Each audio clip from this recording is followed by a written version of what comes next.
Good day. Welcome to Wheels Up Live. I'm IAD bound. Just going to be me today. Felix is unavailable, and we're not going to have our typical podcast. We're going to try something a little different today. We'll see how it goes. So, we try a live stream of a flight. This is going to be a little different, and it's going to be low tech. So here we go. See how we do on this. All right. I have loaded up the PMDG 777 at Denpasar in beautiful Bali. And we just have a little look outside here. It's a nice day. It's in the morning here. It's not actual morning time there, but I've moved our time of day back so we have a day flight just so you can get a nice view. It is live weather otherwise. And so today we're going to go from Denpasar to Bangkok. Now, this is a real world flight that Thai Airways flies. I was very fortunate in 2019 to fly this route. I was perhaps even more fortunate in that I got to fly it on the 747-400, which of course I don't believe they're using anymore, but currently they're using the 777-300ER for this route. So that's what I've selected for the day. It's about a 4-hour route. No, I have not implemented a fancy overlay for this as of yet, but fingers crossed. And as far as what we're going to be doing today, well, obviously we're going to go from here to there. I'm also going to use some of our time in cruise to talk about what's happening in the world of flight sim, since that obviously is a key element of what we do here at Wheels Up Live. So let me get a couple of things set up while we do that. Alrighty, so we have SPAD. I always use that. Controls a bunch of things for me. And I've already got Navigraph up with this. I've already put in a SimBrief flight plan for it. And I'll show you that in a minute once we have that a little further along. And I'm going to turn on a couple of other tools that I use to help me control some of the devices that we use here. All right, loading one of those up.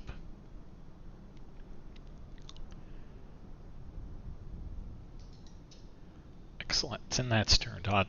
You might be wondering what that is. It's a program called Device Interface Manager. You can see it here. And what it does is it allows me to connect to some old flight sim equipment that I bought secondhand. It's some old Flight Deck Solutions materials, and it's a nice little tool. Kind of amazing. The guy who made this tool, he had never programmed before. So that's kind of extraordinary. But he wanted to make an interface, and well, that's what he did. So kind of extraordinary, amazing, and we're super thankful to him. And if you want more info on that, you can let me know in the chat if you actually happen to be in here watching us. That might be a good idea. Maybe I can actually pull up the stream so I know if there's amazing if there's anybody chatting with us. Nobody in there at the moment. Oh, Ted Barker is in there. Hello. How are you, sir? Thanks for dropping in. Well, what do you know? There is someone here. That's great. And that's funny because I many years ago, I worked often with a fellow named Ted Barker. Strange coincidence. All right, so let's have a look at the plane. What you're going to find is I sort of assumed this was our first flight of the day. So even though realistically you would expect the power to be on, and I would, but it's not. So I've actually got this in a cold and dark state. It's a custom cold and dark state that I like to use. And what it does is everything is off, but I've got the ground power hooked up outside. So that's a key element of my setup there. So what we're going to do is do the electrical power up phase. And you may actually know this if you've seen one of our tutorial videos. We started working on them, but they take a tremendous amount of time to put together. So I apologize, we only have the first one, but it's the electrical power up procedure. It's a supplemental one. So if you came to the plane cold and dark, this is what you'd see. And what we would do is we would go ahead and put the battery switch on. We double check that the C1 and C2 primary pumps are off. And here are the primary. It says primary on the side. It's a little bit confusing the way this is set up. But there's C1, C2. They're actually electrical pumps. They're off. The demand pump selectors, that's all these for. These are off. The basics is you don't want the hydraulics going off.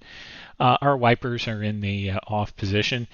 We'll double check that the landing gear is down. Mercifully it is. No big surprise there. We would check our alternate flap selector, which is over here. That's in the off position as well. Now we can go ahead and establish our external power. There's one.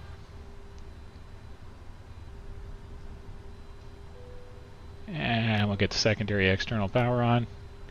And I'll wait a little bit while this thing comes up and does its thing. All right.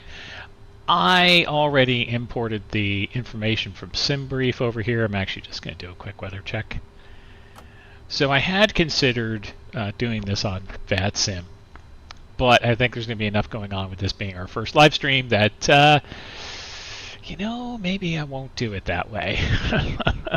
So that's how I think we'll just fly offline and chat. I think that's how we're going to do it for the moment. So we have nice weather here in Bali. This is not entirely shocking. We have our winds here are 130 at 15. Well, okay, so a bit of a breeze blowing, but no surprise out here on the island. 27 degrees, so it's nice and comfy, and our QNH is 1013. We can see a few clouds around, but let's face it, it's a 777. It's not going to matter. All right. So we have that in, and what this, of course, will allow us to do, having done that, is that will allow us the opportunity to upload automatically the flight plan from SimBrief, which we'll do in a second here. So this little menu here, by the way, I'm sliding across, it's a little pop-out window for the FMC, and I'm not really sure why it hasn't remembered my settings. That's a tad bit disappointing, so if you just give me a second, I'm gonna fix that up so I can see it in my little standalone FMC over here. Apologize for the delay on that. All right, and come across here, and I think it's Control Mouse, Control. There we go. All right. Well, that worked pretty easy, I think. Now we're just gonna widen it out a little bit.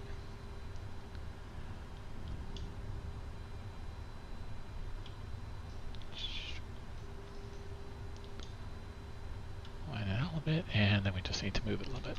All right, close enough. Okay. Apologies for the delay there. All right. So now that we've got the systems coming on, to get myself over here. Let's go ahead and start aligning the IRSs, and the ADA system can do its thing. Wonderful. Now, if we were thinking about the first officer pre-flight procedures, the first thing they would do, of course, is they'd get that ADA switch on after 30 seconds, which we've done. We waited for that. They would check that things like the voice recorder switch are on, gear pins are stowed. We checked that the overhead maintenance panel, everything's closed up there, which you can sort of see. It's a little hard to reach, but trust me, it is. Let's see, do I have that programmed? No, indeed I do. There we go. So you can see we have all of the overhead maintenance panel closed, and the guards are closed, etc. Okay. They would also be checking the emergency equipment, PA system, some things that you really can't do on the system here. All right, and now we can go ahead and do some CDU pre-flight work. So let me have it so you can see it here. And you can see that the FMC is asking us to enter our inertial position. Well, what we want to do before that, of course, is just double check that the ident is correct. And we are 777-300, that is our engine, there's only one engine type, and our air rack is current. That is from Navigraph, for those of you who are wondering.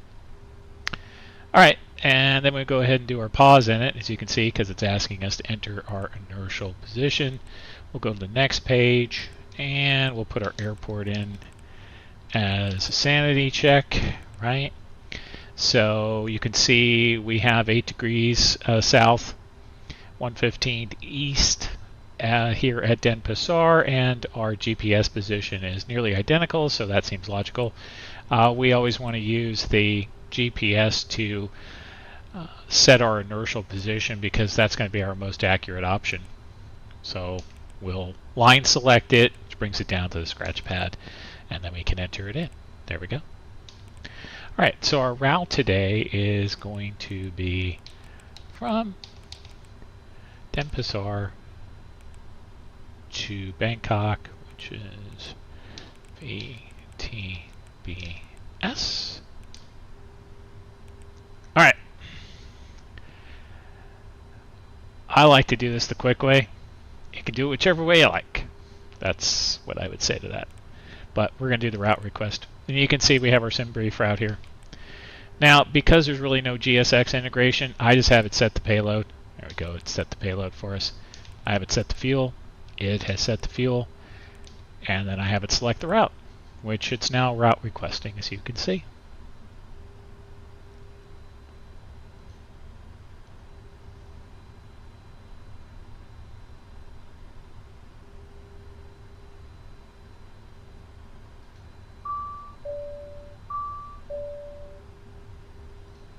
Alright, and we can see that the route has come in, and we get a bunch of other FMC messages here, namely that the descent forecast uplink is ready. I'm going to clear that.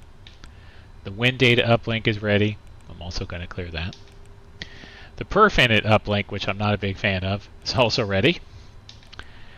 And the Route 1 uplink is ready. Well, that I do care about, right? So we're going to load our route. And it gives us the Route 1 uplink loading message. That's good. We can see the company route has been populated. All right, and now it has completed that activity. And you can see we have, up at the top right, we have page 1 of 3, so it's added some route in here. That's good. So the question now arises, right? What are we looking at for our route? Because we want to confirm that we have the right route. And as it just so happens, in our flight plan, we could take a look at that. So I'm going to move the SimBrief flight plan over a little bit. I'm going to bring it down so we can see it. So our SimBrief flight plan is here. This is the Lido format from SimBrief. I think most people use it. there's all kinds of opinions about whether it's good, bad, or indifferent, but it is easy to see a route. So let's do a quick comparison, right? What's our first point? We're direct we're not direct, it's to Colta. We'll add our SID in a little bit. Then we're on G464 as our airway to Papa November Kilo, November 875 to NREP, Mike 904 Teutonic, Mike 644 to Alumo,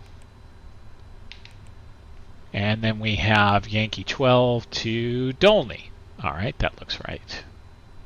Let's go ahead and add our departure and arrival. Now, we saw our winds a little earlier. So what are our options here in terms of a departure runway and a SID? And our friends at Navigraph have done a little pre-selecting for us based on the weather.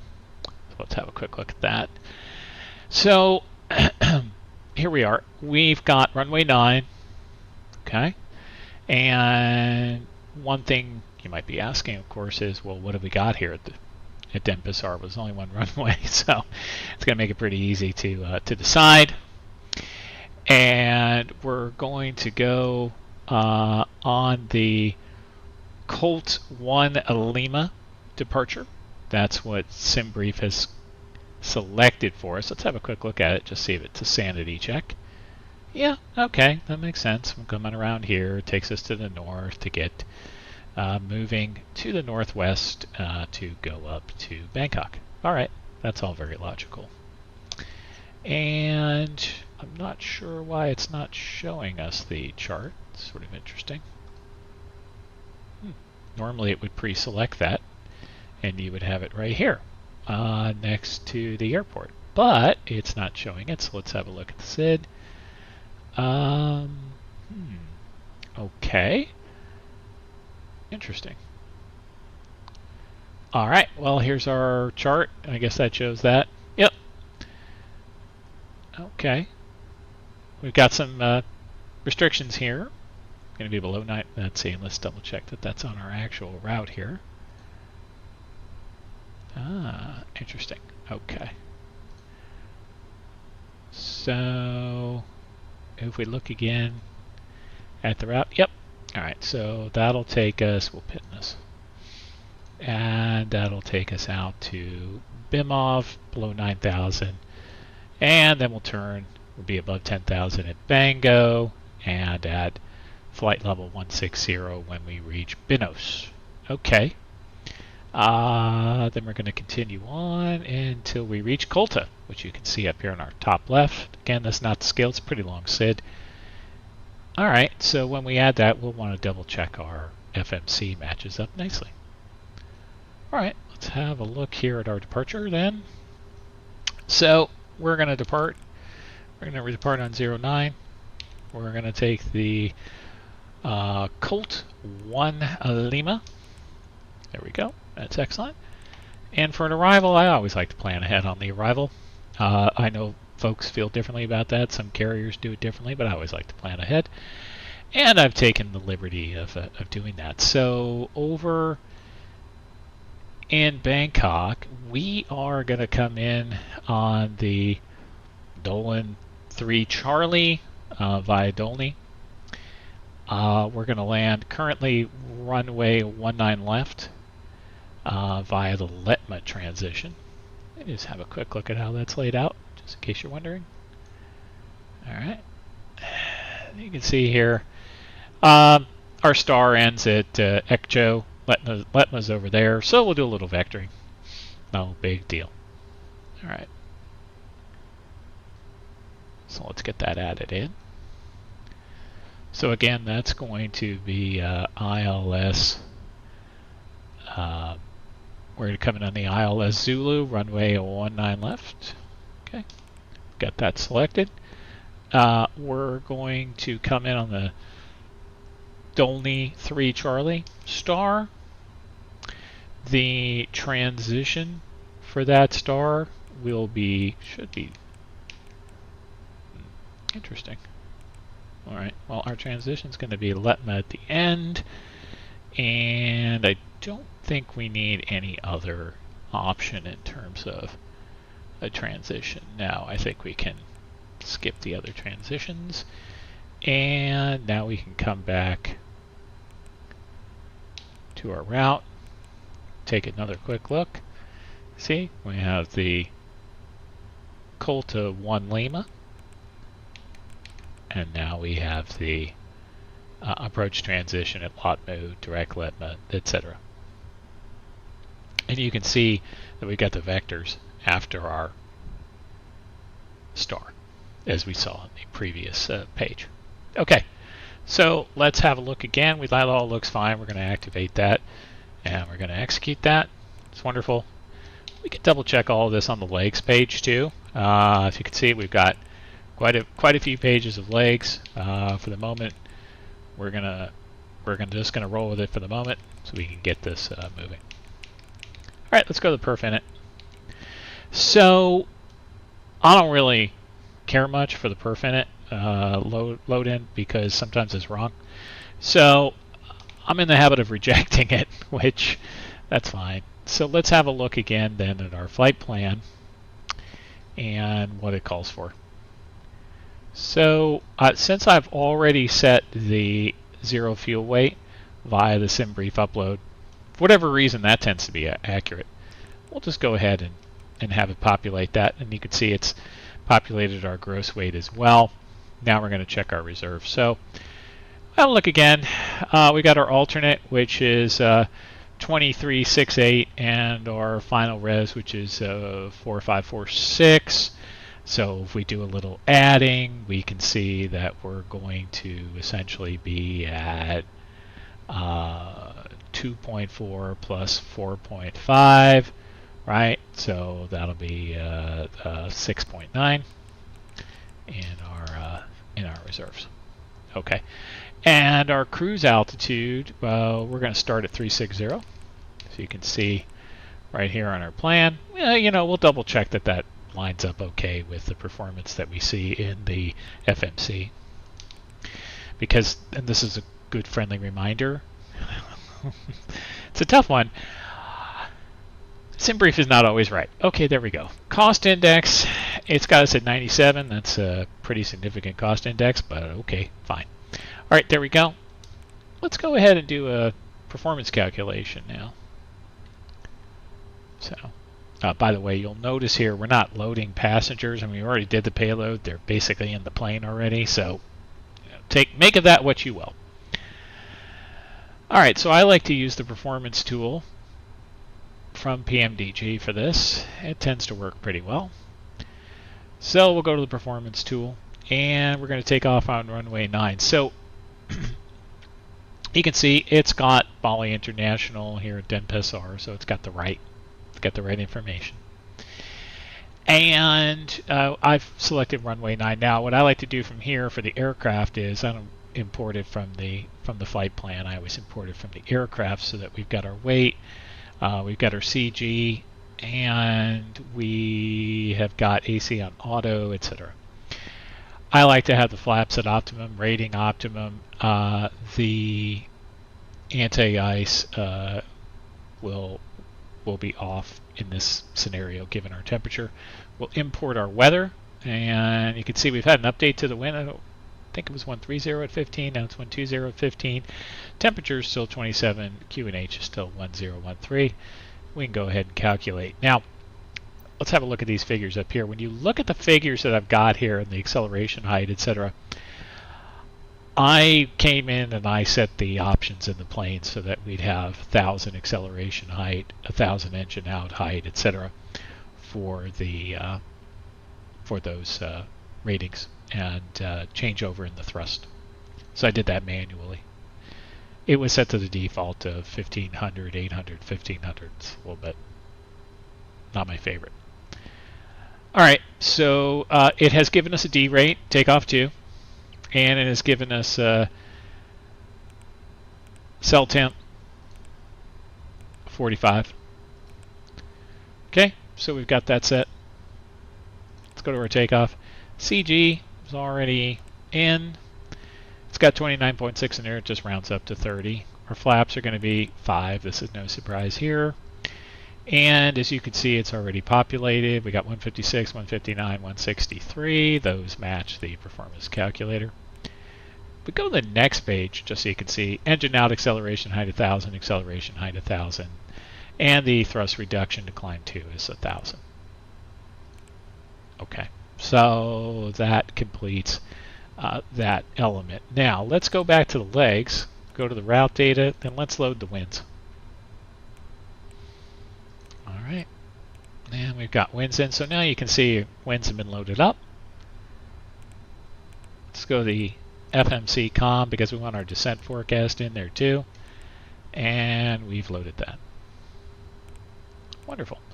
Now you could at this point, for example, copy the route for route 2, and you could set up a return to Denpasar, etc. But for our purposes, we're just gonna move along with that.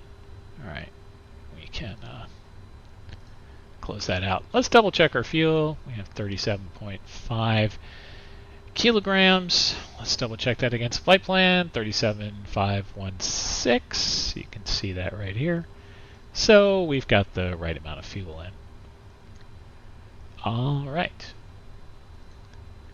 And as you can see, the IRSs have aligned, and we're good to go on that front. We have, let's double check. Yeah, flight directors are on. Okay. And you can see I haven't said anything yet on the mode control panel. We'll get to that in just a minute.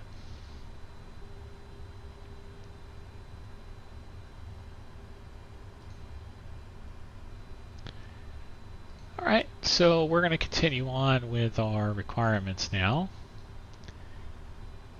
that we have done that. Let's check the rest of the setup here in the plane.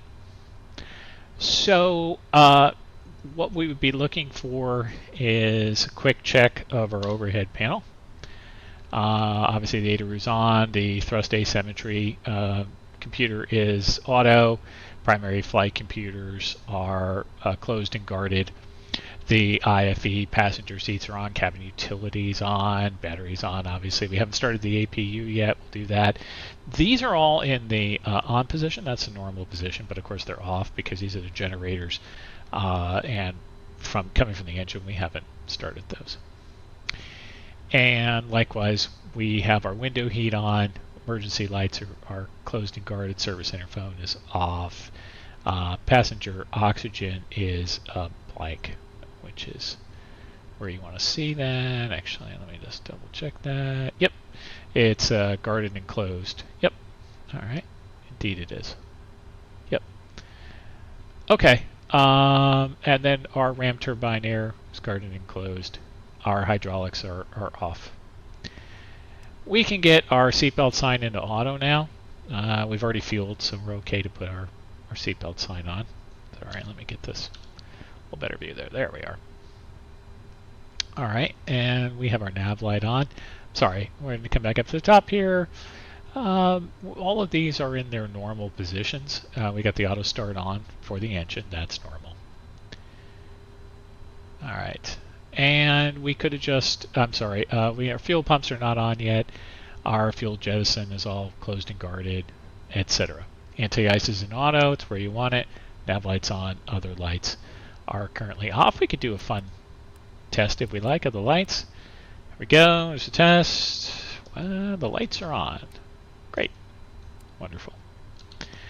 Okay, and air conditioning is in auto. Right pack, left pack, they're off at the moment. We're just running the APU.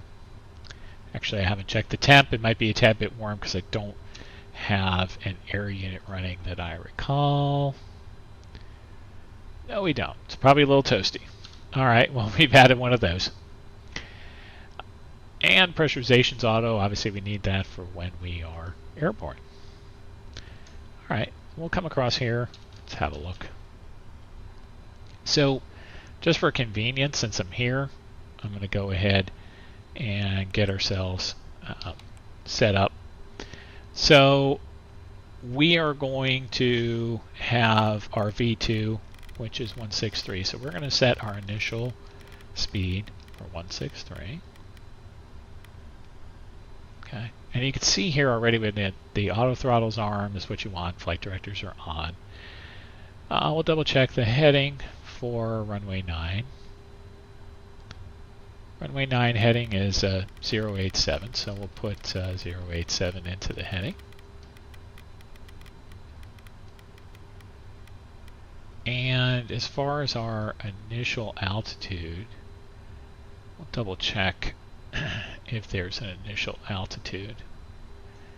We know we want to be below 9,000 when we get to Bimov, which is one of our earlier stops. But because VNav should control this without much help from us, I'm going to go ahead and set our initial altitude. Well, I'll go ahead and set it to 9,000. Alright, here we go. Set it to 9,000 since we don't have an otherwise initial altitude in our SID. I'm just looking at it here, just in case you're wondering. You can see it just says climb on course 087 to Balwell. Okay, well that's not all that amazing. Alright. Good.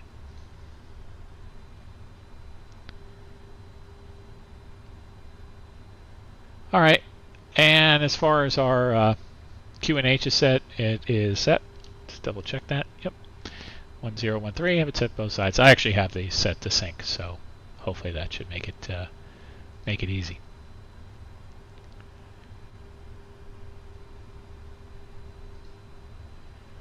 All right, I am a big fan. Now, not everyone agrees with me, but I like to arm the LNAV and the VNav on the ground because in the end that's what we're going to be doing. I'm going to go ahead and set our minimums. Now, because of the way the rotary works, I'm not a huge fan of setting the minimums with the actual knob up here for our minimum. So what I like to do is the shortcut to come into the EFIS and set the minimums by just pressing it. There you go. All right, and now we have it set. So you can see, we look over here, we've got the barrel set at 1,000, which is what we want. Okay.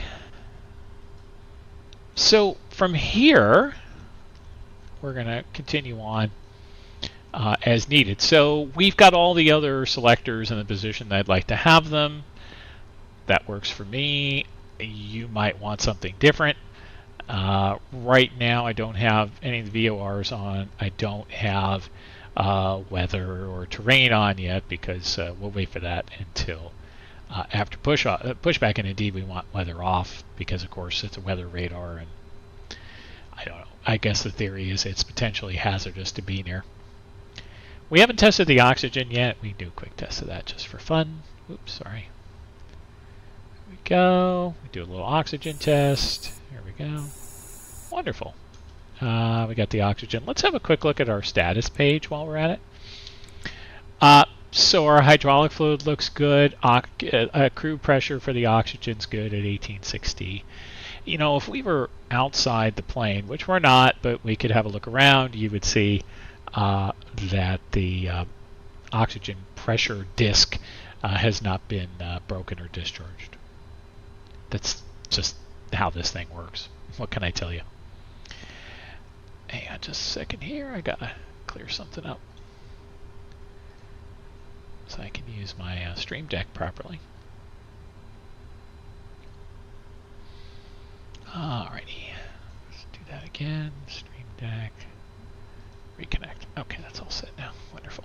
Sorry for the delay there. Alright, now we are going to check our panel brightnesses. Those all look fine. I mean, it's daytime. You can see everything. We're good to go. Right, landing gear panel, it's set. We've got the flap override switches off. The terrain override switch is off. Landing gear lever's down. We already checked that. Alternate gear switch is guarded and closed. Auto brake selector. We can set that now to RTO. That's for rejected takeoff, of course. We'll check our ICAS that we don't see anything unusual or unexpected on there. Let's have a little look. Hydraulic pressure, that makes sense. Engine is shut off. TCAS is off. Brake source. Yeah, the brake source is probably... Well, actually, it looks okay. Yeah, all right, we're around that. And the fuel pressure, engine left and right. That's right, because we haven't done anything with it. Doors are auto. Non-smoking is on. Auto brake is RTO. That all looks correct. Now, we could also do a little cancel, right? Okay. Oops, sorry. Cancel. That's our checklist. And indeed, we'll do the checklist in a minute when we've checked that. Actually, let me just make sure that we're on the right one. Yeah. Okay, we'll come back to that. All right, and we can double check on our radios, which I can tell you right now they're off. They always are. Sort of annoying. I should change the setup for that, but it's fine. Weather radar with turbulence. I like it that way. And we're going to set a transponder code. I like 5575. Yes, we're flying offline, but who cares? We're just going to set it anyway. 5575. There we go. And you can see our rudder trim 0, etc. So that all looks normal down here on the pedestal. All right. All right. We got the engine. Checking the CDUs. Flight deck printer's fine because that doesn't work. Right radio tuning panel set. First officer control audio panel is set. I mean, we're not going to do much with that here. Transponder panel is set. Evacuation command is closed. Yep. Floor light switch is needed. We don't need them. Observer audio selected is normal. It's fine. We don't need it anyway. And we could check our lights for the aisle stand panel and the aisle stand flood, but again, we don't really need it. And we would adjust our seat, rudder pedals, etc. So that would be the first officer's pre-flight. And the captain would again check the EFIS control panel. They're going to check the mode control panel. That would include making sure that the flight director switch is on, which of course they are. We can switch that view so you can see. Okay, and they've checked to make sure the autopilot disengage bar is up. Yeah, it's up. I mean, nobody's ever really touching that. Heading track references, those are heading. We got track up on the ND, heading up on the MCP. That all makes sense. I like it that way myself. And let's see, we don't need the vertical speed flight path angle. We've got our altitude selected to 9,000. We've checked our oxygen on this side, which we already did. You saw me do it. We've checked the panel brightnesses again. We've got our instrument source source select panel, and those are all set for the normal positions. Clock's a little off. It's not real time because, as I said, I changed the time on here. Our inboard display is obviously the MFD. We've got our heading reference switch to normal, so you can see it. It's right there. Heading reference switch is normal. And we would go ahead. We've done double check our, pre-flight data, etc. But we've already done that, and we double check that our flight instruments are okay. All we see at this point is TCAS, and which is normal. Yeah. Okay. So we're good to go on that. All right, alternate pitch trim levers, we double check those. They're neutral, speed brake is down, reverse thrusters are down. Forward thrust levers are closed. The flap lever is currently up, which of course is where we want it. Parking brake, we haven't set that yet, so we can go ahead and set that. Now what I've done, for those of you who are wondering, I have an access set to my toe brakes. And then when I have them at full depression, as you can see here, watch the toe brakes, there we go, full depression, I have a button, and that sets the parking brake. And if we look down, you'll see that the parking brake, sorry, different It'll give you a different view. Parking brake is set. There you go. So we've done that. And the stabilizer cutout switches are guarded and closed. Fuel control switches are cut off. Fuel control switch fire warning lights, those are extinguished. Alternate flaps panel is set. We've got off and off on the switch and the selector, which we just tested before. At this point, you might adjust the seat, rudder pedals, etc. All right, so now we can call for our pre-flight checklist here. So here we go, pre-flight. We've tested the oxygen flight instruments. We've got the heading set to 087, and the altimeter is 1013. So those are set. Check. Parking brake, as you can see, is checked. Fuel control switches are cut off. All right. Now, for our before start procedure, we would make sure our flight deck door is closed and locked. That doesn't really do much here. I mean, yes, you can open the door, but it doesn't really do much otherwise. So, take it for whatever it's worth. We would do the CDU pre-flight. So, we've got the takeoff reference done. The legs page is done. We could recheck all of those right now. Honestly, I'm not going to. We've got our IAS set to the V2 speed, right? There we go. Set to the V2 speed. And we have RMDL nav, we've RMV nav, we've got our initial heading set, that 087, and we have our initial altitude set. Taxi and takeoff briefings. Well, I haven't prepared a full briefing, but here we go. So let's just have a look here, and let's see where we are and what we expect. So we are in front of the international terminal here. And as you can see, we will be taxiing. Let me go back. I like this view better. Sorry. There we go. All right, so we're over at stand A25, and we'll be taxiing on our main taxiway here to November Papa 7, and then over to November 7, where we will line up for runway 09. Not right. I was about to say right. This is not Heathrow. All right, then we're going to take off. We're going to go on our heading of 087, and we're going to fly out here to Bali. And at some point along the way, we'll be getting up to about 9,000 feet, and we will switch over probably to autopilot around then, and we will let this thing do what it does in terms of following the restrictions, and we can double check those restrictions. See, they're in here. See, all right. Ball wall, it says we should be at about 9,000 already.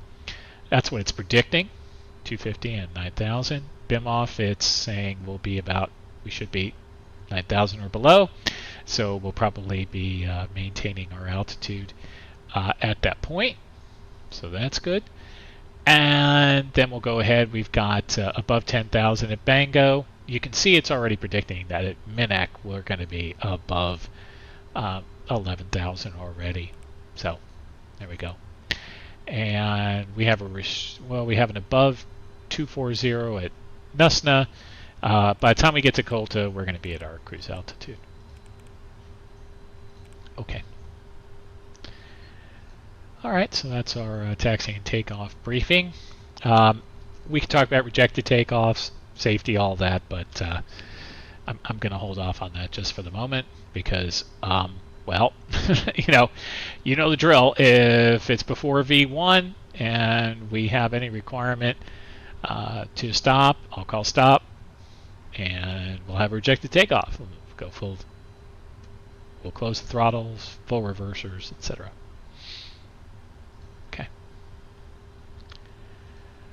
All right, the exterior doors are closed, flight deck windows are closed, seat belts are auto. We'll say we got our start clearance. We'll double check that the nose gear steering when we get pushback is locked out. Okay, at this point, we want to go ahead and turn on our hydraulic panel. So normally what we would do here is we'd reach out to ground crew. We'd say something like, cockpit to ground. Go ahead, ground. Go ahead, cockpit. Are we clear to pressurize? Tell us yes. Okay. So we're going to go ahead and do that. Now there's a specific procedure for doing that. In the 777, you start with the right electric demand pump. That's this one. And you just put it to auto. All right. Then you want the center 1 and center 2 electric primary pumps. Those are these two. So center 1 and center 2. Then you want the left electric demand pump. That's this one. And then you want the center 1, center 2 air pumps. That's these two. All right, so now we have pressurized the hydraulics. You'll notice the left engine, right engine are on by default, but you can see there's a fault. So those aren't going to be active until we have the engines actually running. Right. So the fuel panel, we can get our switches on now. Go ahead, and I'm going to start the APU. There we go. Got the APU started. And we'll get the beacon light on in a second when we're ready for pushback, which we're not quite ready for. Let the APU start first. All right, let's go ahead and do the before start checklist to that point though. Flight deck door, closed and locked, passenger signs are on. I think MCP, we've got a V2 of 163, we've got a heading of 087, got an altitude of 9,000. Takeoff speeds are 156, 159, 163. We've done our CDU pre-flight. Let's check the trim. We haven't done that yet. So 4.75 is the trim. Oops. And we'll just go ahead and get the trim set. So we're just going to activate 2, 3. There we go. 4.75. You can see it right here. There we go. Trim set, taxi and takeoff briefing are complete. We'll have the beacon on in just a moment. Just wait for the APU to get started here. And we can actually, it's fun, let's have a look at that. Just see what we have going here. Wait, sorry. Yeah. Yeah, it's ECS. Oh, right, I forgot. Not on here. My bad. I have this preset on here. Alright, and you can see APU is on. You can actually hear the packs running. So let's go ahead and do this. We're going to go ahead and get our air conditioning unit released, and let's turn off the external power, and we can go ahead and get the chocks removed along with the external power. So those are disconnected now, as you can see. Excellent. Now, I'm going to get that beacon light on. Alright, so with the pushback, I like to get the seatbelts on, the beacon light is on. Alright, now we'll go ahead and get our friends at GSX over here to push us back. Alright, that'll be fine.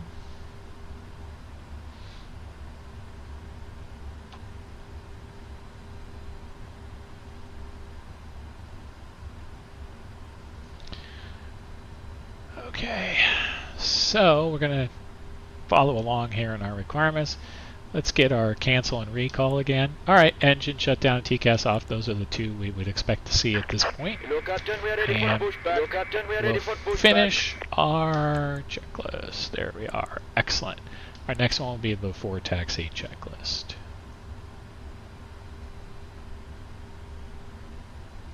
And right now we want to make sure our transponder is set to transponder, and I can assure you it is because that's what I leave it on. Yes, it is. All right. And we have our trim set. And the trim is 4.75, aileron trim is 0, rudder trim is 0. And we've done our before start checklist. And at this point we might announce to the cabin crew to arm the slides. Alright, so for our pushback or towing procedure, we've established communication, parking brake is set, and now we're just going to gonna wait for our friends at GSX. Let's have a look and see what they're doing out here. They're meandering their way up to the nose. Oop, stuck inside the terminal. Always like that. Well, all right, we'll do it this way. Now we can see. Not too bad. This plane is not in the right position. I did not reposition it. My bad. Sorry about that. Alright, so we want to have our nose to the left, tail to the right. Release parking brakes. We'll release our parking brakes now. And again, as I mentioned, I've got that. I've got my brakes set to an axis. So all I do is I just trigger it, and they're released. All engines clear. Start at will. Alright, so I have our engine status page on, and they've said we can start our engines, so we'll do that. We're going to start the right engine first. Set that to start. And engage the fuel. So we start engine 2. Engine start ignition selector was set to start, and the fuel control switch is set to run. And we're just going to verify that we have some oil pressure, which we do. And what we want to do is we want to make sure that we have a nice stable start. So we're looking to make sure that we don't have any unusual engine gas temperature, EGT rise, a hot start, a hung start, no N1 rotation. You can see we have N1 there. We have N2 going. There's no compressor stall. Basically, it's starting normally. Let's just call it what it is.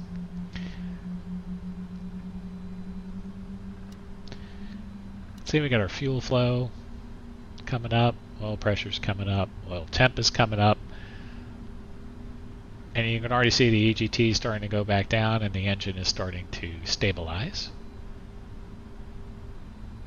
Okay, and once we think it's stable, we can go ahead, oops, not meant to do that, and once we think it's stable, we'll go ahead and start engine or left engine, and we get the fuel in. Now again, same procedure, we're just checking, we're getting oil pressure rising, we've got N2, we should have some N1 already, and we do. Sorry, N1, N2, oil pressure's coming, oil temperature's rising, etc. Now, when it's done with this little motoring bit, we're going to get some fuel flow. Set parking brakes. Yep. Set parking brakes. Alright, they'd like us to set our parking brakes, so we're going to do that. Waiting your confirmation for good engine start. Waiting your confirmation for good engine start. Alright, we'll let them know that we have a good engine start. Cockpit to ground. We have a good engine start. You can have a good engine start. You can disconnect. They're delightful.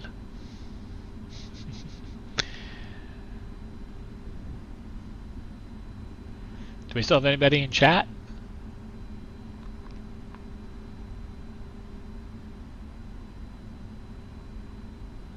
Well, if anyone's there, drop us a message.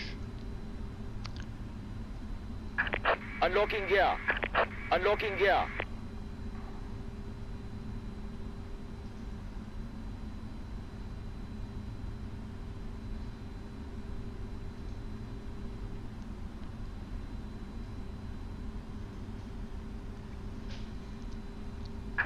Tow truck disconnected. Bypass pin disconnected. Bypass pin removed. Left is clear. Right is clear. Left is clear. All right. Right is clear. So now that we've got this thing up and running, let's go ahead and do our for taxi flow. So first thing that's going to happen, we're going to get the APU off. Okay, that's done. And you'll notice the packs will come on in a moment.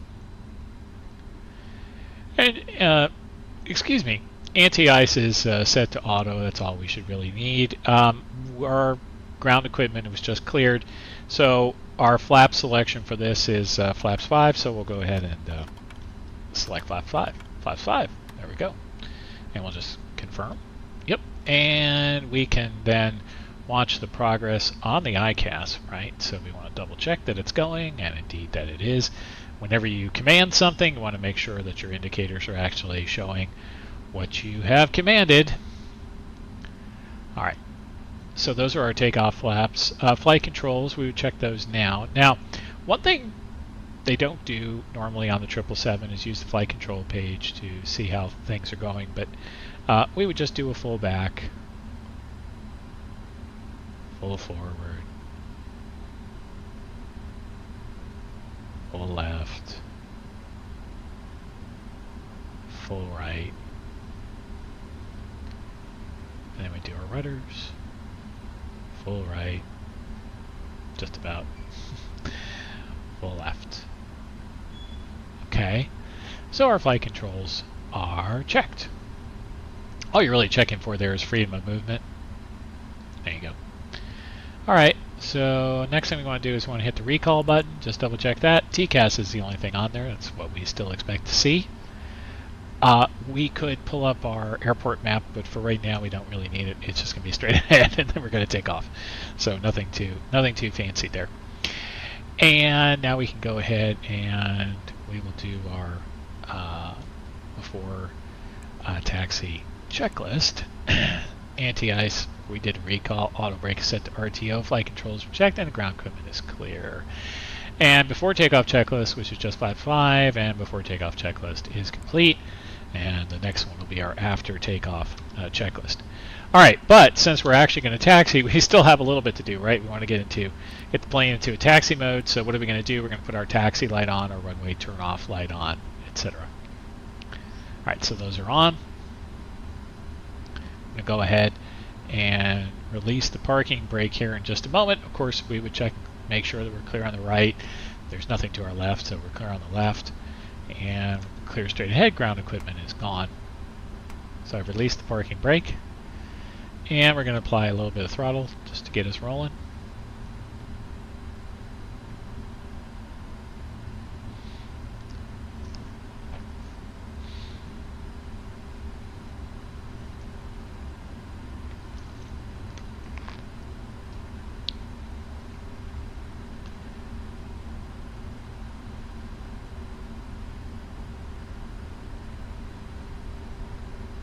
So, for those of you fortunate enough to have been to Bali, you know it's an amazing place.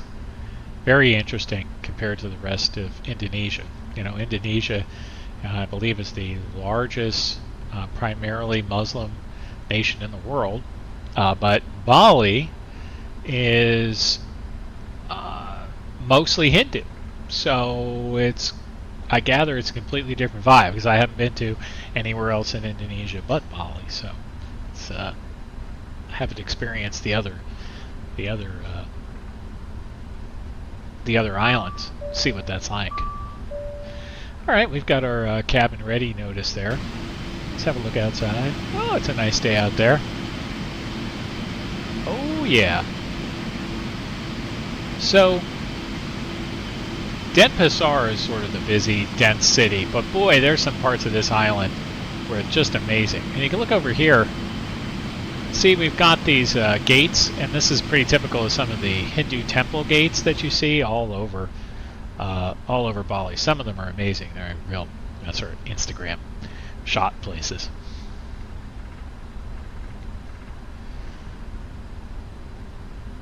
All right. So one thing we want to check is just that everything's sort of warming up. We can check our engine temp.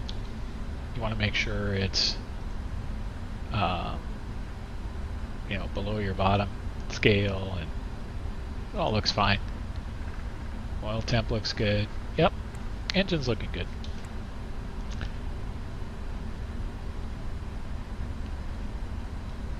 Alright, at this point we could tell the cabin crew to take their seats. We're taxiing a little tiny bit slow, but that's okay.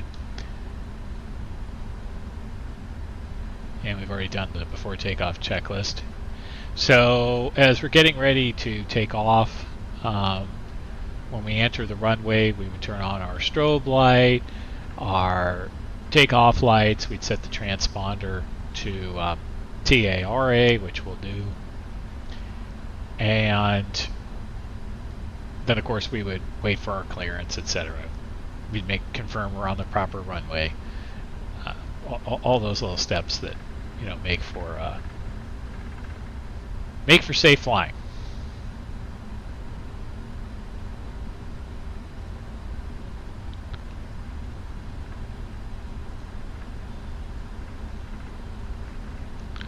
Let's have a little look-see. All right, well, we're cruising along nicely. There we are.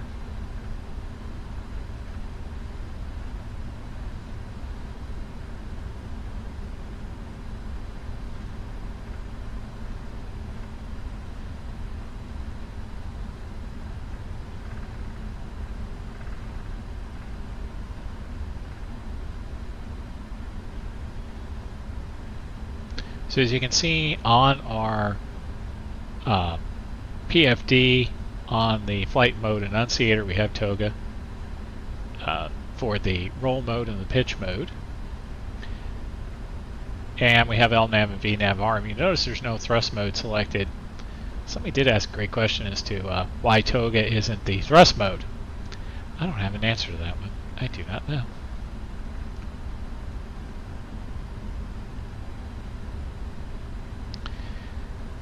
So, you know, one of the things that you'll see is some folks, you know, some airlines, some pilots, depends on the degree of flexibility they have. You know, they get the autopilot right away. Some places they do more hand flying. 777 is a kind of an autopilot plane.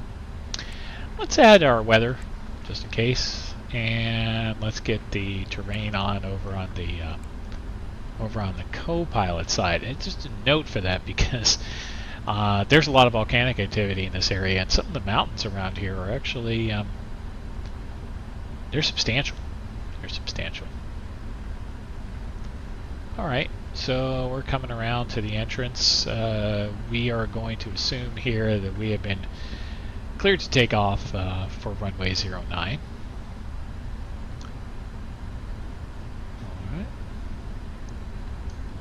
So to that end, as we enter the runway, we're going to get our landing lights, strobe light, and we're going to go TARA. As it just so happens, I have a preset button for that. It does it all at one time. It's a handy dandy way to keep your eyes on the road, so to speak, as we're coming on to the runway here. All right, and now we're going to turn. Gotta make this thing go. There we are. Whoops. Didn't mean to do that. Wrong button. There we go. Sorry about that. Quick look outside. Oh yeah. It's a long way around. Here we go. Line it up.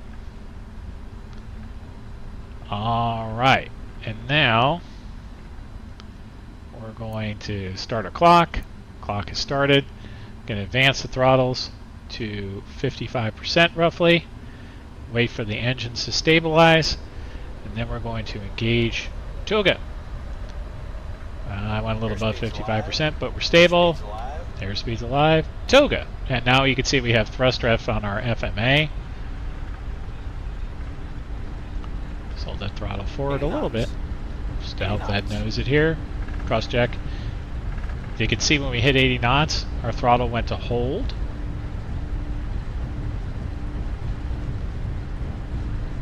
Looking good. Coming down the runway. Rotate. Pulling on us. Rotate. Rotate. Okay. Well, we're a little bit off, but we'll fix that. Positive rate There of we climb. go. Positive rate of Bringing climb. it up to 15 degrees. Positive rate of climb. Gear up. Here we are. We're at 15. And we're flying our heading, 087. We're going to cross 1,000. When we do, we'll see a thrust reduction. You can see I've turned on my favorite cheat, which is the little fly-by-wire trim number. That's a favorite. All right. There we go. It's going to bring the nose down, so we start accelerating slowly. Add a little bit of trim in there. Bringing it down. There we go. Okay, we're above flaps 5, so we can go flaps 1. There we are.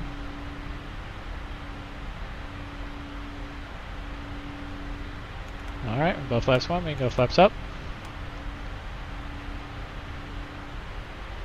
And we're essentially pitching for 250 here. We're just flying our heading. You can see we have our waypoint out in front of us. Keep that nose down. So we'll keep our speed building. And a little tiny bit more trim, a little bit left. Yeah, a little bit more trim. There we go. You can see it's popping back up on us still. There we go. Alright. I like that. Well, there's not a lot to do from here, but we'll let this thing stabilize. So let's check. We have thrust ref. LNAV is engaged, right? VNAV speed is engaged. That's correct.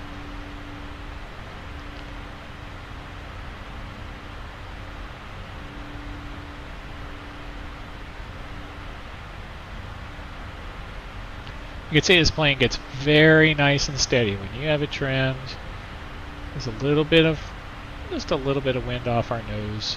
It's pushing us a little tiny bit, but it's not too much. Just real gentle inputs. This is like it's a fingertip flyer. Let's call it what it is. So you can see that our climb rate is substantial in this plane. I guess we're not that heavy. I didn't actually double check that. The degree exactly to which we are heavy, but you get the idea.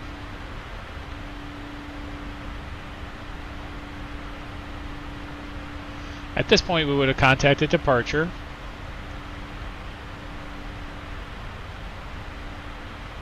I'm not sure that they'd give us a climb here. Really, I guess it would really depend on traffic. I'm going to go ahead and get our autopilot in. Autopilot is in. And we'll go ahead and let's do our after takeoff checklist. Landing gear and flaps are up. After takeoff checklist is complete. And we can reset the barrel. You can see now we're going to capture 9,000. And it's giving us VNAV path because we're going to make that capture. And we move to speed.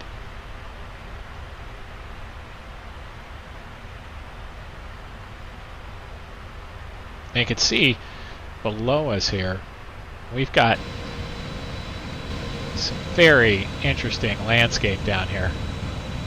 These islands are rugged. Interestingly, between Bali and Lombok is actually a plate divide channel. Is a tectonic plate divide channel right out in the middle between them.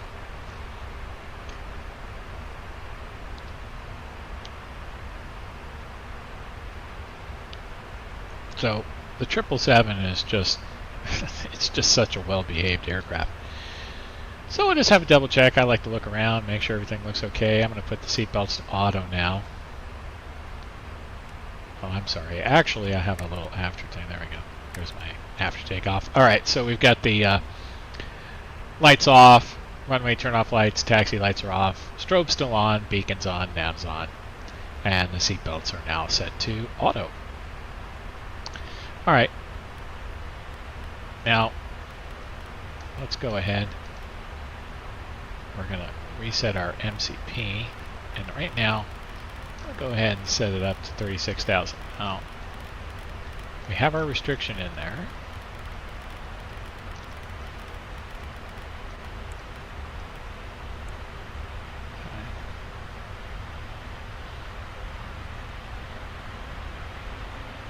And I've gone ahead and deleted that first restriction. And you can tell that I have, because BIM off was supposed to be at 9,000. And you can see now that it has deleted that.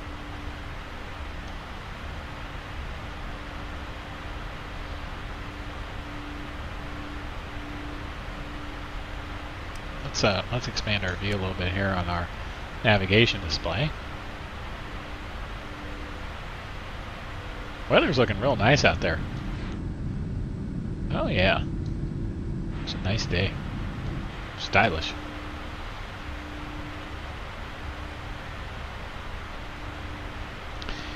So we passed 10,000. This, of course, is acceleration. I'm going to move up to its next acceleration height because I want to keep it below 250 when we're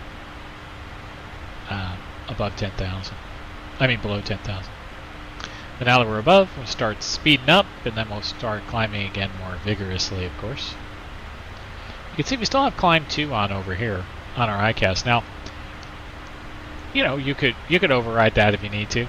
There's really no fuss or requirement here. It's rolling along just fine. We should be getting up to our transition altitude pretty soon. So let's plug up the heading bug here. There we go. You can see we've gotten our indicator that we'd like to go to standard. We were on standard anyway, let's face it, it's not going to make any difference.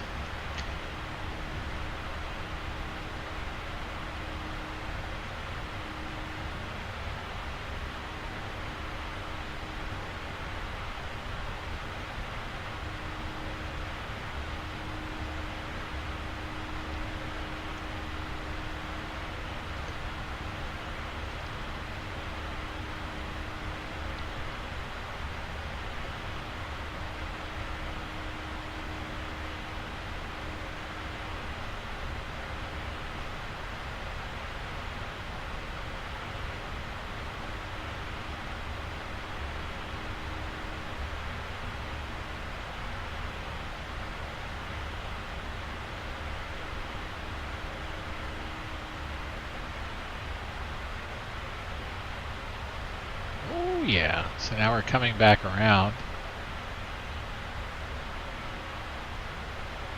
on the island of Bali, and you know there's an active volcano out here. It's quite stunning when you're out here. As you can see, it's right here. It's a big one.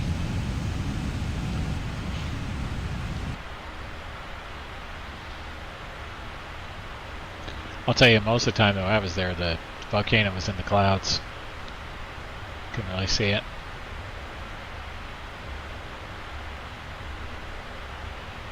We did do one of those crazy sunrise hikes where you climb up the volcano and where someone takes you to a random restaurant to eat pancakes at like 5 o'clock in the morning even though you didn't ask to. So, you know, there are the little tourist trap moments. But it was all fine.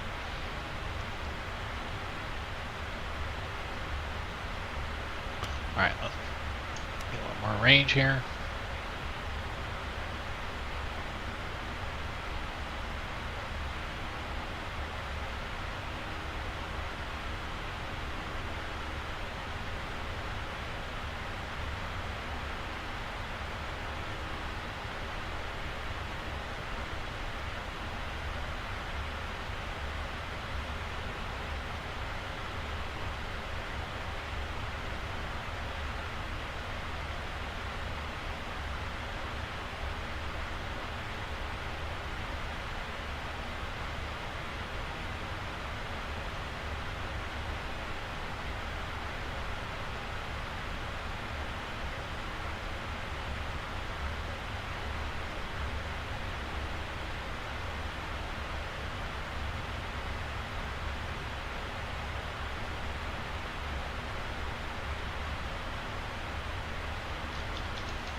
Sorry, I was a little quiet there.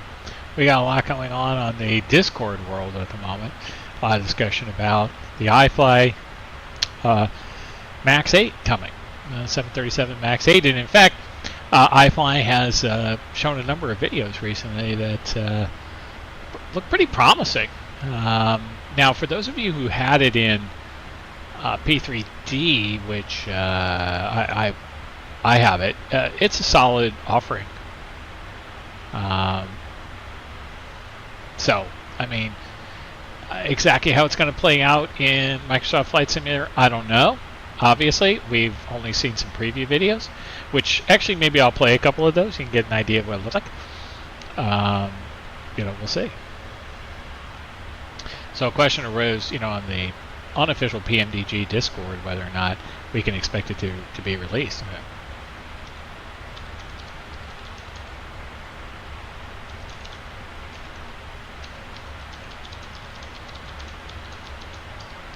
Let me grab one of those videos. That might be fun. Hang on just a second here. Get a iFly video up.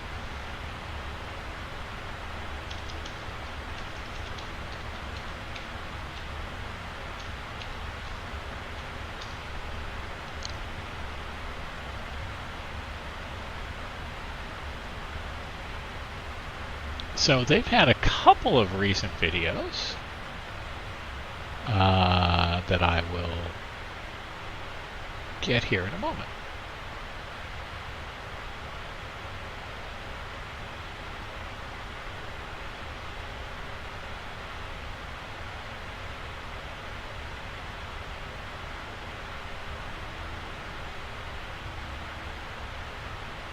This is bad. This is what happens when you're scrolling. Okay. So this is sort of interesting. So they had a video. This is the. I'll bring it into the. Bring it in so you can see it here. Just give me a moment.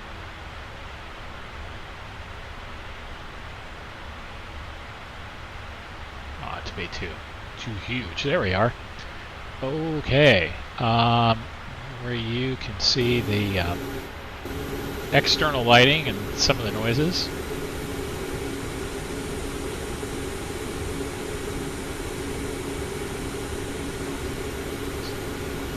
Lights seem pretty bright. I know there's a lot of complaints in MSFS about external lights not being all that bright. Pretty bright. It'll get your attention.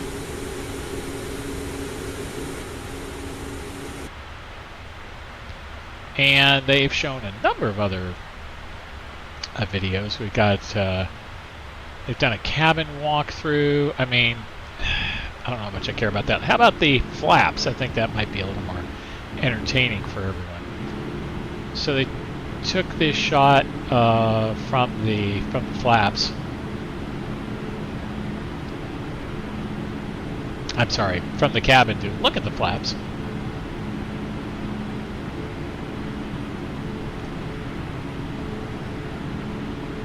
I'm not sure why they took it while it's raining, but you can see the flaps go up and down. Wonderful. Get a sense of what it sounds like inside. Right, here we go. Some spoilers coming up, spoilers going down. It's good stuff.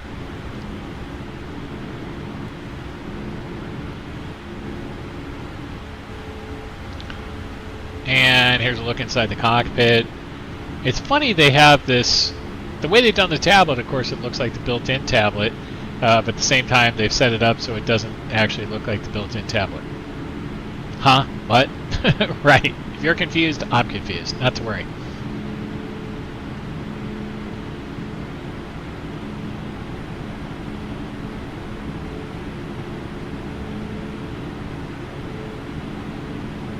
Alright. So there you are. Not that interesting, but it's coming. Yeah, I mean, they're obviously getting there. The videos that they've put out suggest that we'll probably have this thing in hand pretty soon. That's the implication that I get from this. So take that for what it's worth,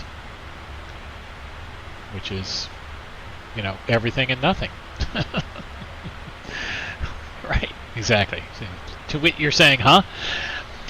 So there's some other interesting news out there, of course, and one of them is that the Flight Factor 777 is now in a state where it is in beta, and they've added VNAV.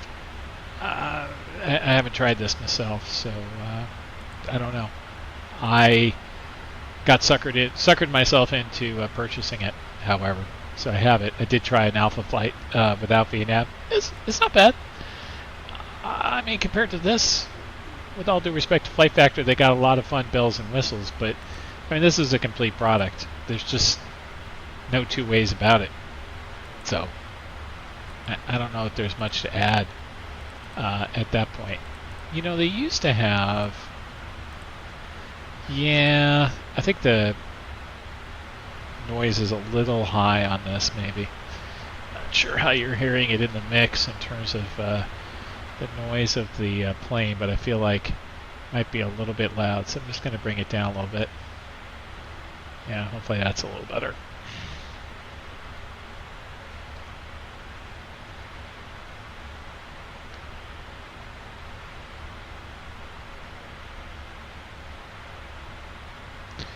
So we're up at 33,000. We're heading to 36,000. So, you know, one of the things that I like to do a lot in this plane is I really appreciate the progress page here, right?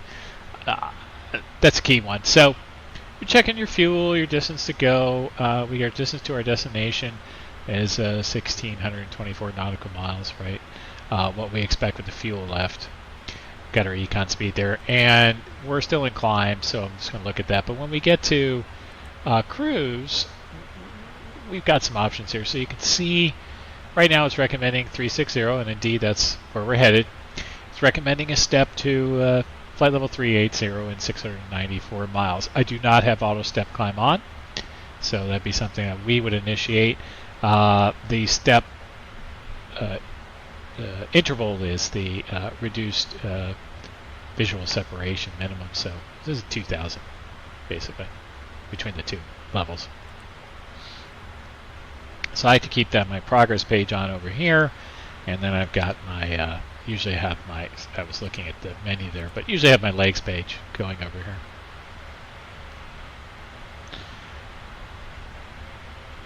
You can see we've nothing out there on the radar. I mean, not that the Microsoft Flight Simulator radar is all that much to write home about, but it's there now at least. It's something to look at. So that's something anyway.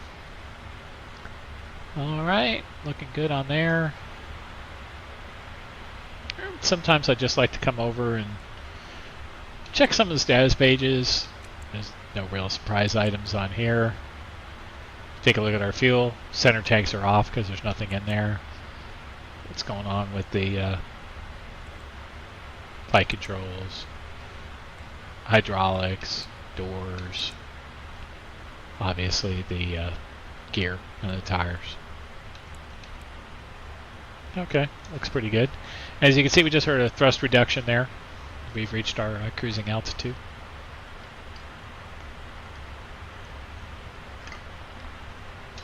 Not bad, 20 minutes up to cruise, and we stopped at 9,000, so this plane is a beast. The engines are incredibly powerful. They really are. It's something to behold, really. Hopefully some of you have had a chance to fly on a 777 as a passenger. I have a number of times. It's a fun plane to be on. I did a 14-hour flight in one, which was great flight. So it took me to Japan. So that was interesting. Same trip where I got to go to Bali. So that was fun. For sure. So a couple of other things that I've been sort of tinkering with here. One of them is BeyondATC. I don't know if any of you have tried this program. It's sort of interesting. A lot going on with it. They just added an option to track your traffic.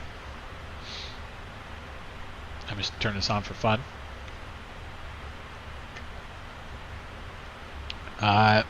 Here, it knows I've started in midair. That's pretty smart. I like that.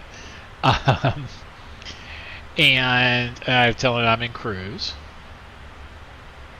So that's sort of interesting. Thai 432 heavy. Knows that. Let's pull that off from SimBrief, of course. I don't even know if I have this set up. So they have a new option to turn traffic on. I haven't tried it yet. I don't know what happens if we do turn it on. Yeah. Well, see what happens. Could be interesting.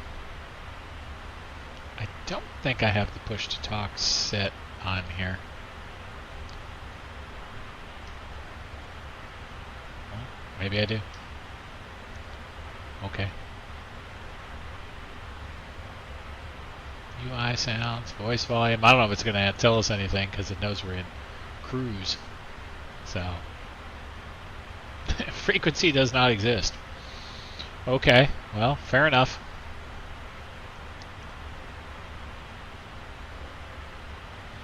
So it has a couple of different options. One is that if you don't want to control the comms, even though this is a comms program, you can turn auto respond on. You can have it auto tune the radio for you. That, I will say, is a nice option. One reason frequency might not exist is that I don't know that I have it set to any frequency that it knows here. So that could be part of it. I have to check my charts. I'm not sure there's a center frequency on the charts. Yeah, maybe not. I'm double checking the charts just to see if anything is on there. I do not see anything. Okay, well, not a big deal.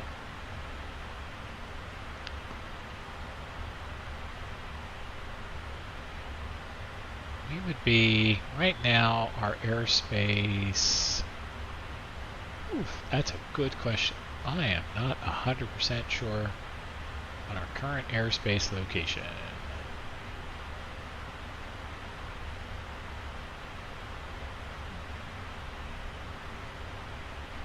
Yeah. It might tell us on back glasses. Let's have a look. Love the old vac glasses.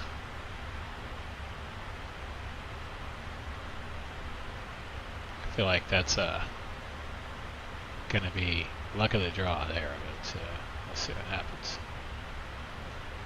Alright. Yeah, it doesn't look like anybody's on.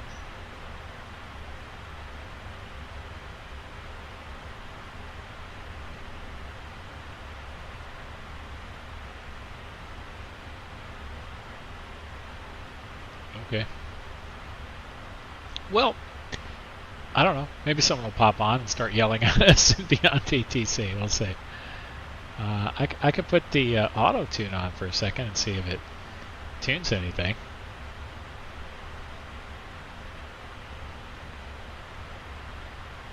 Yeah.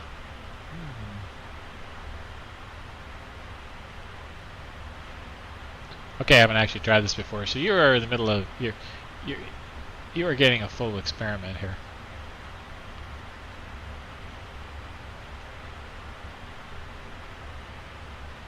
You can talk to this thing though. Say,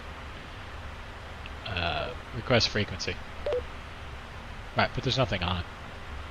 So, we can play around with the frequencies though. Let's see if anything comes up.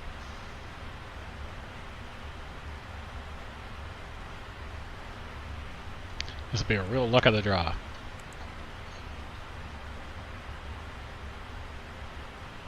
I just did something. I don't know what. Ignore that.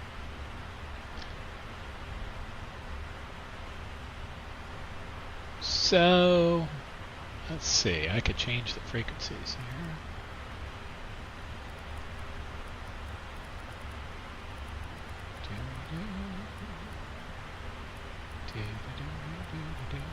Yes, I'm humming into the microphone for no good reason.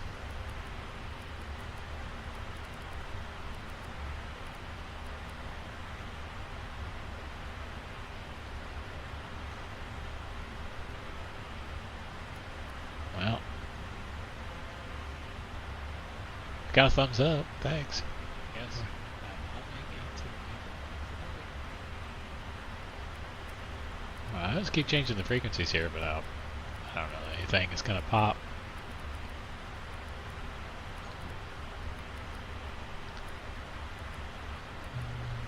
Oh, that's actually a good idea. Let's see here if I can do some kind of top down.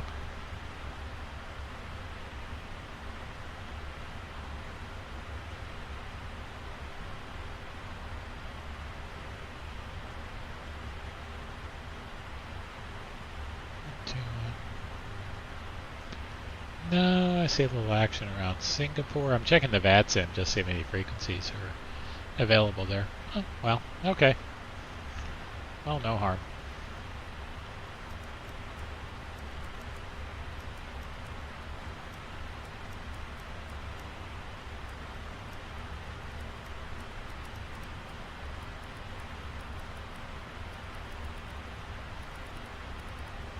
You know, I wonder if you put guard on. I haven't tried that.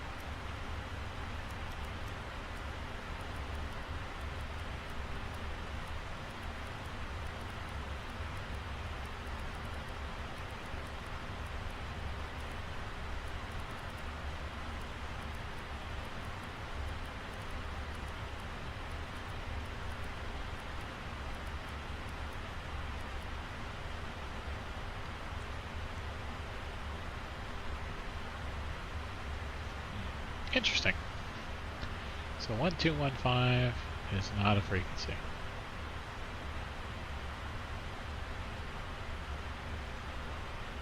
Okay.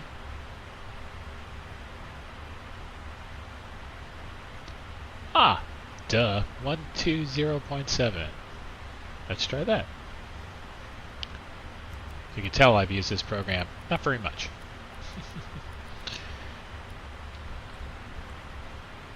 Ah, okay.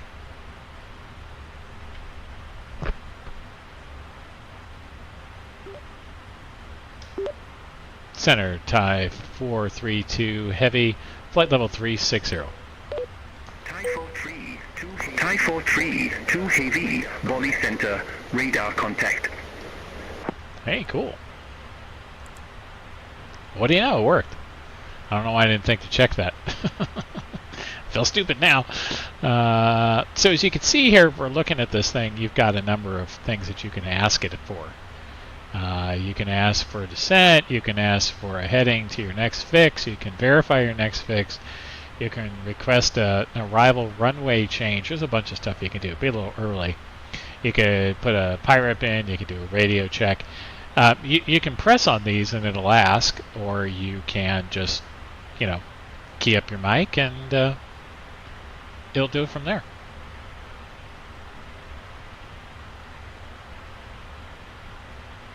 I don't know that we'll keep this on the whole way, but it'll be fun for a minute anyway.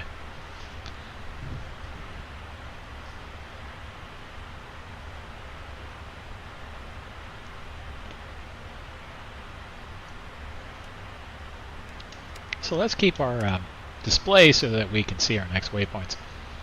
And let's show you kind of where we are. Here's where we are. We've reaching the, believe it or not, we're just reaching the end of the SID there. And our next location is Papa Kilo November, which is right here. Bangkok. Okay, not familiar with that one.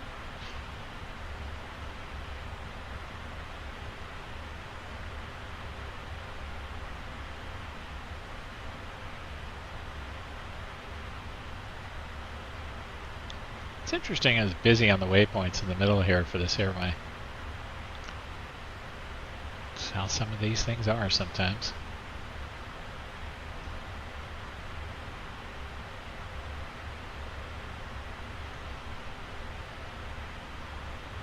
So we're about 30 minutes in. It's a time we might want to do just a little fuel check. See where we are in terms of the progress here. So we should be coming up to... Oh, we got a ways to go before... Oops, sorry, that's fine. So Pecan is our next spot, and we're expecting fuel to be 26.8. We could compare that with our operational flight plan. So let me go to there.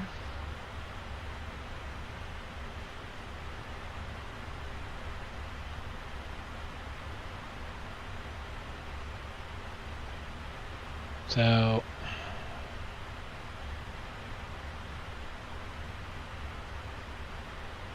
back on our flight plan, it's predicting 26.6.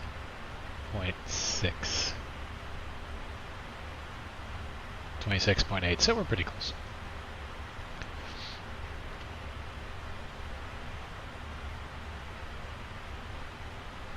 Another thing you want to check for, because Microsoft does this sometimes, make sure that there's not some issue with the outside air temp, because that will mess you up. Okay, minus 44. Yeah, that seems reasonable. Let's see here. Yeah, so the ISA deviation was expected to be plus 12. So that sounds about right. You expect to be about minus 56 or so.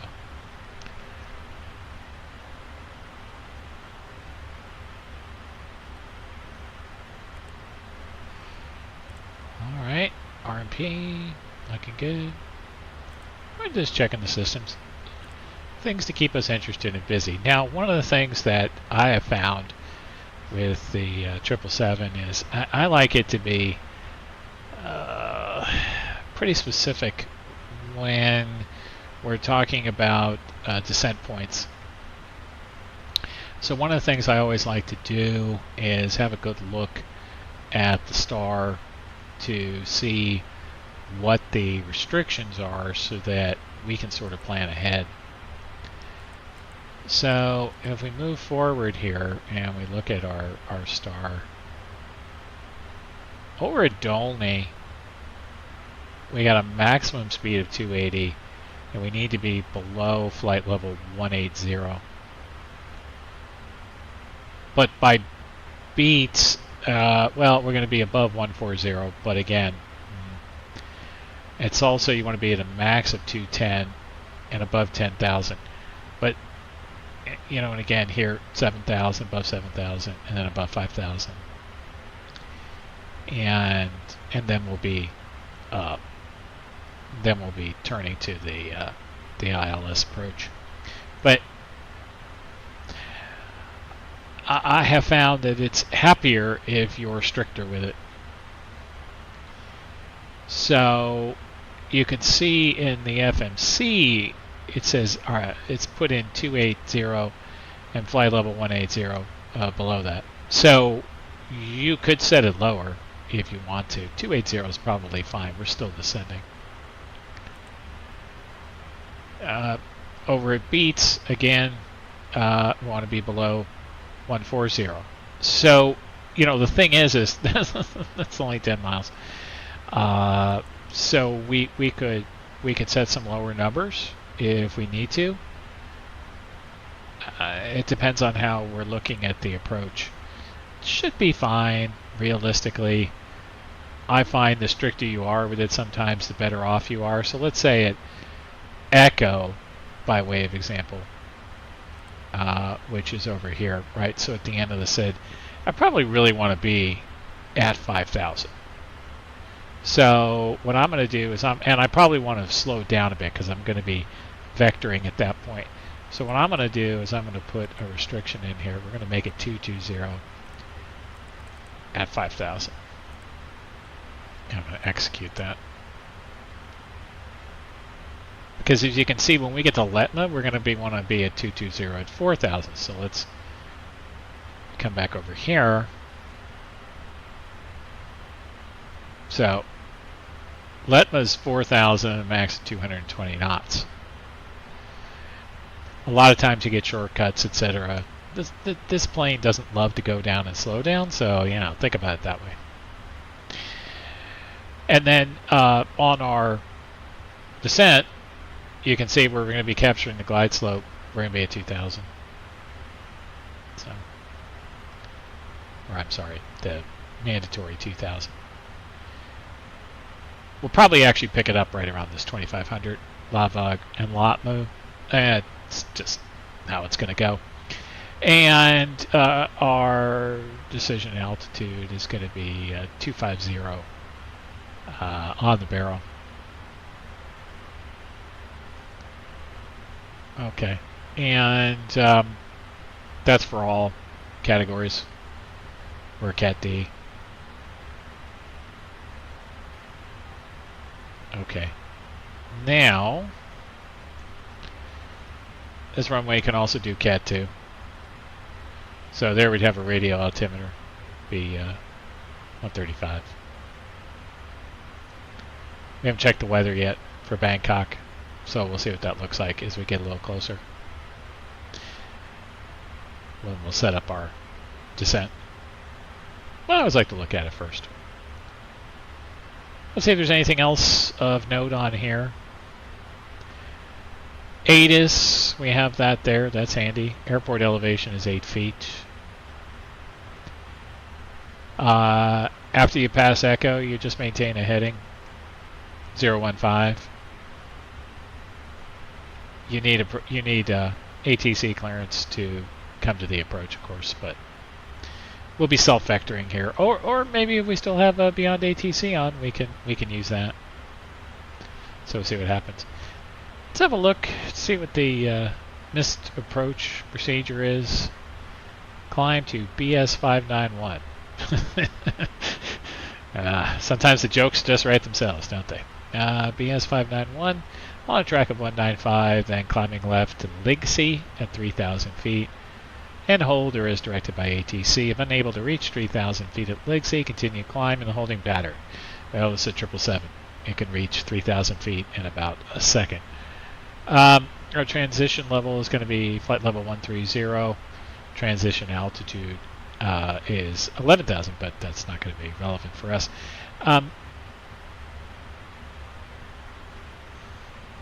Yeah, so we can actually check our transition level. Let's look at that. Check out your descent forecast. Transition level. It's right up here. And you can see flight level 130. So it has correctly identified the transition level. This plane is it's a smart plane. That's just the reality of this plane. It does what it does very well, and not just PMDG, but I mean real world. It's a very smart plane. There's a couple things it doesn't have. Sort of surprised me. One is there's no vertical situation display. Okay. Two, I think the LNAV, VNAV construct for RNAV approaches is maybe a little, I don't think it's unusual, but it might be nice somehow if you engage approach mode just to differentiate in your own mind, particularly as a sim pilot where maybe you're not doing a lot of RNAV approaches. And this plane mostly flies into, big airports. ILS on every runway. It's probably what they use most of the time. Or if you're in the United States, you're cleared for the visual, which I know how much some people love that. Here we go. It's looking good. I like this Thai Airways livery. I got this one on flightsim.to for those of you that are interested. This is Hotel Sierra Tango Kilo Lima. This particular plane flew this route today. So that was the tail number for today's flight.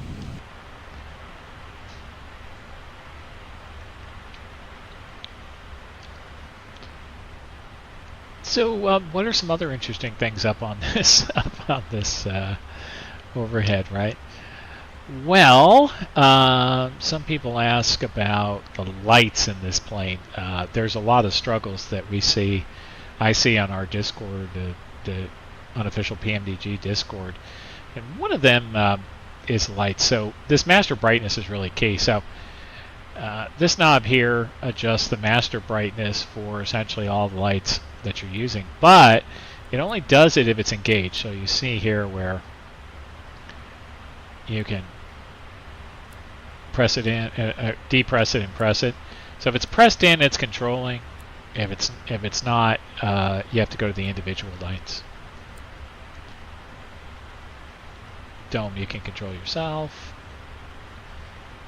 And there's just so many lights. Fun one in here is the storm lights. That turns everything on. Hello. Helpful if it's real dark out. You got your logo lights, your wing lights, taxi, strobe, turn off lights, etc. By the way, each of these landing lights can actually be controlled with by clicking where it says landing. Same with the runway turn off lights. It's a fast way to get them all activated at the same time. But of course, I never managed to click on the spot at the right time. So what I've done that you can do is I have made shortcuts. So this is SPAD.next. I have a Stream Deck here on my desk, and I have assigned some functions to the lights and a couple of other controls based on the stage of flight.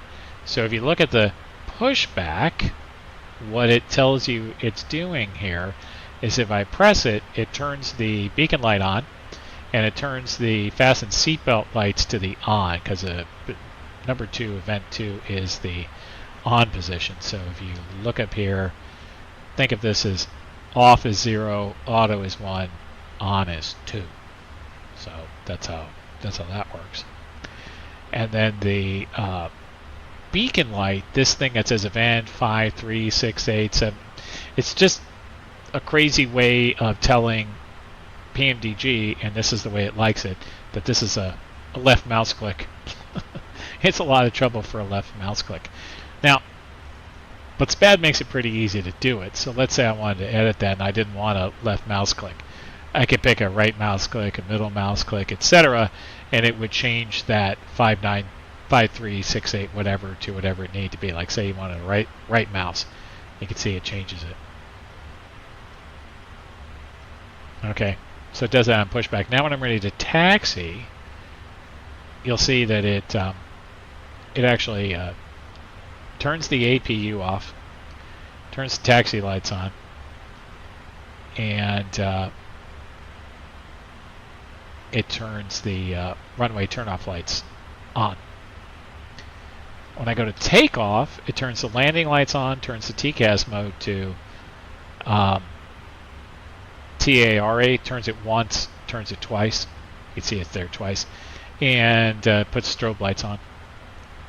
And those little delays are just 1/10 of a second delays to allow for the commands to execute without tripping over each other. When I go to after takeoff, the landing lights come off, taxi lights come off, turn off lights come off, and the fasten seatbelt lights go to auto. On approach, we get the landing lights back on, get the seatbelts back to on, etc. Landing, it turns the taxi lights on, runway lights, and it makes sure that the speed brake lever is armed. Because I have it set to an axis, and sometimes it doesn't trigger correctly. And when I go to after landing, it turns the landing lights off, turns the strobe lights off, turns the APU on, turns the auto brake off, and turns the TCAS mode back to transponder. So that's a handy little shortcut that I've done to make it easier, so I don't have to take my eyes away from the windscreen.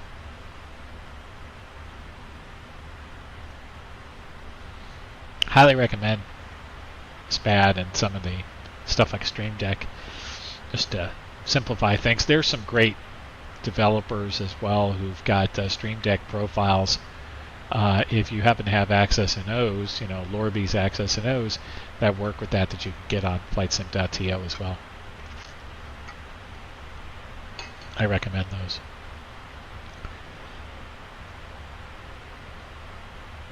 So let's have, see, our BeyondATC is very quiet. I guess we're still in their sector. No handoffs. We'll see.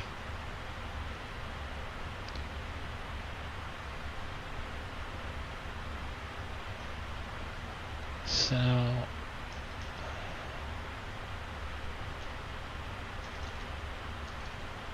want to talk some other flight sim news. So we are a media partner with Flight Sim Expo, and Flight Sim Expo has announced the 2025 Expo travel information, and this is good stuff for a lot of reasons. It's allowing you to get some room rates early.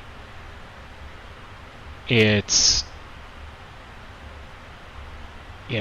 God already has the it's already got the flight discounts available, and as you know, or if you don't, it's in Providence, Rhode Island next year, which should be very interesting. Really looking forward to that. It's a little closer, which is also nice. This is kind of interesting, so I'll show you this here. This is on the FS Elite site, who's also a media partner. The convention center is right here, the Rhode Island Convention Center, and there's the Omni Providence Hotel, and that is that's the hotel it's connected. There's a bunch of other hotels here as well, which they have set up room rates with, but the Omni is offering $199, and that includes like 2 different room classes. So the a one step up in room class is also available for $199, which is a nice deal. Now I will say, for those who are concerned about cost, of course, it's more than Las Vegas. I mean, the Rio was just so cheap. To find that somewhere else is going to be really tough. But hopefully a lot of folks are still going to make it. And they're saying now they're going to have registration starting on December 14th, so we got a ways to go for that. You get a discounted rate as a Flight Sim Association captain. It's a nice thing to do. Also gives you access, if you like, to the captain's dinner on Friday night. I haven't actually gone to that because I always end up doing a bunch of stuff with other people. It's just such a good time. So, I highly recommend coming if you can. If you can't, watch online. There's just so much going on at Flight Sim Expo. I'm sorry, I'm scrolling this. But that was some other big news this past week. So we have some other interesting news from Virpil. So Virpil is putting out a yoke. And I guess the yoke handles are interchangeable here, just looking at this. I had the opportunity to visit the Virpil booth, and I was at Flight Sim Expo. I was very impressed. So I actually decided to get a stick from them. So I love Flight Sim hardware. I have a lot of different stuff, and I like trying out new things and cycling things around. And one of the things I had is the Boeing yoke from Thrustmaster, which is a very cool product. However, it has one massive drawback, which is that it's huge, and it takes up a lot of space on the desk, and made it hard to do things like get to my keyboard. So I thought, well, I might try a stick again. So I had the old Thrustmaster Warthog, but it was real sticky. I didn't like it. I liked it, but it just had some issues. And I tried out the Virpil Alpha Constellation and the Warbird base, Warbird D base. It's just buttery smooth. The precision is fantastic. And I just really enjoyed sort of holding it, and I was like, you know what, I might try these. So they had a sale, and I got it, and I'm using it now in this setup, and I kind of forgot how nice it is to have a lot of buttons right at your fingertips to engage. So, like for example, the whole parking brake thing that I was discussing before. I've got one of the levers that's an axis assigned to the brakes. I have rudder pedals, but the brakes are always tricky because the chair rolls away. So I put the toe brakes on the axis and the parking brake selector on a button. So I hold it down and I press the button. So that's pretty nice. But this yoke looks pretty interesting. One thing you can count on with Virpil is it's going to be nice. €500. It's a big investment. I'd say it's in keeping with most of their pricing. I'm not really sure why they're doing a Kickstarter campaign, but okay, so be it.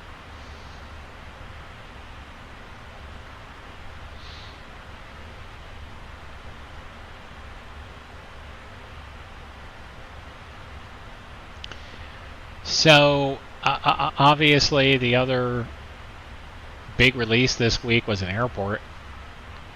And that, of course, is from Aerosoft, and it's the Frankfurt airport. You know, I'm not sure exactly how I feel about this. This is a Joe Erlin project, but it sounds like it wasn't entirely his project. I love the Brussels airport that he did. I can't quite figure out if Frankfurt's a must-have or not from them. I suspect I'll buy it. Question is, will I buy it now? Will I buy it later? Will I buy it when it goes on sale at some point? Here's some of the pictures. It's always nice to look at the pictures. I assume this is AI traffic. It wouldn't be static planes. That'd be very surprised by that. Frankfurt has a very interesting sort of cantilevered tower there. Something different.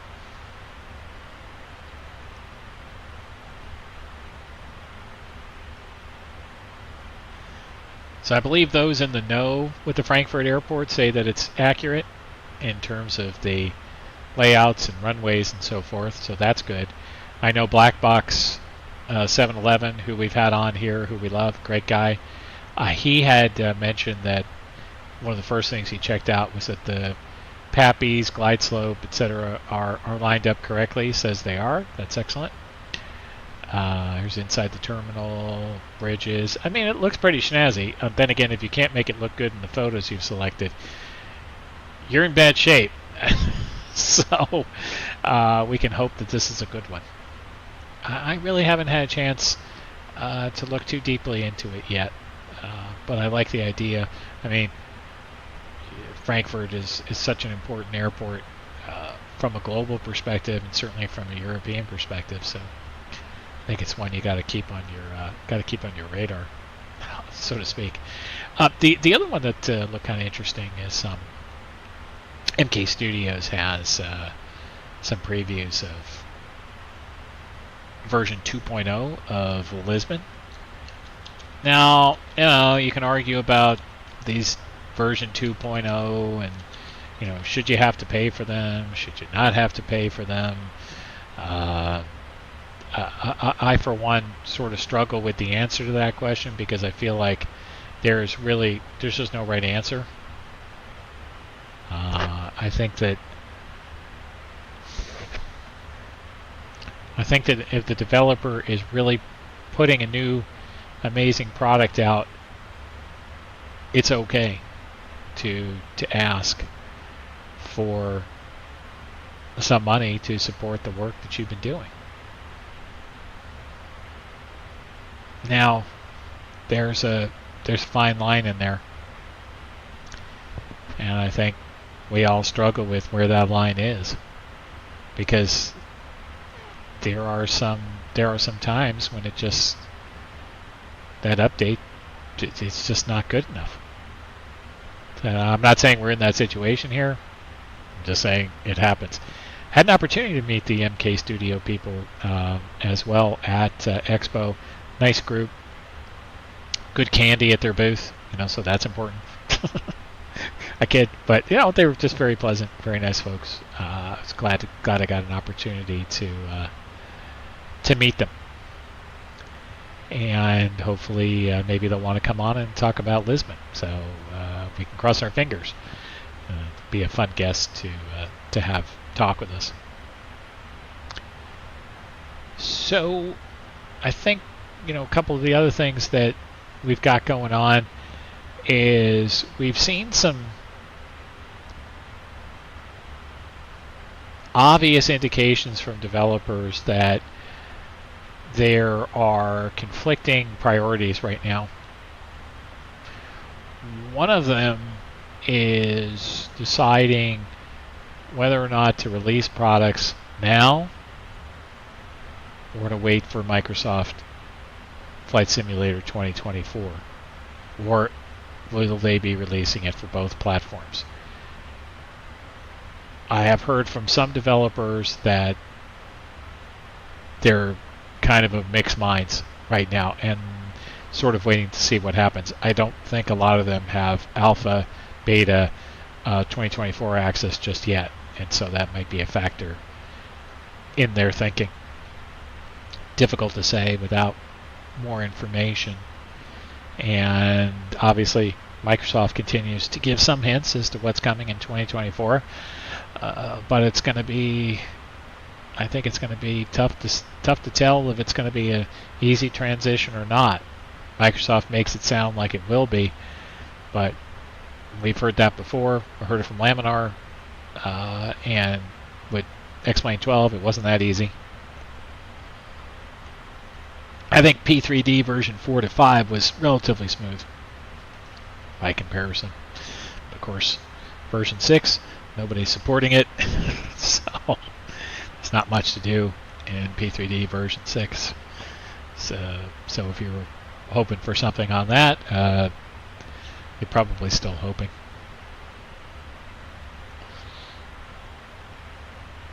All right, let's have a look at where we are.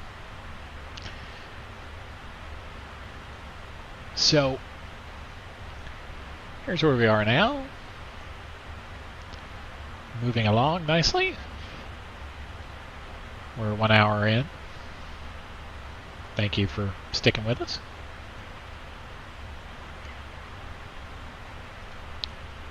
Hopefully you're enjoying it.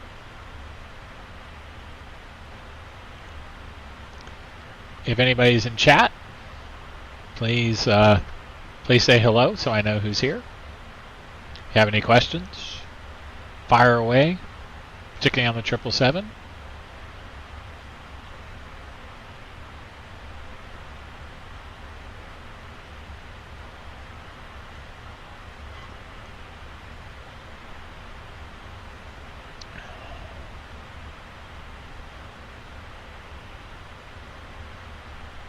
All right, well, it's quiet in chat, so I'll let me make sure I have live chat on.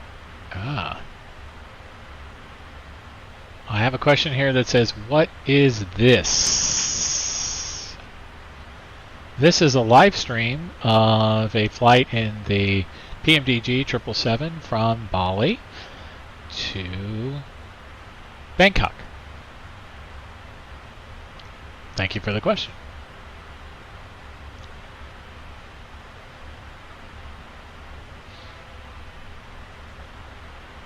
That was from Raja.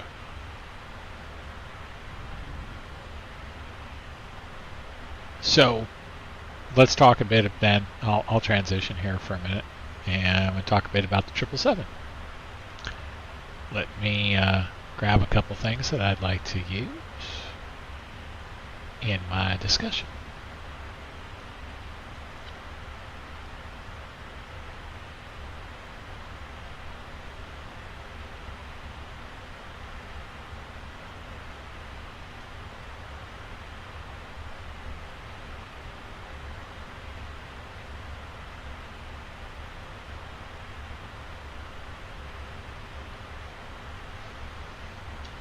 All right, so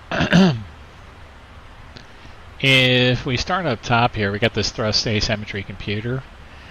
So if you think about it, you look outside of this plane, right? We have two, extremely large and powerful engines. So if you have an engine failure, I think you can guess that it's going to be uncomfortable from a yaw perspective, right? If you lose an engine, it's going to be messy. And what the thrust asymmetry computer is doing is to help you compensate for it. Now, true, you may still need to be putting some rudder in, but it's going to help you compensate. So that's a big and important thing that it does. It's really critical for that, and it's got itself on auto, so it'll trigger itself if you're losing an engine. So that's important. And if obviously you've lost an engine or whatever, you're going to have to compensate. But that's what that button is for. I think the notion there is that you could, of course, turn it off if you have to. So, for example, if it had failed, if the thrust asymmetry computer had failed, or compensation, thrust asymmetry compensation had failed, you'd want to turn it off. So that's just one of those things that came up on the iCast. That's what you'd want to do.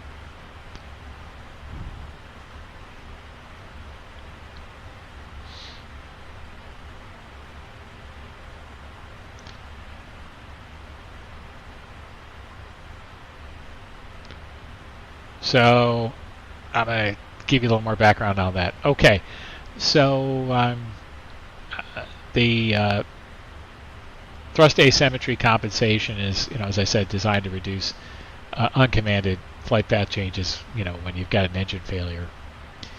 And it's continuously monitoring, so that's helpful. Now, you might ask, well, what's a differential that will trigger it? And that is actually 10% or more from each other in terms of the thrust output. You wouldn't have that happen on takeoff necessarily. It's not going to fully compensate through it, so you may need to roll or yaw as needed. Now, so the amount of the rudder, I guess, is proportional to the engine thrust difference. So you should be able to observe it in the rudder pedals. So it doesn't work when you're below 70 knots on the ground.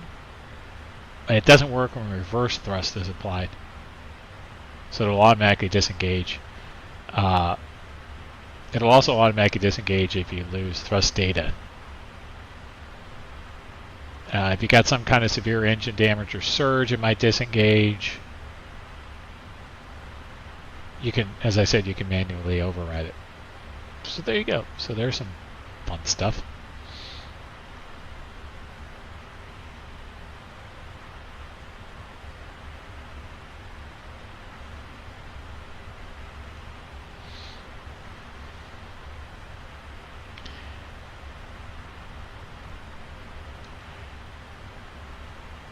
All right, and you can see here you could add rudder trim if you had to.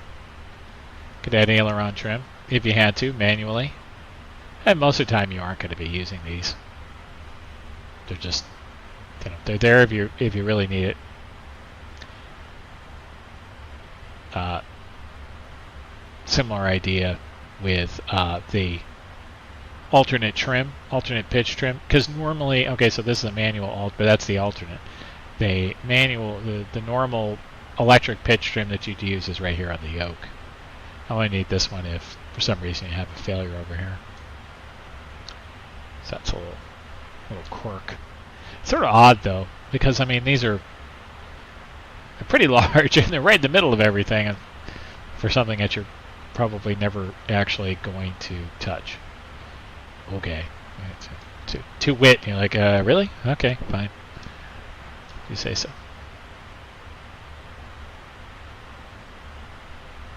So here's another little PMDG thing. So this blue bracket here is showing you where my actual physical throttles are. Now that's not on the real plane, because of course the real planes are the throttles in auto throttle mode and moved by the servo motors. But this is just for your convenience, so you can see where your actual throttles are. So I have it set where it's not going to override it, so I can move them along. Now, the way that works is, you can see in our auto throttle mode here, if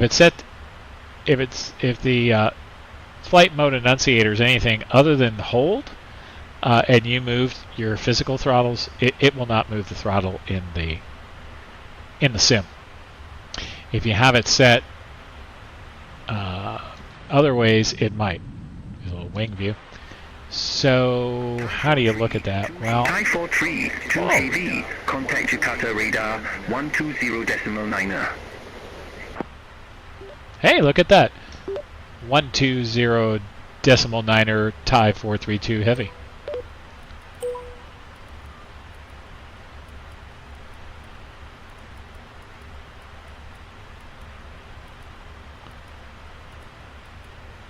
So that was a surprise.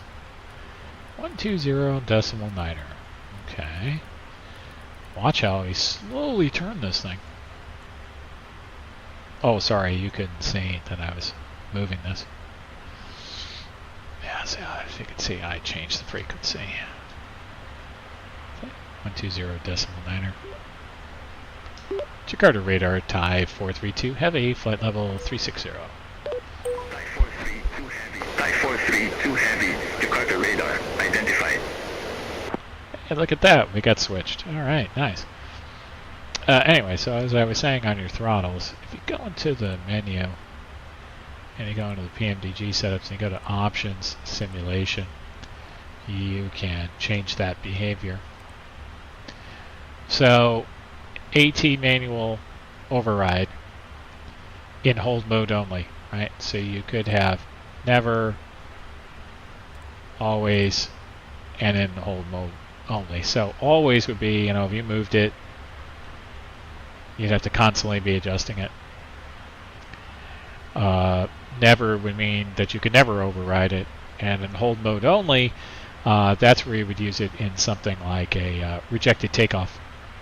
Because if you recall, when we took off and we went past 80 knots, the flight mode enunciator for the thrust mode went to hold. At that point, you could push the throttles forward if you wanted. For example, if there was wind shear and you want to go to full throttle, you could also retard them completely if there was a rejected takeoff. So that's an example of how you use that, along with the blue indicator light here. So there you go. Learned something new, right? And actually brings up an excellent point. Hey Ted, thanks for tuning in. Thank you, appreciate it. And I'm glad you'll go back and watch the video on demand. Hopefully I'll make it to the end.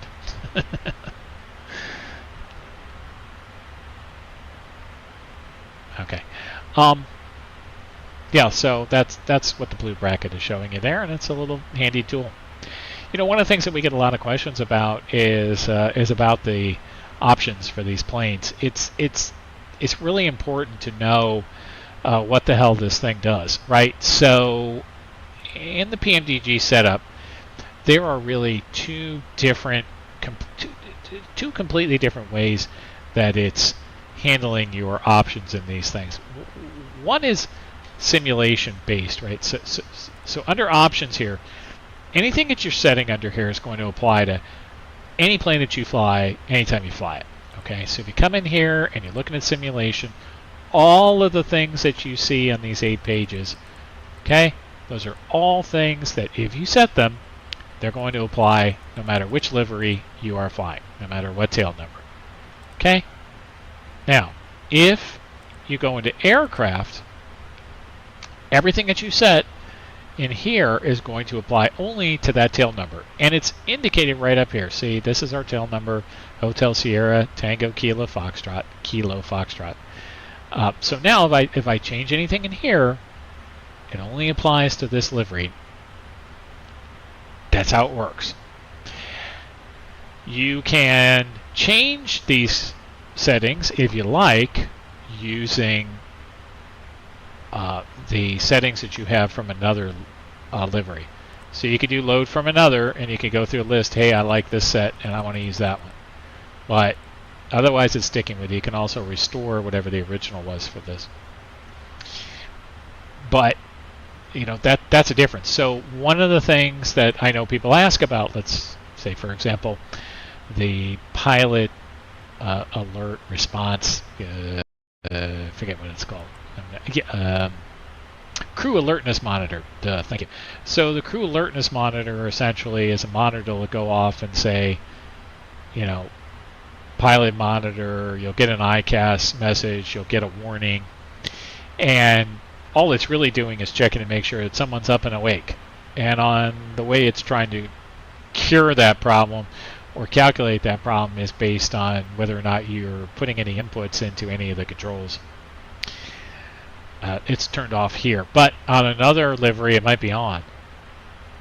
So if you don't like that system, particularly if you're like a snooze cruise, you know, you're doing your 10-hour flight and you walk away and you come back and there's 23, you know, warnings, you can turn that off here.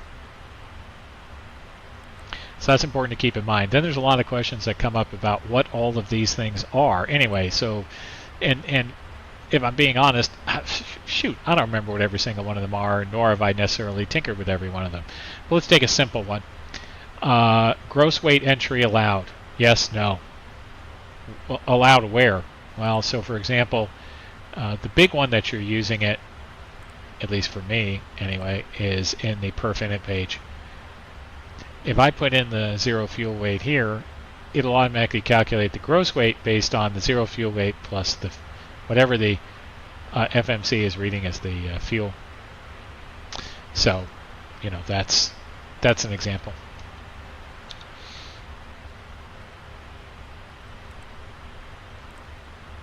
Oops, sorry. What are some other examples? Flight tablet, off and on? Yeah, okay. Seems pretty straightforward. But sometimes people are like, where's the tablet? Right? Tablet's over here, but you know, if we turn it off completely, then you get one thing. I could also put it away because there's a bunch of click spots, right? There, I just put it down in the little cubby hole. Now, if I click back, this is my click spot to bring it there. Oh, and there's a click spot on the window if you like it on the window. Why can I not zoom this? There we go. I'm not successfully zooming back out. There we go. All right, so now it's on the window. Maybe you don't want it there. Here's the one with the weird hand. That click spot's over here. You can return it over there. So on. It'll bring it back to here with that one. But meanwhile, down here, you can turn it off completely. So that's an example. Takeoff thrust D rates. So is that possible? Is it not possible? So where would you see the results? And you'd see it over here on the thrust limit page. I mean, we can't see it now, of course, because we're in cruise, but that's where that would show up. Actually, maybe I'll use both here so you can see it. You can have the auto LNAV on go around. I kind of like that. You've got climb thrust D rates, right? So that's another option. You can have climb 1, climb 2 versus just climb. When does the climb D rate stop and go to just regular climb? You can change that setting.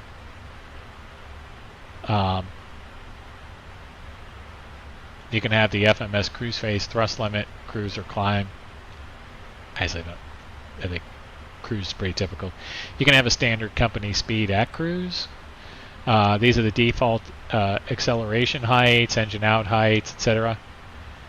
I mentioned to you I had those all set to 1,000.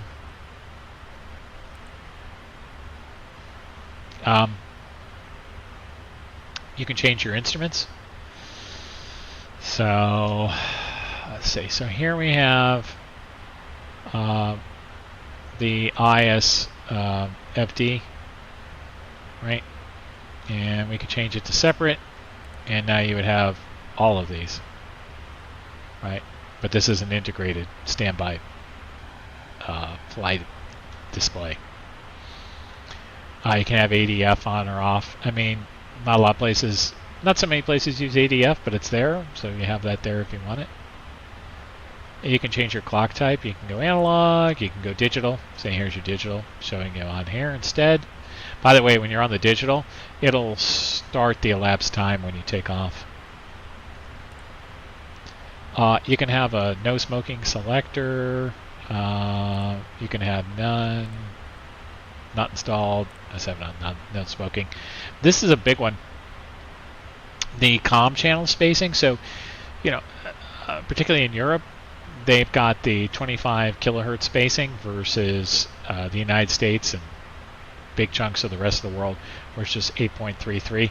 And you know, how does that manifest? Well, it's the number of frequencies that you can dial on the on your comm here. So for example, if I'm looking here, this spacing is more generous, right? Sorry, let me show you. So this is the 8.33. This is a narrower one, so you get a lot of frequencies in here. So for example, you have, so here's 8, 5, 10, 15, and then it'll go 25. Okay, now if we switch that, so it's only 25, watch. Nothing in between 8 and 25. That's a big difference. Something to keep in mind. Real important to know where that one is. Flight test package, nobody cares. You have your Wi-Fi, SATCOM antenna, tail skid, yes, no, okay. This is the ground proximity warning system. You can have V1 call out, bank angle call outs, approaching minimums, and all the different call outs. It's all very interesting. You can page through them, get what you like. It's got the different AP disconnect warnings. I've only used the Whaler, I think, 2 presses to turn it off. Altitude alert systems, altitude approach oral. You can hear that little sound when you get like about to capture your next altitude. Actually, speaking of which, let's check our VNAV quickly here. We have 185 miles to our step, which we should see, and indeed we do, right here on our ND. Step climb is there.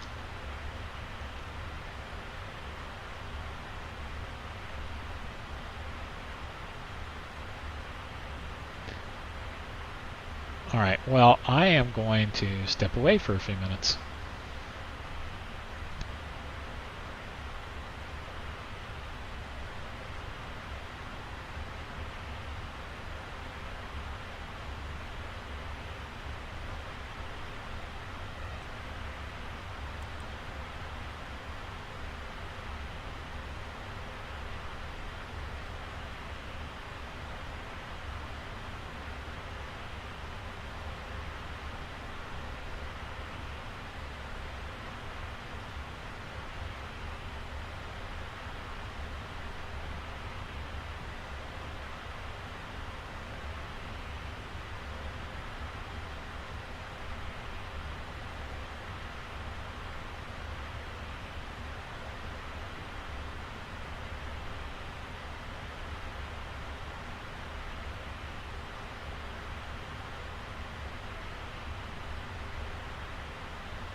Alright.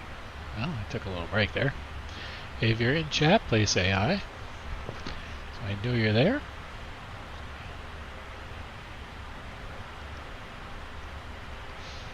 Okay, maybe not. Alright. Well, let's see what's happening in the land of the many Discord questions.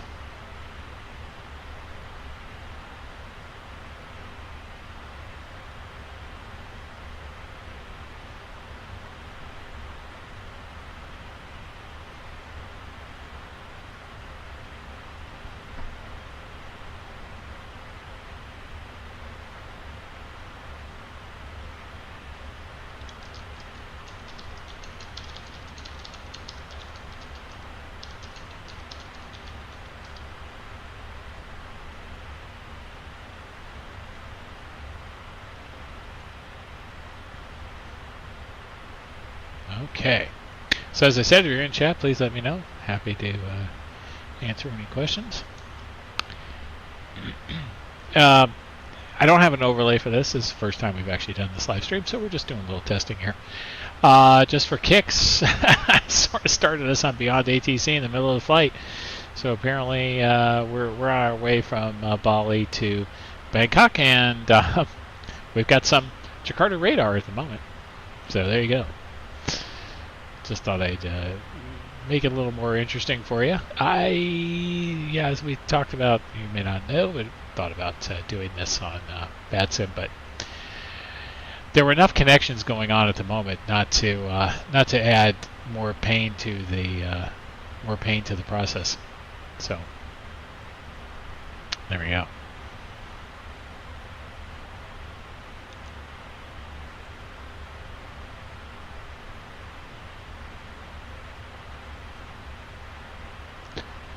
It's interesting. We had a comment here in the unofficial PMDG Discord about flying the 747 in P3D. So what do you know? Contact Singapore, Center 123.7. Have a good day.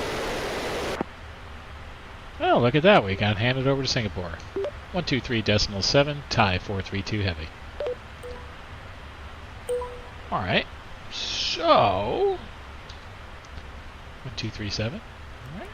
1237.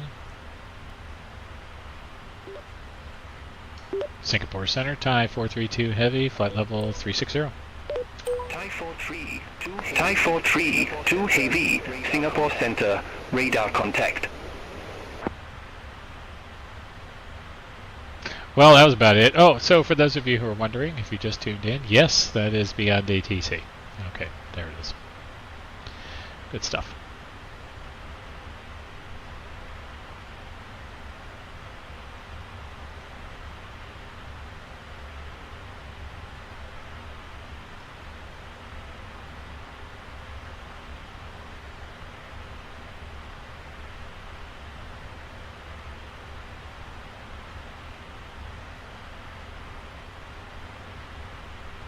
So I'm looking at our progress page here, just in case you're wondering.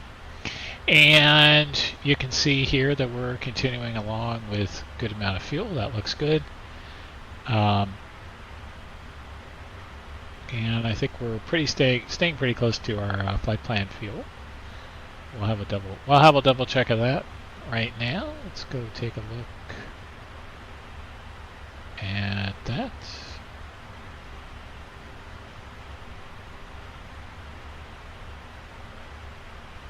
Coming up on NYMEX, and the flight plan was predicting 22.1 estimated fuel on board, and it's predicting 22.1. Not bad at all. Excellent.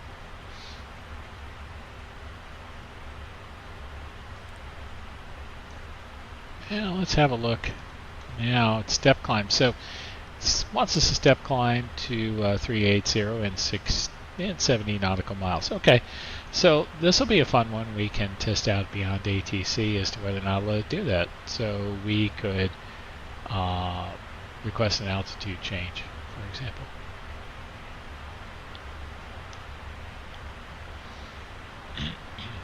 see what happens when we do that.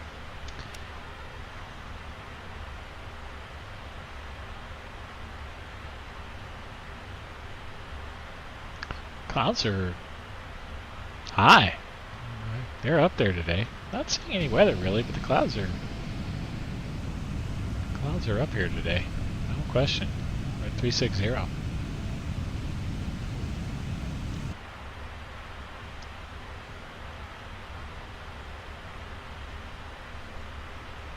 So in terms of our flight path, if you're wondering where we are,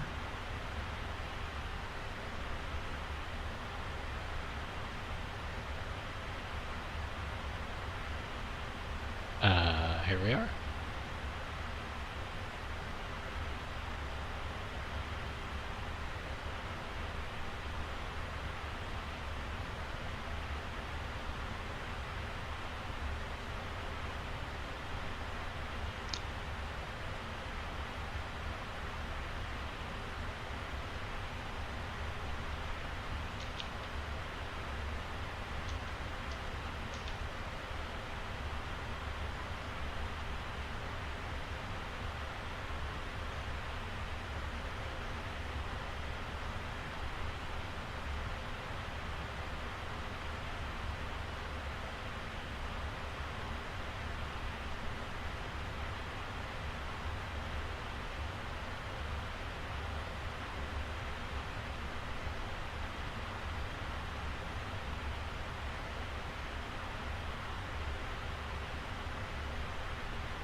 So for those of you who are history buffs, we've got some interesting locations here, right? So we're up Brunei's over here, but down here, so we have Sumatra and Java, and then right down in here we have Krakatoa, the famous volcano.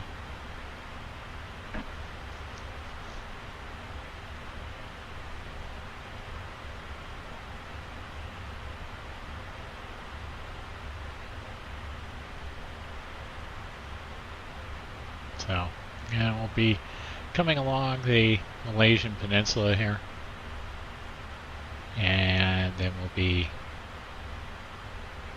coming into the Gulf of Thailand.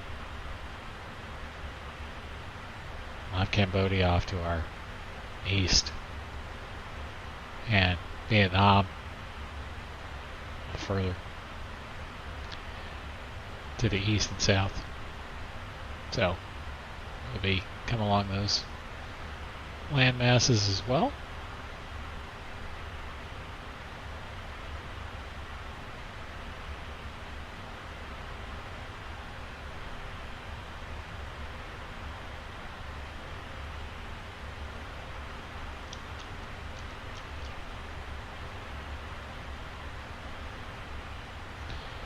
So the airport is on the eastern side of Bangkok, and our route is actually going to keep us even further to the east of it. So we might have some city views off our right hand side. Let's see, we'll check and see what it's looking like in terms of the weather. Let's have a little look. So our arrival weather, we got winds 250 at 5, a few clouds at 2,000, broken at 10,000. Okay. And temperature is 29. It's toasty. QNH 1008. Look like there's any real weather to speak of. It's helpful. Navigraph still has us on 19 left, which makes sense. Okay.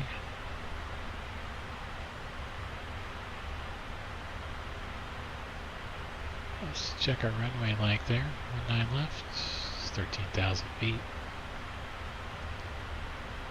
I'm not sure exactly where we're going to park up, actually. It's a good question.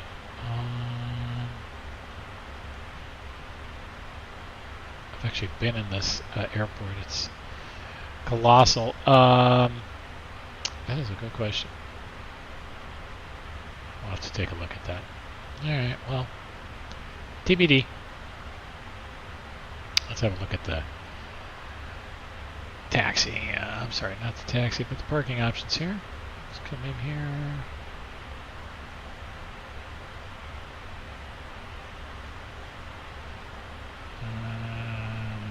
Briefing. Closures.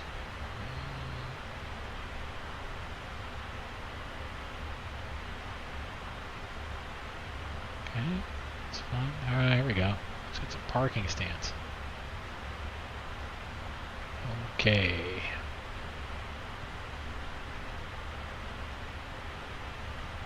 Yeah. East apron. Yep. See, we got a lot of apron parking. Main coordinates here. Well, we'll figure it out.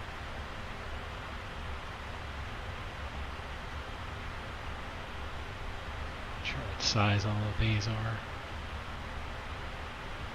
G2, only pretty big.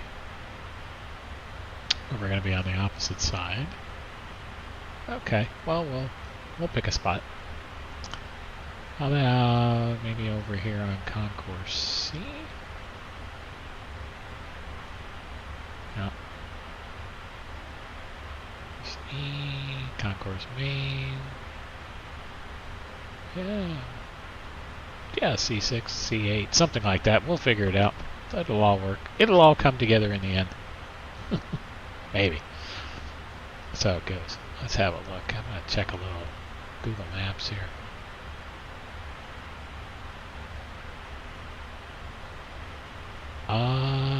That's a big plane.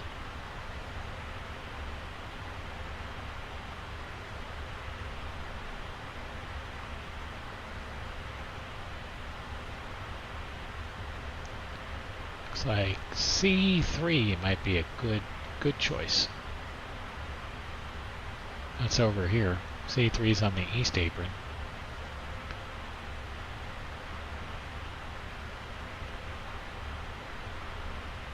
C3. See if we can find it. East apron. Here it is, C3. Yeah, I think we might do C3.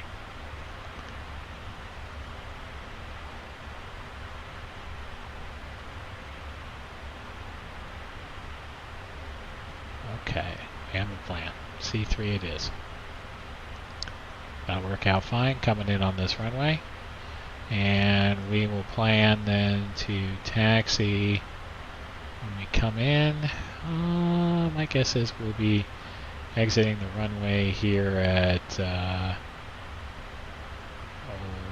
Bravo 11 or Bravo 10. Taxi via Bravo.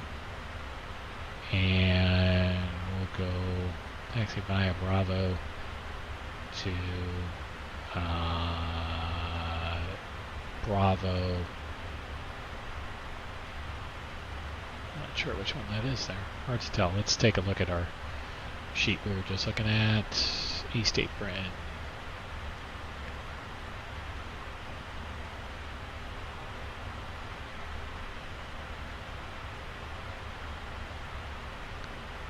East apron.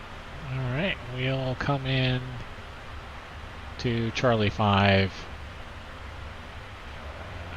and then Tango 6 and into Charlie 3. Okay. That'll work. Let's pin that one. Excellent. Okay. This should be interesting. Should be scenic, I hope.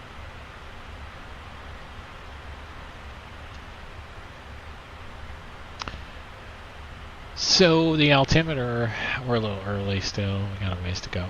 We don't have to set that quite yet. So with 25, winds at 250, a little bit of a crosswind, nothing too terrible. Let's check that again. Those winds were pretty light.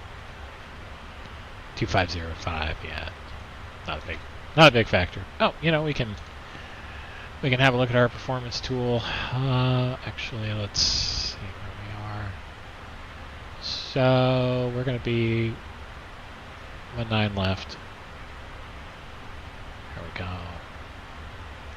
AC will be on. I'm going to go flaps 30. I like flaps 30. Others may disagree. I'm going to import the weather.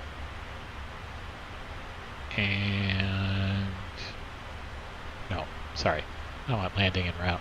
My bad. 9 left. Alright, and we'll import our aircraft details. So let's have a look again. Index, and we're going to go, let me go to the perf init 207. And we should have just around 10. Yep, okay. So about 10 kilos. 10,000 kg left, and AC will be on. Anti-ice is going to be off. We'll add VREF of 5, especially with those winds.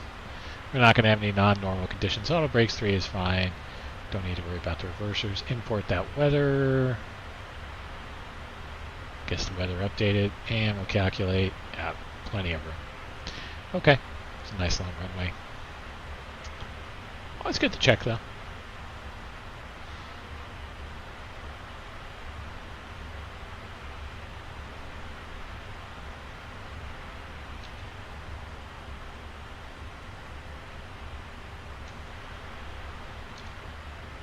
Quick status check. Engine looks fine. Status looks fine. Yep. Okay. I like the look of it. Fuel looks good.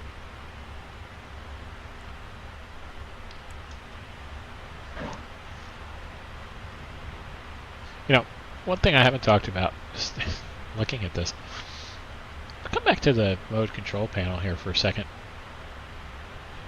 One thing you might notice here is, got the obviously the autopilot's on.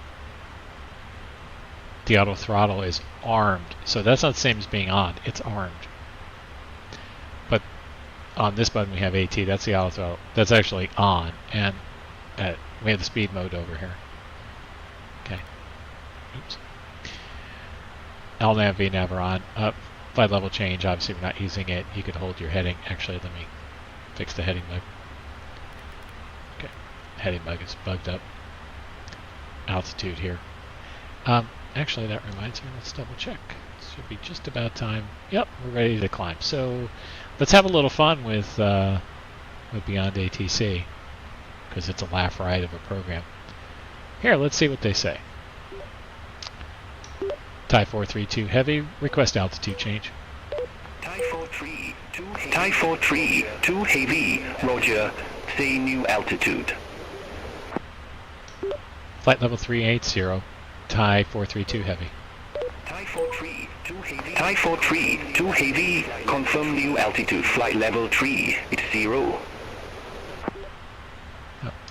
Affirmative, Thai 432 Heavy.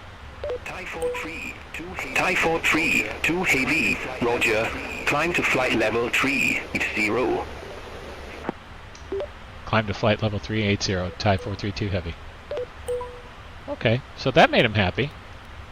Now we're going to climb, we're going to set this up. There we go. Press that in. And it's going to do a little thrust addition, so you can see here. It's going to go to climb mode. And we're going to start climbing.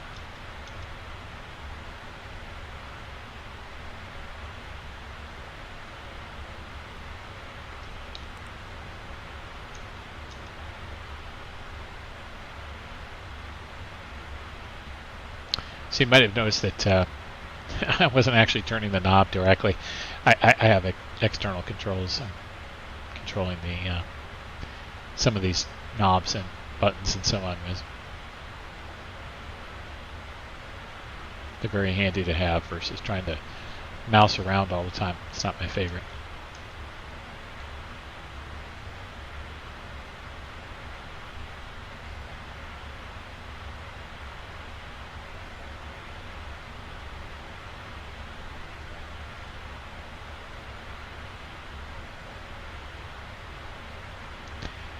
So at some point we'll pass over into Bangkok Center control. This should be around Tidar. How far are we from Tidar? Well, a little ways to go yet. Okay. Whoops. Sorry. So as you can see, we've captured altitude, and we're starting to thrust is being reduced.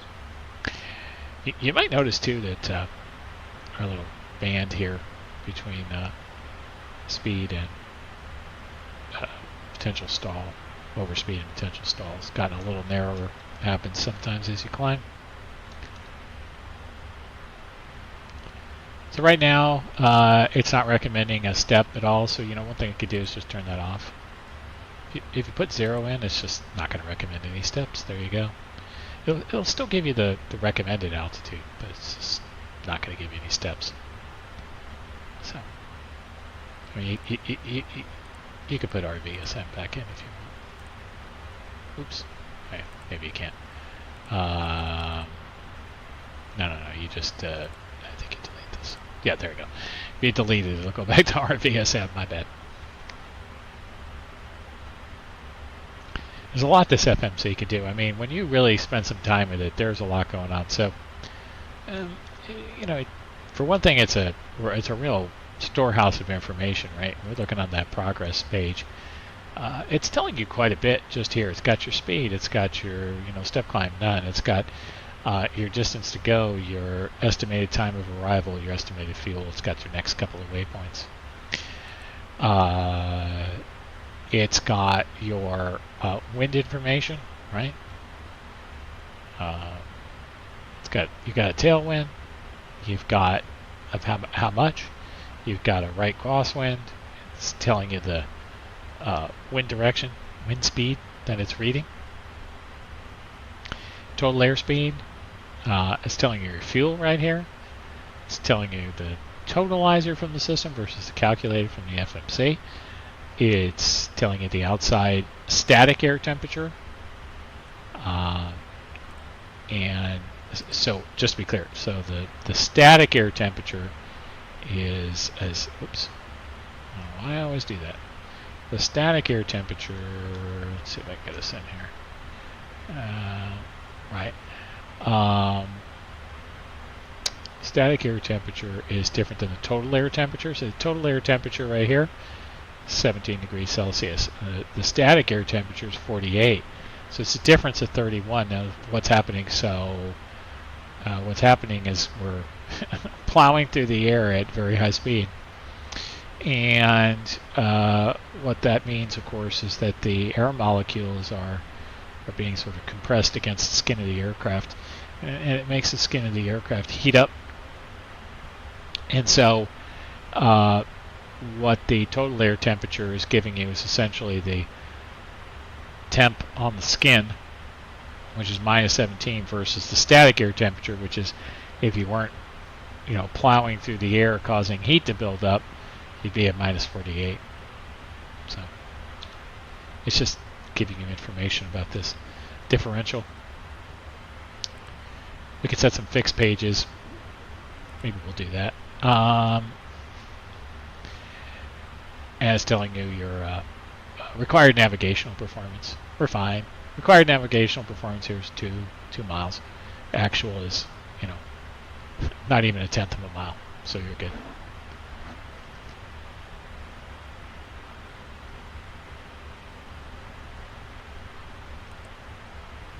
Oh, and on the VNAV, you also get some fun information, right? Get your cruise altitude, econ speed. You could change these here. We could go faster, we could go slower, etc. What your N1 is running. Again, giving you fuel information. Descent, so it's telling you, hey, until we get to the crossover, we're going to be at 0.834 Mach, then we're going to go to 302. Speed at the transition altitude of 2,000, where we get below, 10,000, where we get below 10,000 is going to be 240. It's got your next restriction, which is a Dolny, flight level 180. It will tell you your flight path angle, vertical speed.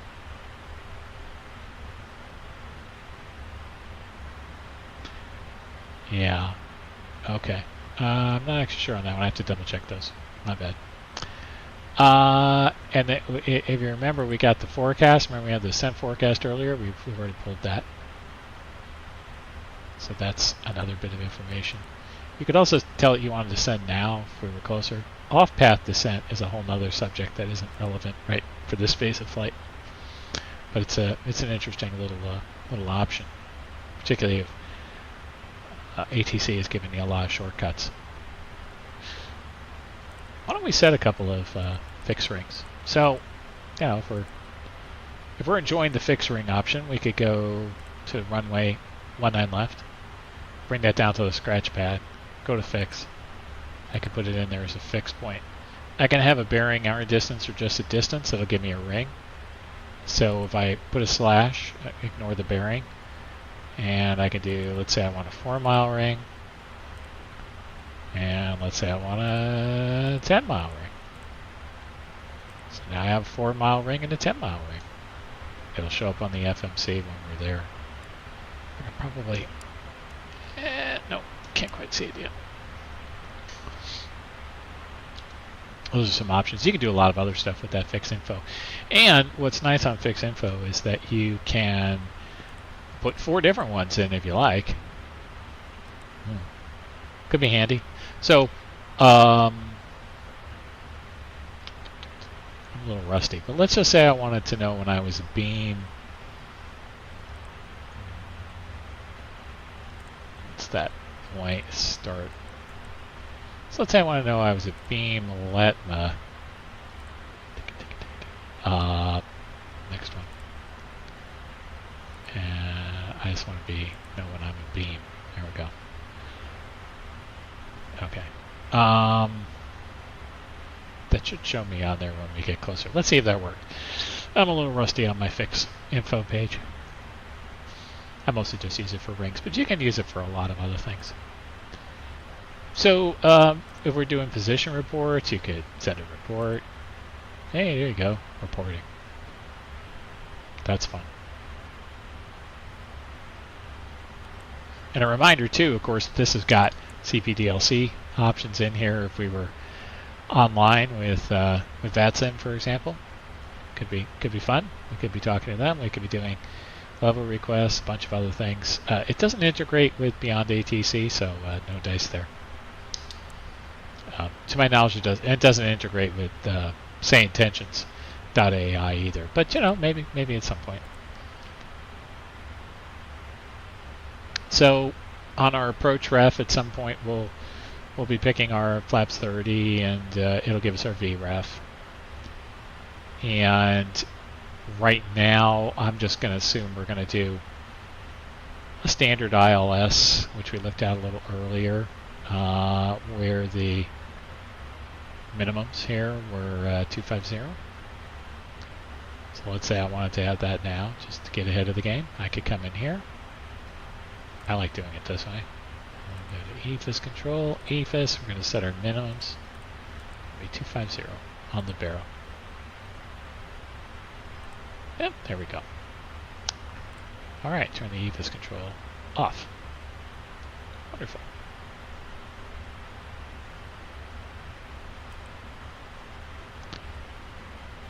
All right, put this back on progress.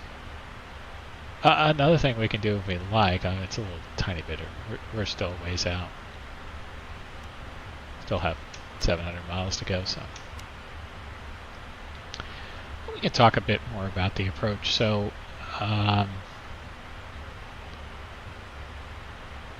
We are going to be coming in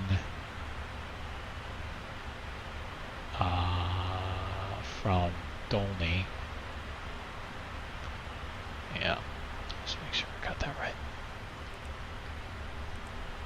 Yes. Where's Lemmy? Ah, okay.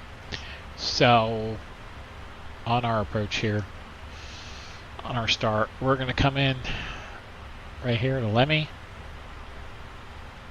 Okay. And that's the Yankee 12 airway. Then we're going to go Lemmy to Dolny. Dolny to Beats. To Salsa to Latin. Then we're going to get into the Bravo Sierras, and then we'll get to Echo. So that'll be the SID.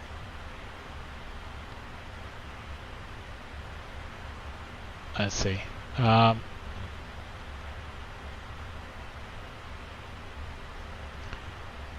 what does it tell you? RNAV 1 is required. Okay, it's no big deal. We'll have that. Radar required. Okay, for RNAV equipped aircraft, pilot shall inform non-RNAV equipped, you'll inform ATC. It's not relevant for us. We're going to descend via the star as depicted, but ATC will give us actual clearance. So we'll see if we stick with BeyondATC, we'll see what it does. You'd advise them if you could comply. I mean, the 777 is about as compliant as you're going to get. For arrival speed control instructions, refer to 20-1P pages. Okay, well now see, there's something I hadn't looked at. 20-1P. Okay. 20-1P. Here we go. Let's see. That's 20-1P1. Here we go. Arrival. Let's see. Cat 2 approach and landing. We would announce that on initial contact. I don't think we're going to. When your low visibility procedures are in operation, a much reduced landing rate can be expected. Okay, so you meant to go slow. Aircraft will be vectored to intercept the ILS localizer at least 10 nautical miles from touchdown. Okay, that's helpful. All runway exits are equipped with green, yellow-coated taxiway center line lights to indicate the boundary of the localizer sensitive area. Okay. Pilots are required to make a runway vacated call, giving due allowance for the size of the aircraft to ensure that the entire aircraft is vacated to localizer sensitive area. Alright. Aircraft shall vacate the runway via the first convenient exit taxiways, which are designated as follows. Let's look at 19 left, because that's where the rubber meets the road. Bravo 8, Bravo 10, Bravo 11, Bravo 12, Bravo 13. Alright, well, where's Bravo 8?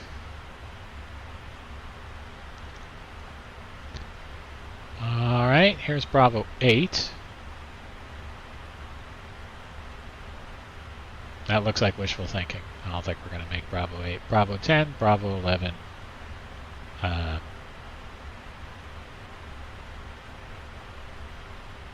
Sorry.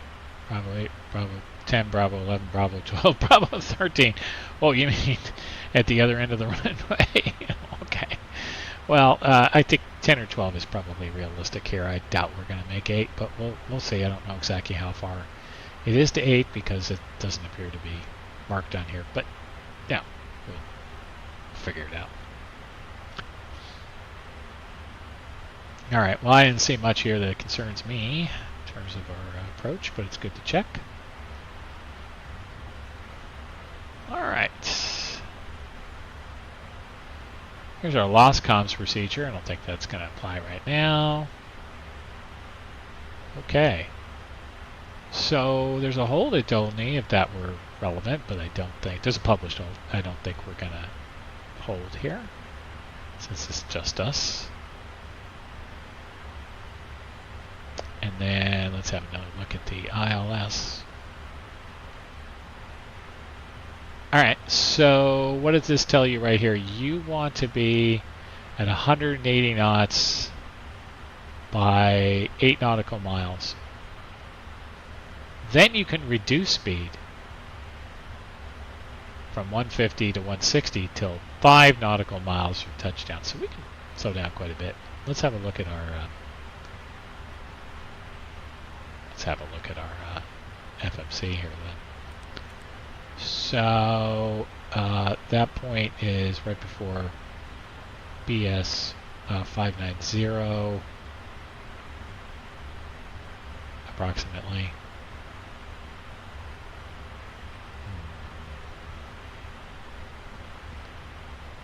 It's between. So let's just check lot move here. So when I'm at lot move, I'm probably going to want to be at 180. And we'll just make it 2500. There we go. Alright. That'll be fine. We can be 160 here at 2000. Probably slow it down more than that already. Okay. And we'll execute that just for shits and giggles. We're going to add our piece in here. That should improve that. Yep. Okay. Alright. I like the look of that. Touchdown zone is 4 feet. Oh. Okay, that's low.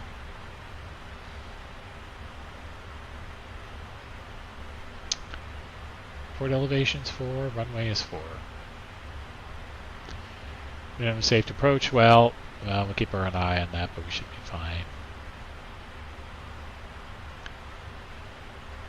Got multiple arrivals, multiple approaches, multiple towers. I think we can expect 118.2 for our tower.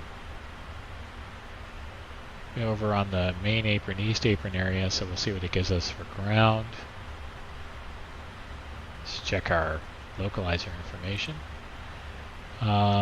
So for our ILS, it's 1110.5 and a course of 195. That is correct. Excellent. Not a big surprise there. It auto selects this. You don't have to do anything special. Okay. And then we've talked about the missed approach instructions from there. Do note there you're going to keep your speed down.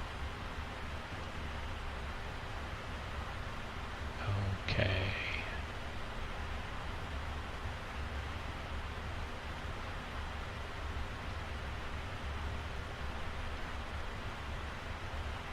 Got some pappies, no surprise there. 3-degree glide slope, again, no surprise there. Okay.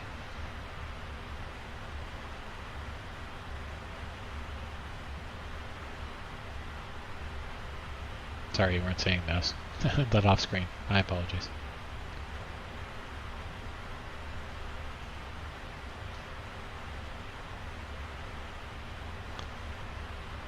Well, I don't know if anyone's with us, but if you're still here, thank you.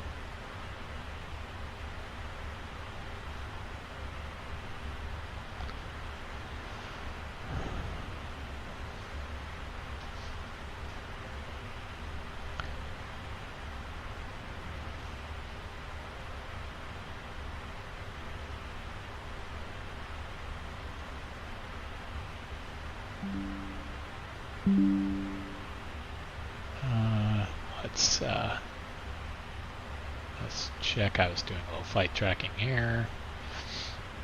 Looks fine. Wonderful.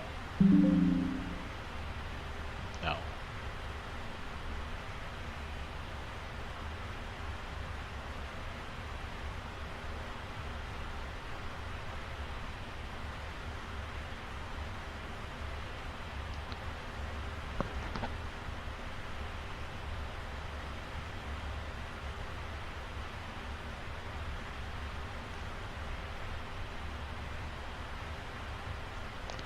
Okay. Sorry, we're just sitting here looking at this and staring at the FMC. Like I said, nothing's happening. I apologize for that. I've been doing a little checking on some stuff as I'm looking on my other monitor here. So let's see how we're doing in terms of our actual progress here. Let's see, we have 690 miles to go, so a little less than 2 hours. It's good. Making progress.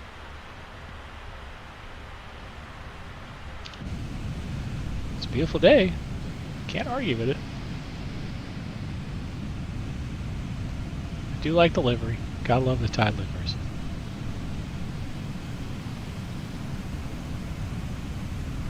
Just cruising around under here.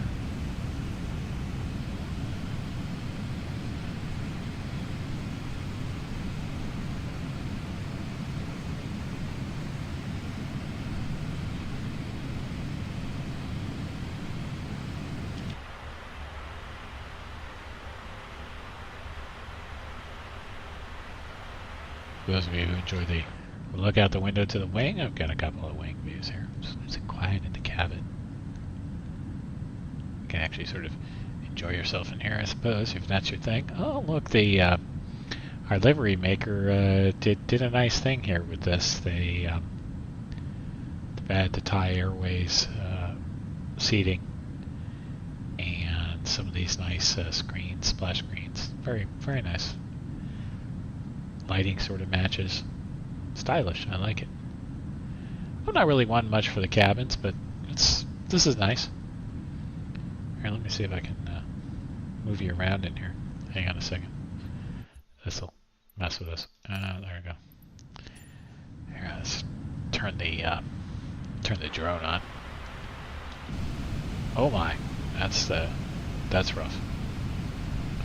Now let's do it this way. I don't understand that. Oh. See, this is what I don't like. The camera system is annoying. Okay, here we go. So we can move about a little bit. There we are. Yeah, this is quite snazzy. Like I say, I don't spend a lot of time in the cabin, but for those of you who do, oh look, they got the curtains down. Ah, yes. This is where you want to be. Pointy end of the plane, my friends. Pointy end of the plane. Ooh, it looks nice. I like it. I don't know. Oh. These herringbone setups probably aren't even on the Thai one, but it looks snazzy for sure. I do recommend the herringbone if you have the option. Well, I guess this is a herringbone, yeah? Yeah.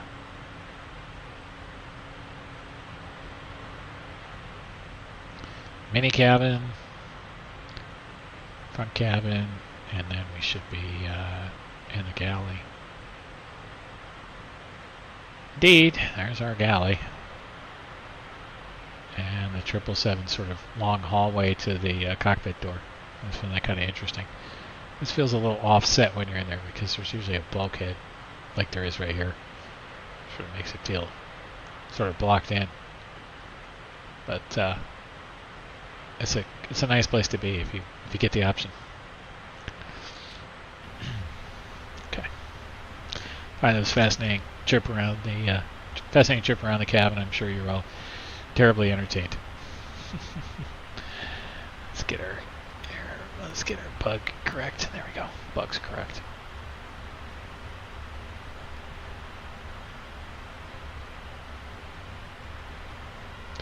Well, it says we have 2 watching now. I think one of those is me. If there's somebody else here, please say hi in the chat. Always glad to hear from folks. Particularly if you have questions, thoughts. We're just enjoying a nice cruise here, so we're getting there. Yeah, hindsight being 2020, it's good for a ring out of the technology, which admittedly is slightly primitive. But on the other hand, 4 hours might be a touch long for a stream flight, unless it's across the pond or some such. But obviously, that's not today. Well, it's coming soon for those of you who are across the pond fans. done it a number of times myself, as Felix has. He likes to counter program the cross the pond by going to the Pacific and flying somewhere. We've done that with him. It's fun. Just get into a completely different zone, completely different thing. It's entertaining. It's funny because I'm often of two minds with VATSIM, because on the one hand it's a great thing to be able to do, but the problem is 90% of the time you get spotty coverage or no coverage. And Unicom's fascinating, but not that interesting really.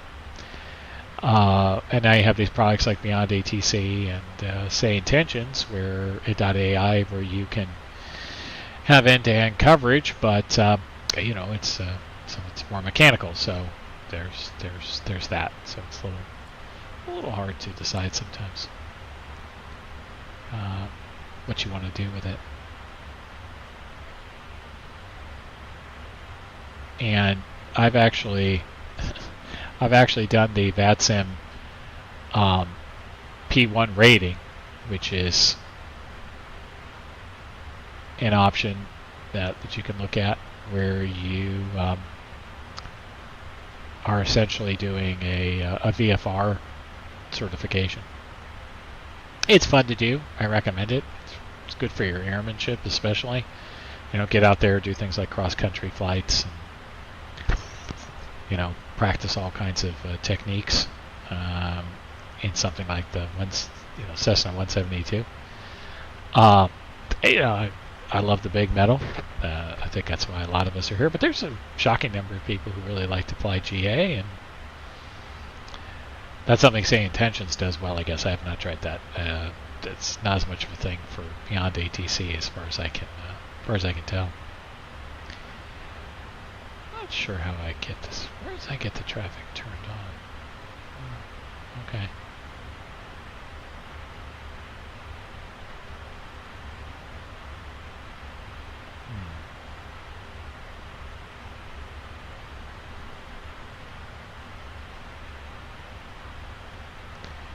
So those of you wondering why I'm talking to myself, I'm looking at the BeyondATC options. It's I've got the basic voices on. They work just fine. I've got the traffic on, but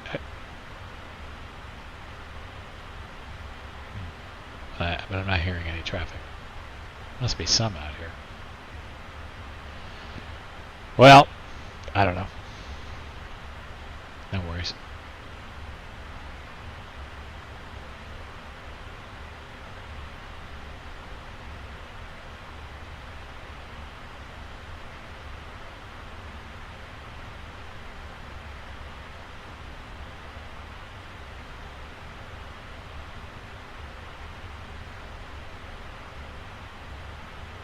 So we're going to have a little check on where we are, those of you who are wondering.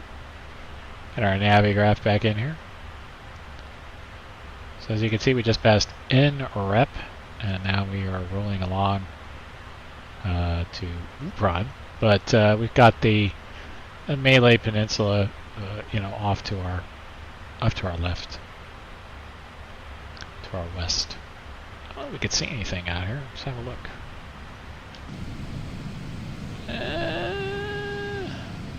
Yeah, maybe.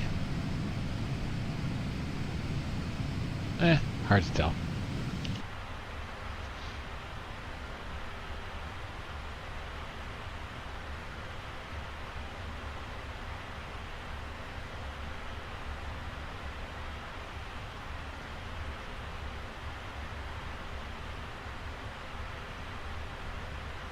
So our changeover spot for our center should be up here at Tidar. As you can see, just looking at our boundary here between Bangkok, Singapore and Bangkok. We should be skirting Kuala Lumpur control zone, and we'll be outside of Ho Chi Minh control. So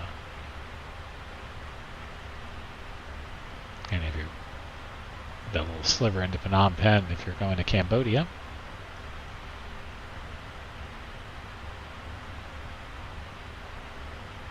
This is the old Bangkok airport.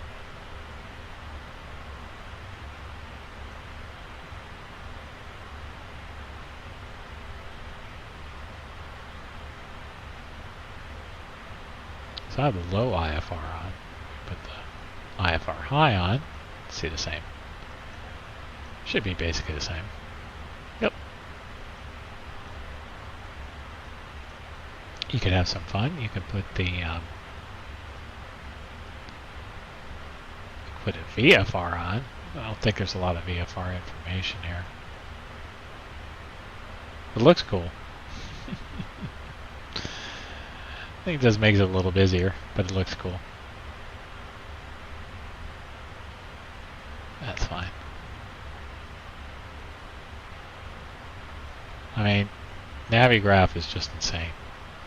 What they have done with this product is just... We are just so fortunate to have this, especially at the price that they charge. I mean, it's not dirt cheap, but it's for what it is, it's incredible. Let's have a look here. This is kind of fun with the satellite overlay. Makes it look nice.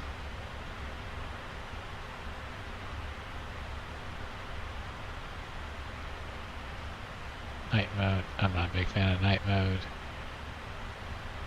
You could add a layer. I don't know that you care. That's fine. Good enough.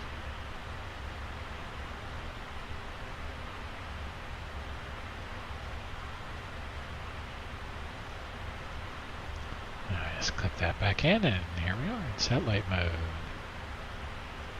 It's kind of nice, gives you a little different view, something different. Territorial waters, it looks like in some cases here. Yeah.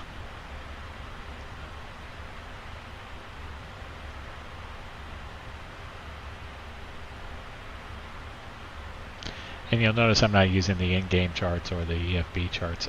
I like to use the app. It's just a preference, but you know, I like it.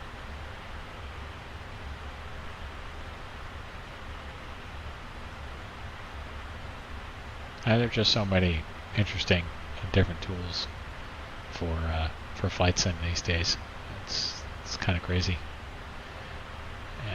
We're very fortunate in that respect. I've not been doing this a super long time, so for me it's par for the course, I guess. But I know for a lot of folks this is it's like a whole nother world of quality in terms of what's available. It's great. I've especially been appreciating it in the airport realm. A lot of the new airports are just fantastic. I mean, look at what Mira's done with San Francisco. I'll be interested to see what Frankfurt looks like when I have a chance. I love the any-builds airports. Yes, they're a little heavy on the frames or whatever, but dang, they're impressive. But there's just so many great options.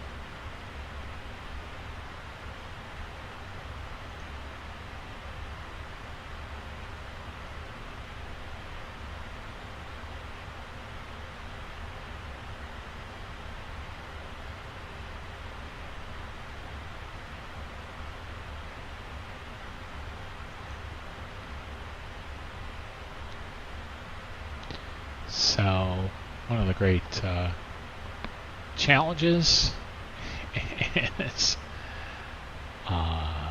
try trying to figure out where they have put the chat on the admin side for YouTube. What can I tell you? It's not that easy to find. Oh well, no biggie. No biggie.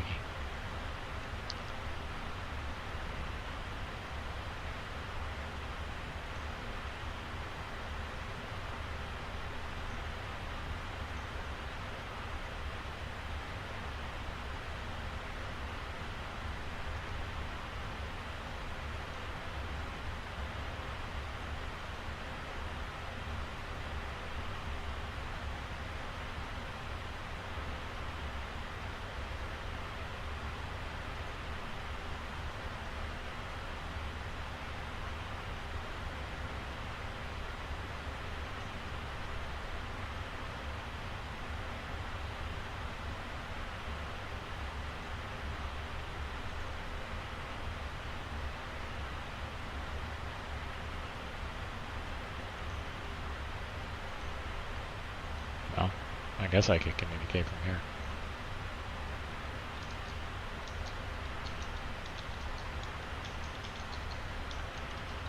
Oh, indeed. Alright, well that works.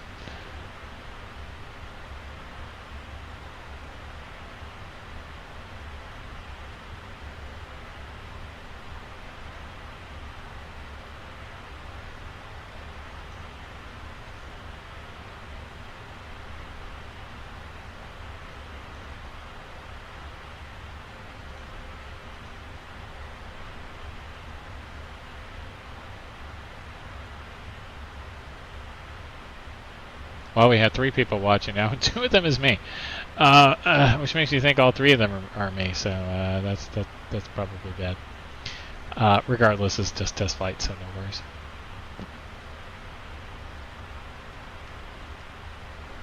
And the upside, the streaming works, so that's good, and the mics work, and the whole thing works. That's kind of exciting. I'm happy about that. I wasn't sure. Exactly what to expect. So this is a nice surprise.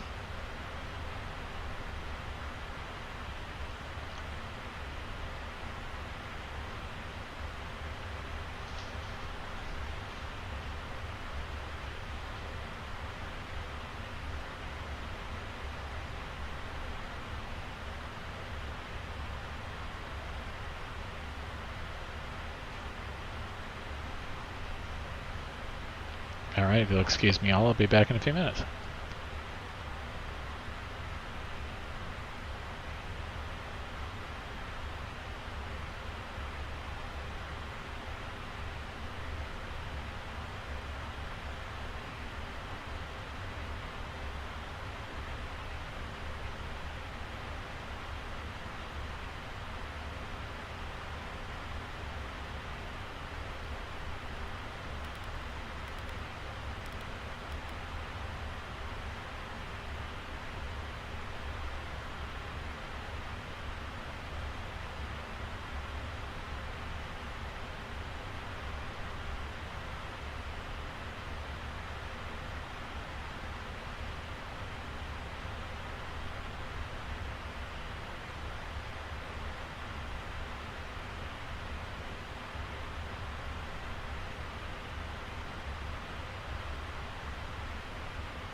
All right, everybody, I'm back.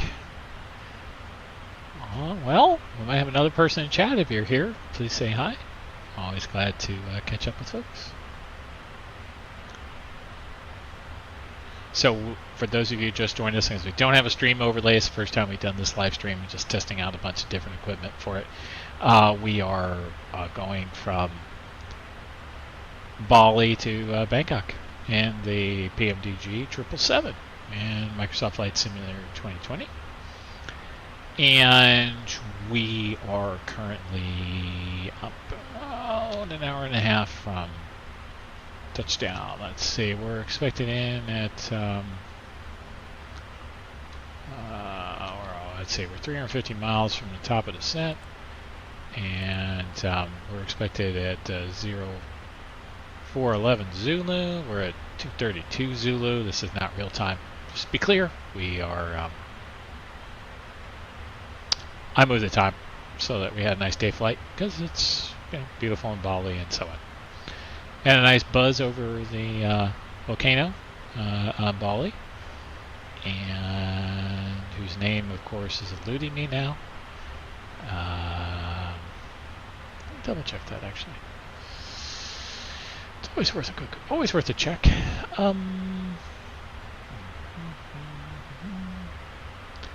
Bali. I'm checking that one.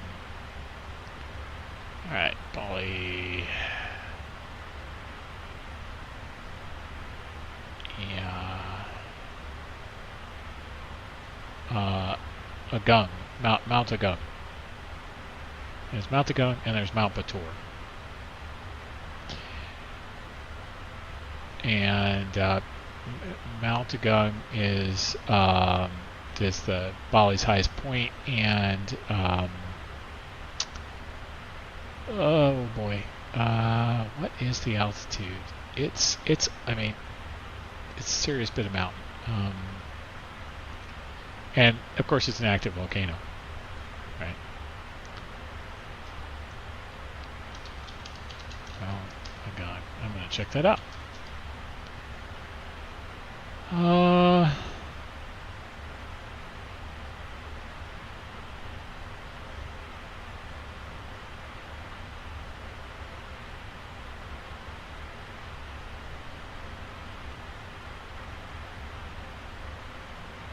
So at its highest point, it's 9,944 feet. So, almost 10,000. If you go across the strait to Lombok, there's Mount Rinjani. Thai 43, 2 heavy, contact Bangkok Center, 123.905. Oh. I forgot to mention we have BeyondATC running, so just for kicks, right? 123.95 Thai 432 heavy, right? So we can go ahead and dial that in. We're gonna go to 123.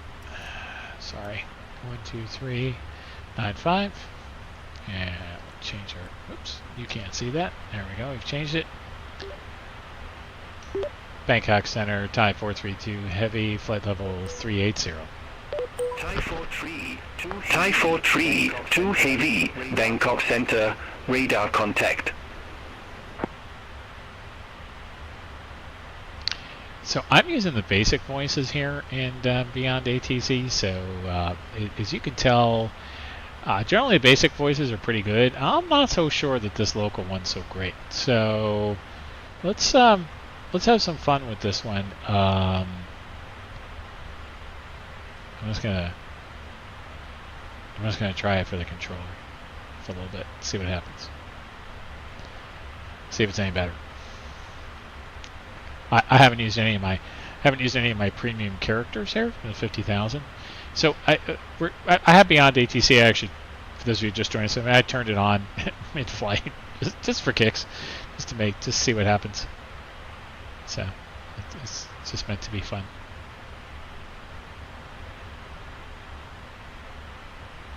So,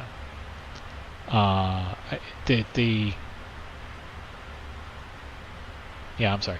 So yeah, I turned it on mid-flight or I don't know, maybe about half an hour in, just see what happens. As I mentioned early on, I thought about doing this as a live stream, but I'm sorry, as on VATSIM, but it's first time doing a live stream for this, and I figured let's work the kinks out if there are any, rather than having to deal with ATC control. But once it looked like it was working okay, I said, well, let's put BeyondATC on because, well, why not? We'll see what happens. So in terms of top of descent, I think we established we got a ways to go yet. Still have another 300 nautical miles. Okay, I keep doing this, my apologies. There we go. 309 nautical miles to top of descent. I think we're going quite a bit faster than that, but sure why it's showing like more than an hour?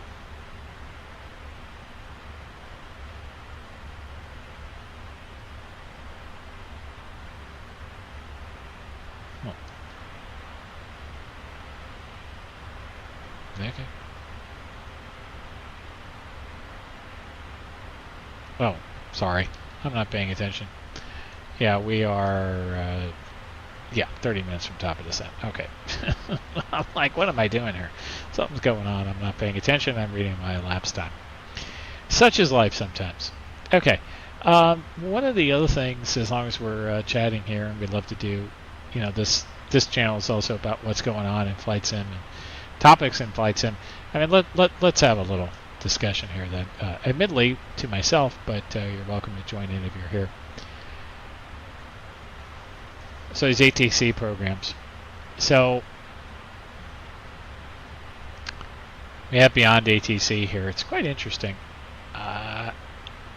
So BeyondATC uses AI voices, but everything else is essentially internal to the program.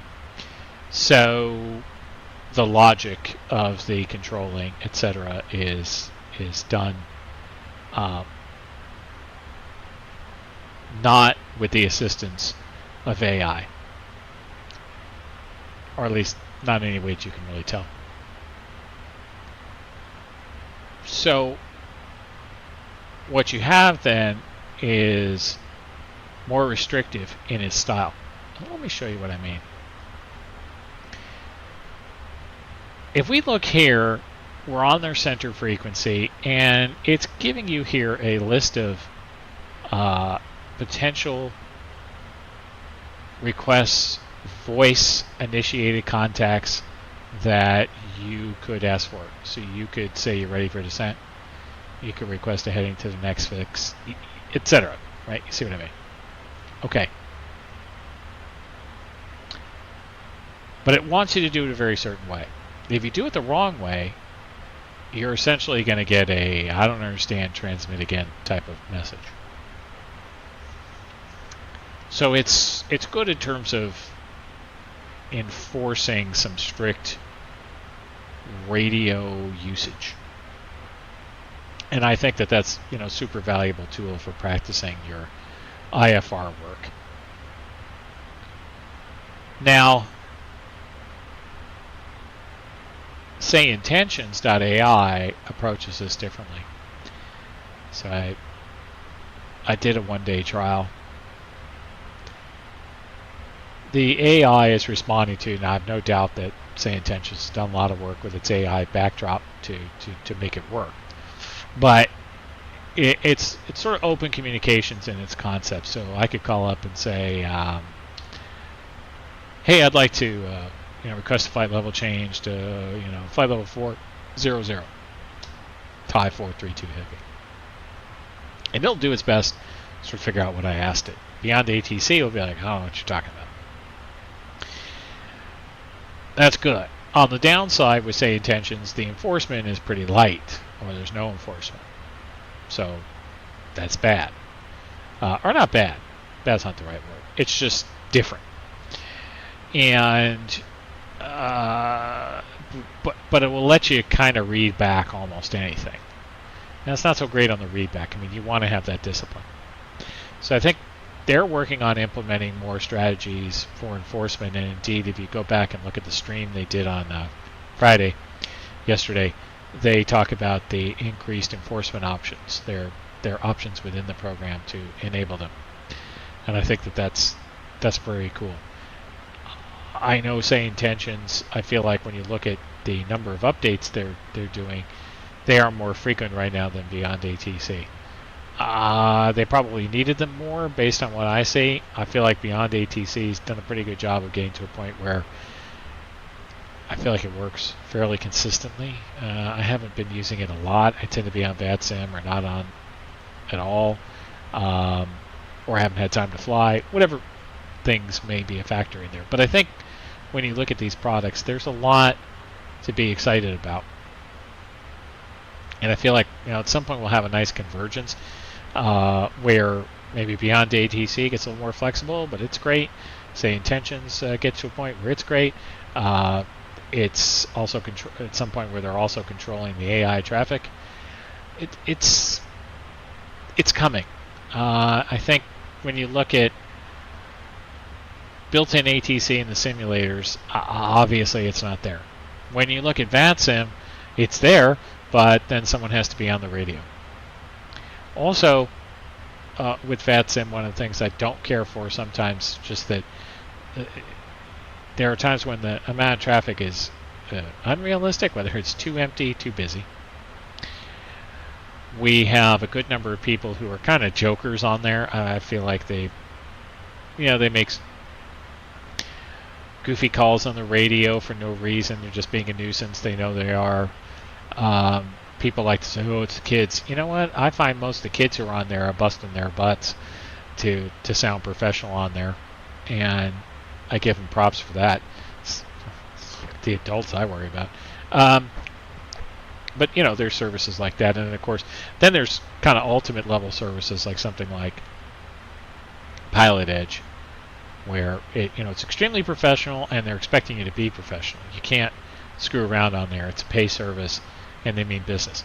Of course, the options there are much more limited. It's geographically limited. It's time limited in terms of when they have controllers on, which is generous but not unlimited, and so it's a different environment. I think if you're really serious about improving your comms, do everything. I mean, I don't literally mean subscribe to everything, pay for everything, but do everything. It's going to make you better. There are days I wish I was better, and I wish I spent more time on it. I'm still working on it. I wish I had more time to work on it. There are times I just want to get in the plane and go, and I don't feel like fiddling very much. Or I can't, or I'm running a flight in the background, as sometimes happens, or I'm doing a snooze cruise or whatever. But if you're enjoying flight simulation, then comms is a part of that, and becoming a person who is adding value to that for everybody else is a good thing. So I think that's something that we can all aspire to. And so when you look at something like BeyondATC, particularly if you're trying to get your head wrapped around the basics, this is a great program because it's got that discipline of comms. And what's nice is that as you're learning it, and if you're uncertain, there's options to have it talk for you, right? Where you can listen and try to pick up the lingo, right? So this auto respond option, guess what it does? It auto responds. You're real busy in the cockpit and you need the radio tune like you had a first officer, it'll tune the radio for you. I mean, those are very powerful tools. It's got this sort of running sheet, which of course you wouldn't have in the real world. You should be writing stuff down, but reminding you what your call sign is and other comms that have come before.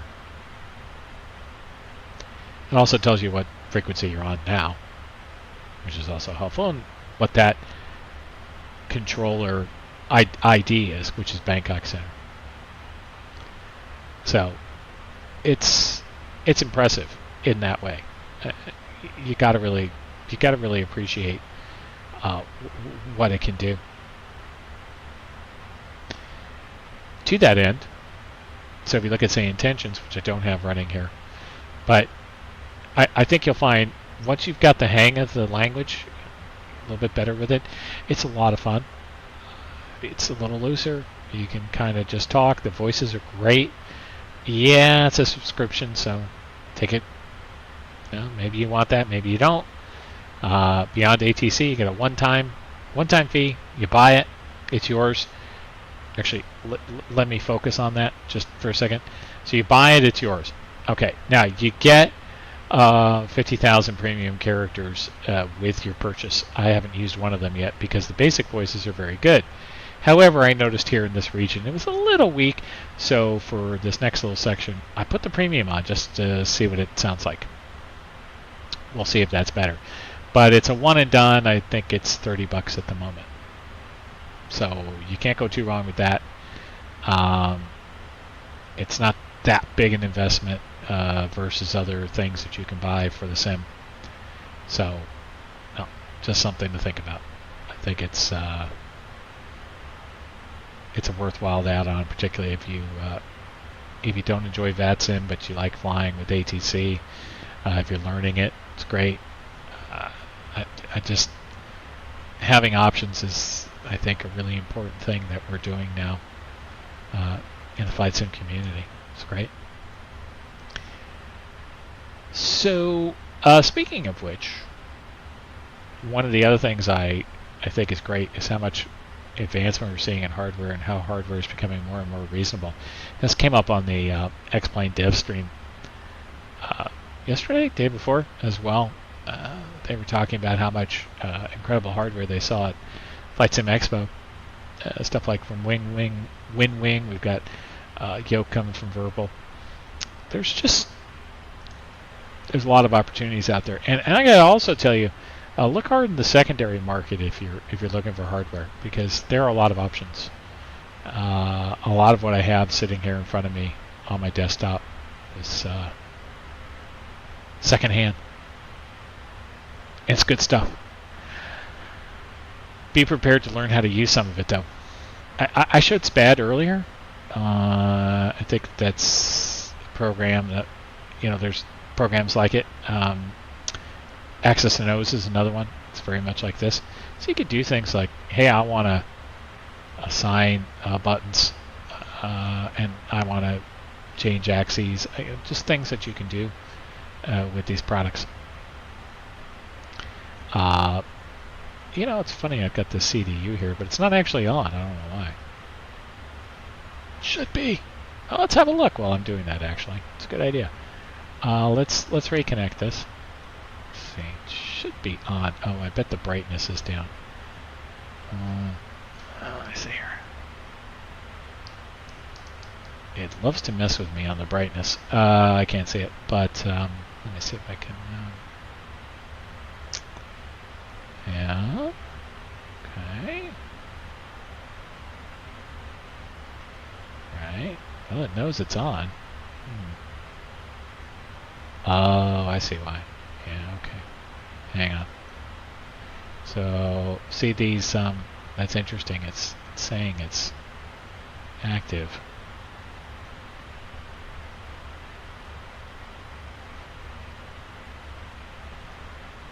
This really should be... Okay.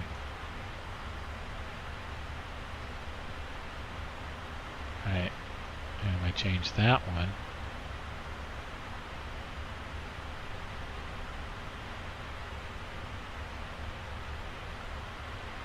Let's see.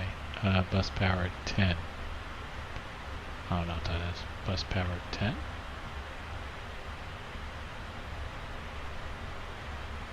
Electric bus power.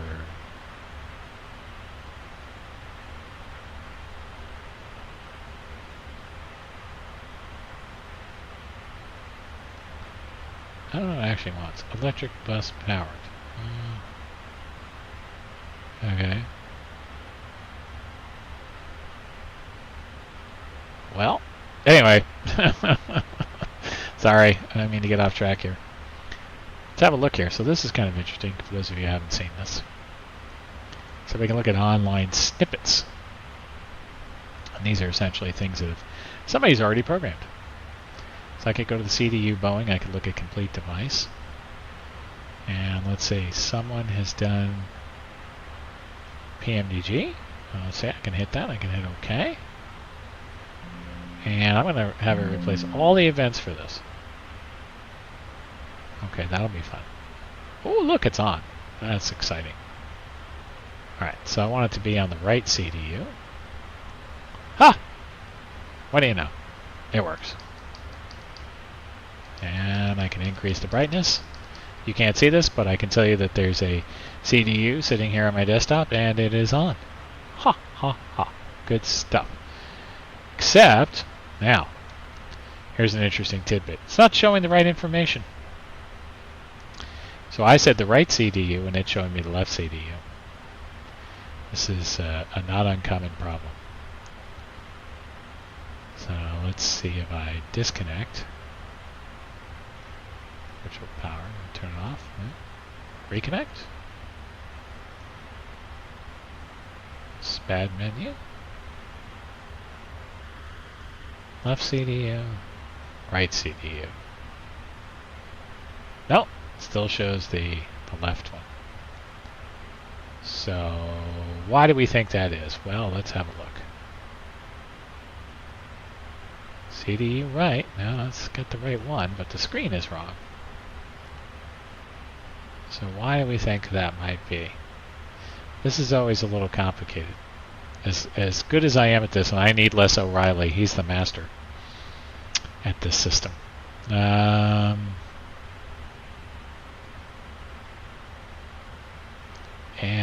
if I come back, there's this thing with the screen, right? Okay. So we say right.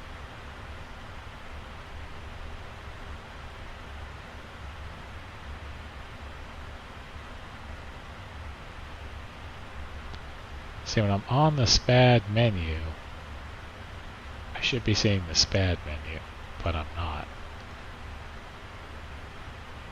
This is CDU display.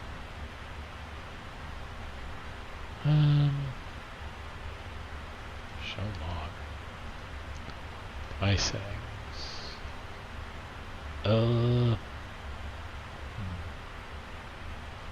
Well, it's the thought that counts. But nevertheless, we have the right CDU on. It should be controlling it if I put it on. Let's see what happens.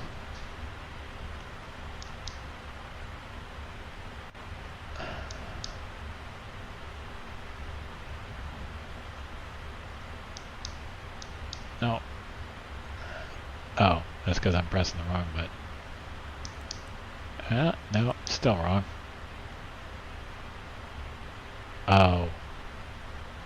It might be mapped differently. How about legs, at least? Route? Oh, see, it gave me the route. Okay. It's doing something. This is not quite right. Oh, well. When the legs button is literally in the same place, I don't quite understand the why it's doing that. Add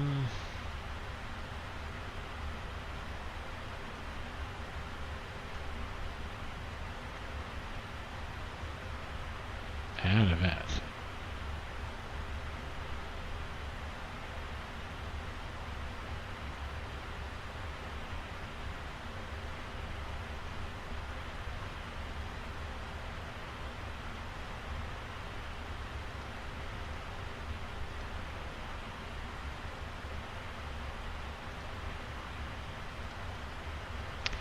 So, why it gets the left one right, I'm not sure.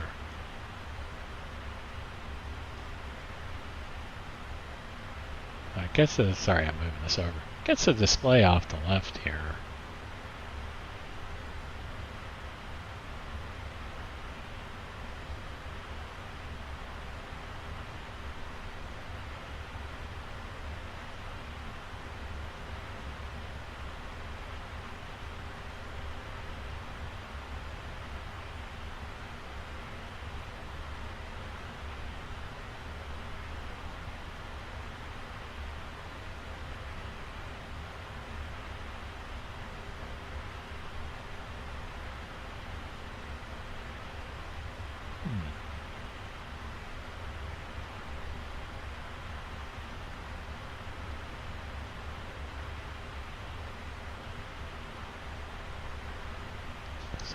press this, what happens? Well, anyway, let's not dwell on that. Okay, so we're going to start setting up here before long for our descent. We've already done the work for the approach for those of you who are coming in now. Let's go ahead and check our, we're a little far out to check our weather. We'll get ahead of the game here. Arrival Q&A is going to be 1008, so we can set that now.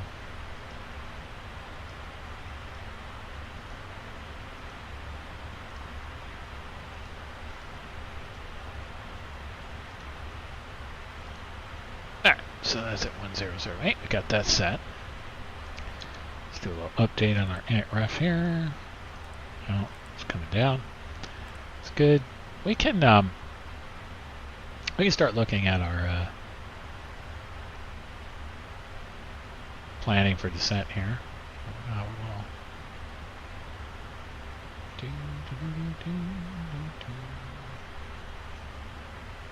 We'll get our options up in here.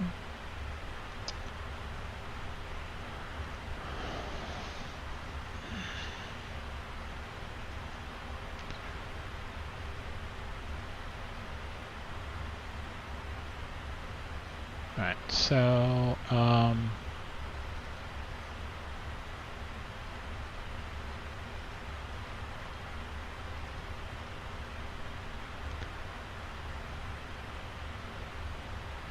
alright, so what we do, we check all of our messages. Don't have any messages at the moment. We verify we have VREF on the approach ref page, which we do.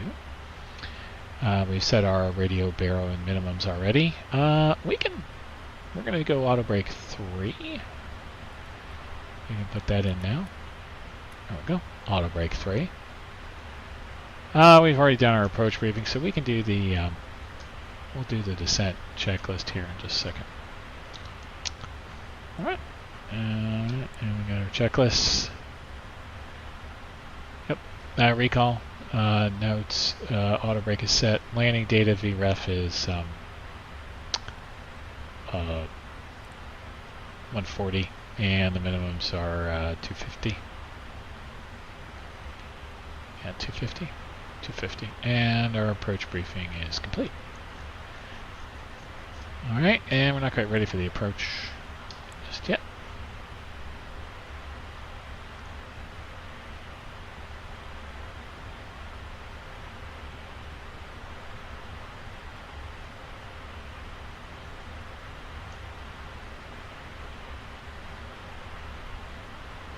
See, we got our top of descent in our window now.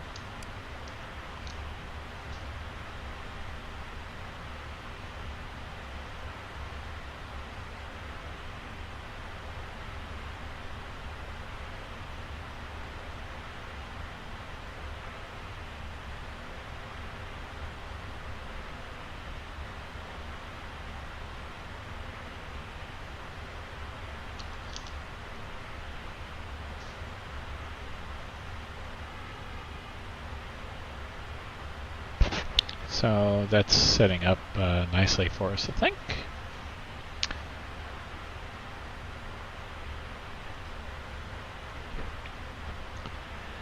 Well, I guess we can use BeyondATC in here. We'll see what happens. Should be interesting. So it will either call a descent for us, or we will call when we are ready. 5432 heavy contact Bangkok Center 120.5. Bye-bye.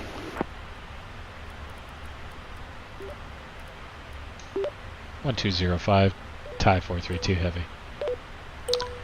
Okay, so I've dialed this in. There we go. Now I'll let them know we're here. Bangkok Center, Thai 432 heavy, flight level 380. Thai 432 heavy, Bangkok Center identified. Alright, so we're listening to some premium voices now. I guess they're okay. So far. So far.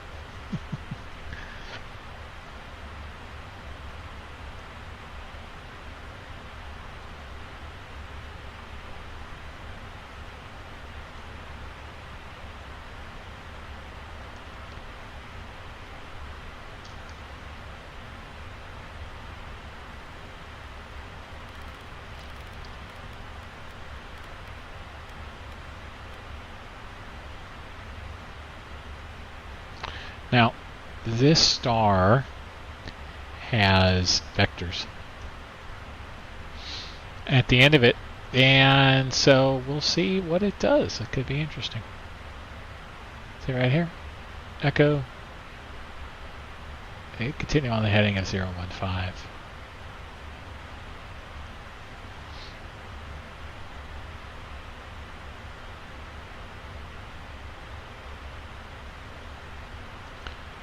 Still a little far out for our ATIS, but let's have a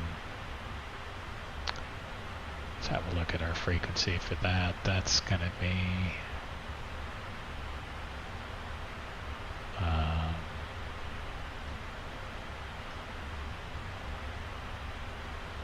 so our digital ATIS on arrival is going to be 133.6.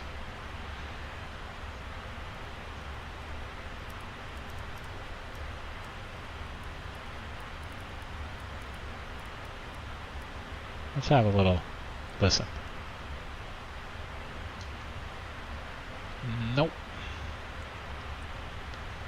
It's worth a shot.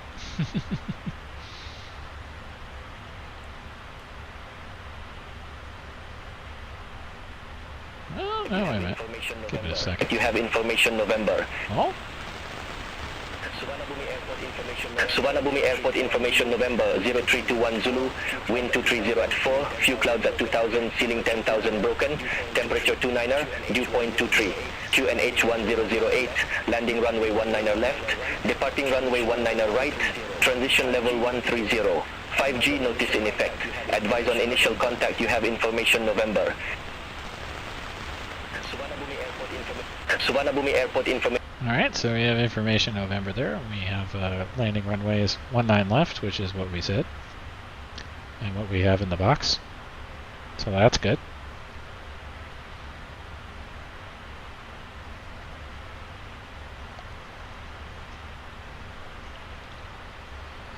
We'll check again a little later, just in case it changed.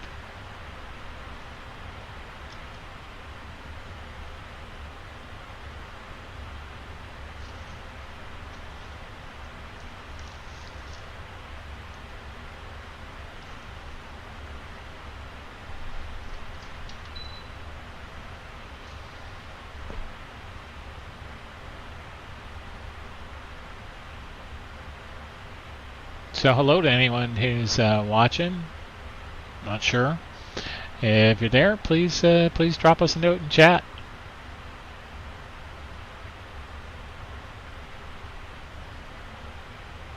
Or not.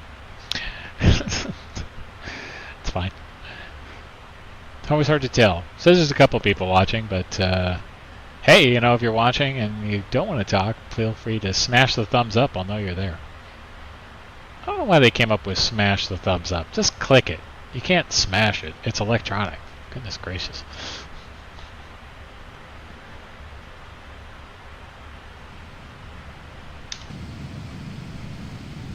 Hey, it's the outside. There we go. Alright, well, so currently we are closing in on our... where's my mouse? There we go. We're closing in on our top of descent, so that's exciting. About 80 miles from the top of the descent, and you can see that if we go over here and we look at our progress page to top of descent, we're 77 nautical miles, 76. Looking good on fuel as well.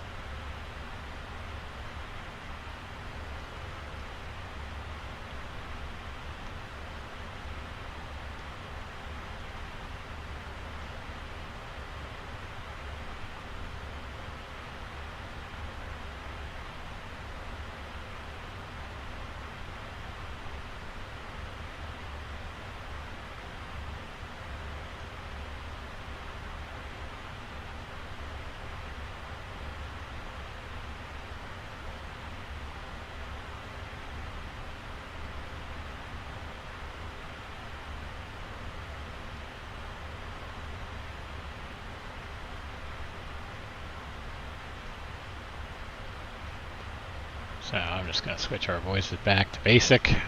I see a lot of upside at the moment.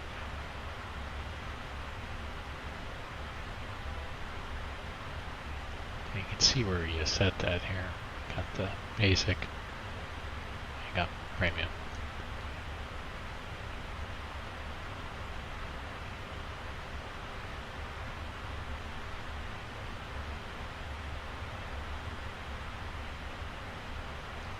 Yeah, I guess on the... Oh, that's a good question. Oh, on the traffic, I bet I had to inject it. Okay. It's fine. I haven't tinkered with that one. Sorry. You're getting experimental nonsense right here on the fly, which is probably not what you want. So. But hey, that's why we're having this ringing it out flight, so that's okay.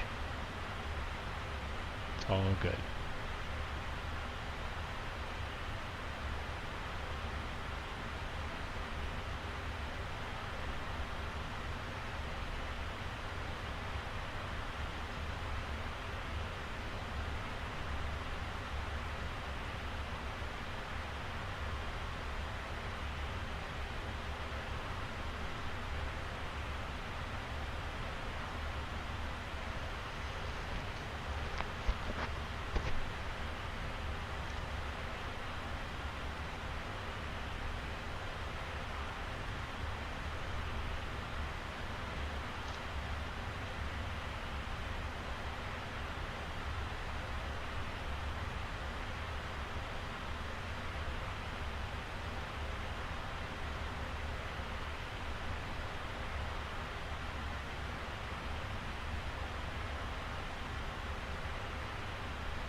Well, one thing you can't complain about with the 777 is it's fast. So we are about 40 miles from top of descent now. When we get a little closer, I'm going to go ahead and call for descent if I don't hear from the BeyondATC control. Should be interesting. Now, one of the things you'll notice is it bugs you incessantly about which runway and procedure you're cleared for. I don't know why, but it does. I don't think the real world you'd be getting that many calls, but it's okay.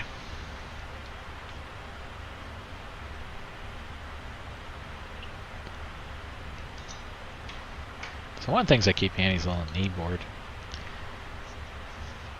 I'm getting a lot of notes that I want to pay attention to.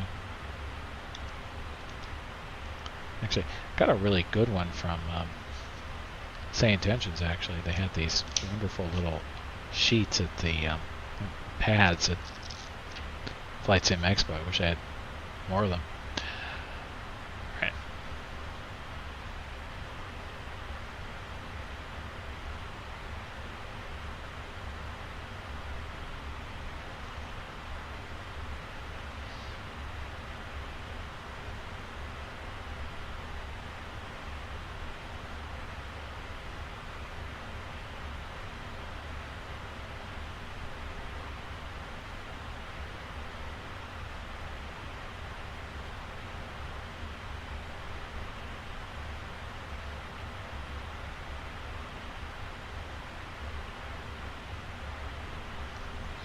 So a friendly reminder on the 777 does not love to go down and slow down. So plan ahead. Here we go. We're about 20 miles out now. If the frequency were busy, we might be trying to get in, but of course it's not because it's just us.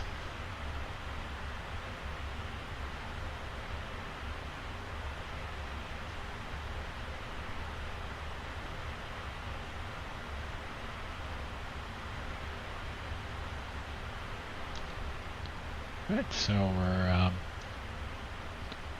22 miles, top of the set.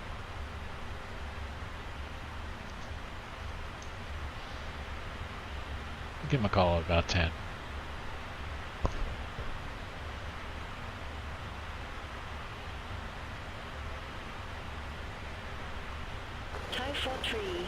Thai 43, 2 heavy, Bangkok Center, expect Dawn 3 Charlie, runway 19 left. Expect Dolan 3 Charlie, runway 19 left, Thai 432 heavy.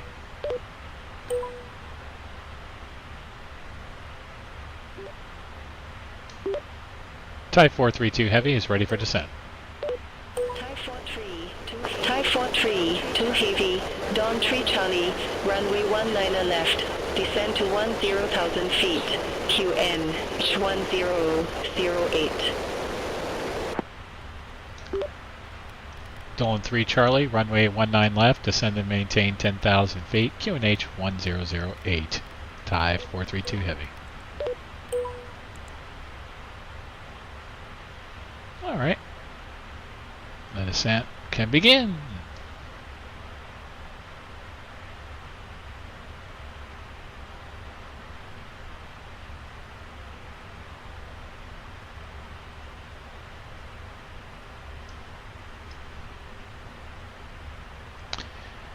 Alright, so we're just going to watch our descent here, make sure it's looking good, compare it with our limits that we have. Let me just, yep, okay. So we want to be below 18,000 at Dolney. We got quite a ways to go before we're there. It's clears all the way down to 10,000, which will basically be salsa. So what we can do here is we can just put salsa in as a hard 10,000. That'll give us something to shoot for there. There we go. Okay.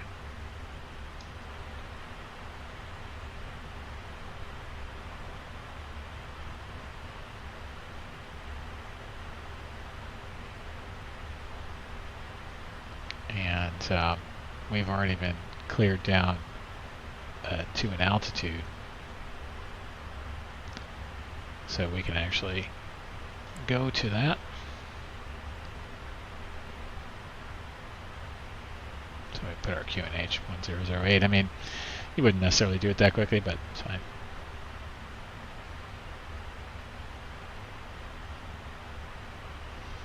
Actually, no, we can't do that. My apologies. I forgot we're in RVSM.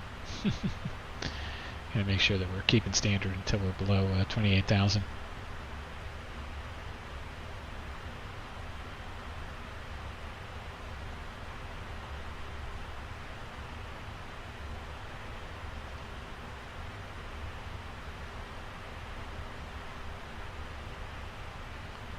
So we are now coming up on the coast of Thailand,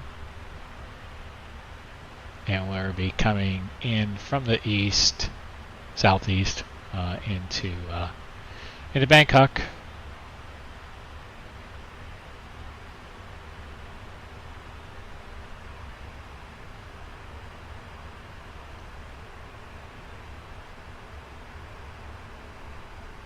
Let's have another quick check of the ATIS.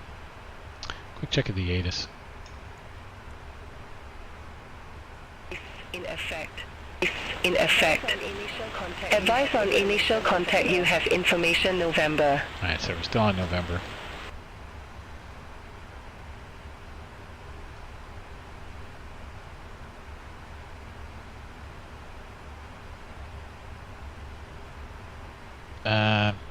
Yeah, check our. Oh boy, there's a lot of approach frequencies. Okay, we'll just wait for the call.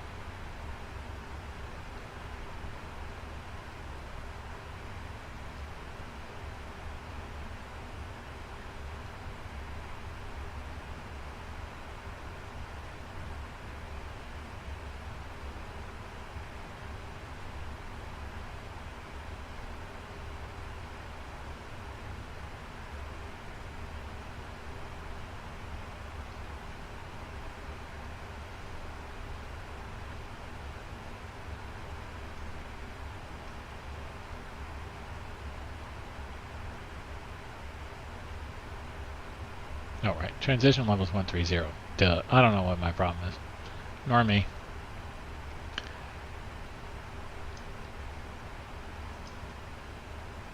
Brain's mushy.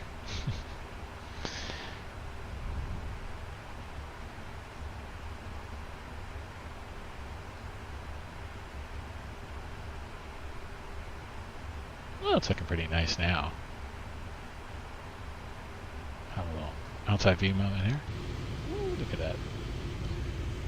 Clouds are a little bit billowy, grainy, but whatever. Looks pretty good.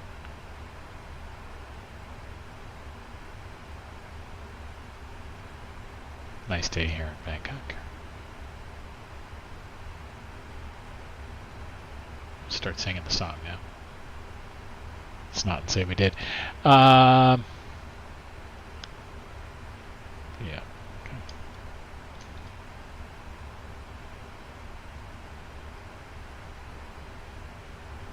One more quick listen. 0.23. 0.23. QN H1008. Landing runway 19 left. Departing runway 19 right. Transition level 130. 5G notice in effect. Advise on initial contact. You have information November.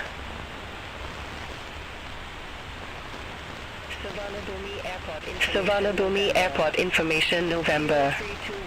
0321 Zulu. Wind 230 at 4. Few clouds at 2000. Alright. Ceiling 10,000. So we got a few clouds at 2000, no problem. Shouldn't affect us at all. 230 at 4, so just a very light crosswind. Nothing to fuss us.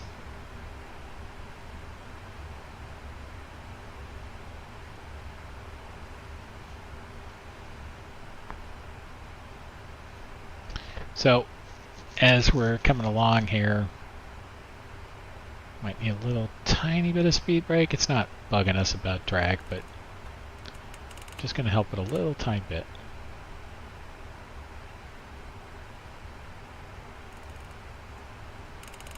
Okay, there we go. Just keeping us on profile.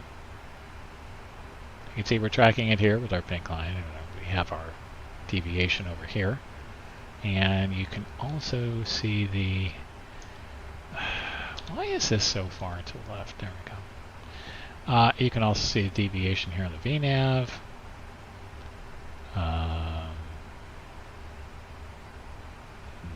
No, wait, sorry. Yeah, it's on here somewhere. I always forget where it is. Just ignore me.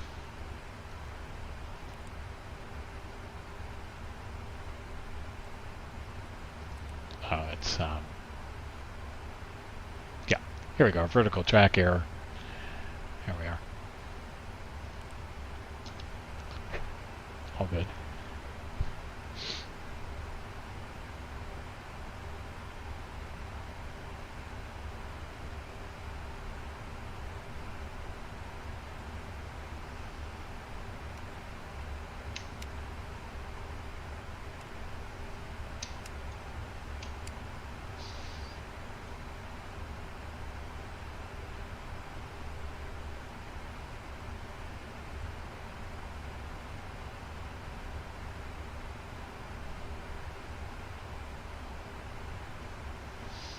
Let's get our speed brake back out.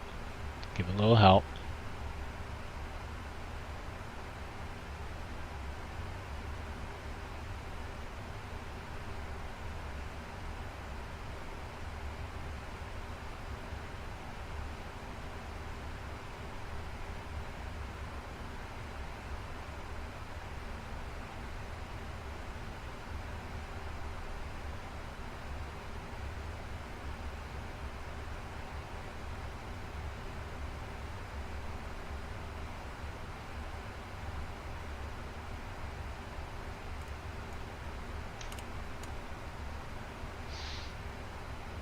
I've retracted the speed brake now because I'm going to keep it on profile. You've seen me slow down. We're below. We're going to meet our altitude restriction here, which is that we be below 18,000. No problem there. Our next one is going to be. Whoops. Our next one's going to be below 14,000 at beats. So we have that restriction in there. If you want to see more of those restrictions, you know, you can put your data on and it'll tell you. I find it clutters things. Now, if you go back here, you can see, you know, I put these fixes in a long time ago. So here we go. We have some fixes. We had a fix. We got a 4-mile ring, a 10-mile ring. Oh, and we have and a beam. Well, should be in there. Not sure what happened to the beam on that one, but that's okay. Thai 43, 2 heavy, contact Savannabhumi approach 119.25. 11925, Thai 432 heavy. Alright, so we're going to go over to approach now.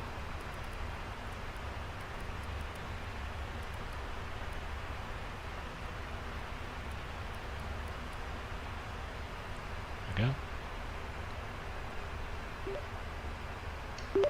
Savannabhumi approach, Thai 432 heavy, flight level 155, descending 10,000. Thai 432 heavy. Thai 432 heavy. Verify information November. Information November, Thai 432 heavy. Thai 432 heavy. Thai 432 heavy Savannabhumi approach. QNH 1008. Expect radar vectors for ILS Zulu runway 19 left. We'll expect radar vectors for ILS Zulu 19 left, Thai 432 heavy. Negative. QNH 1008. Okay, see, normally one wouldn't have to repeat this, but okay. QNH 1008, Thai 432 heavy. Alright, so I've satisfied it. Now you can see it didn't make it repeat the whole thing, so I guess that's good. You know, it's getting there. Oh, I've got an FMC message. It wants drag. So we're giving it the drag. And we're about to hit our transition level here in a minute. Alright, I've got the transition in. We can pull the drag back now.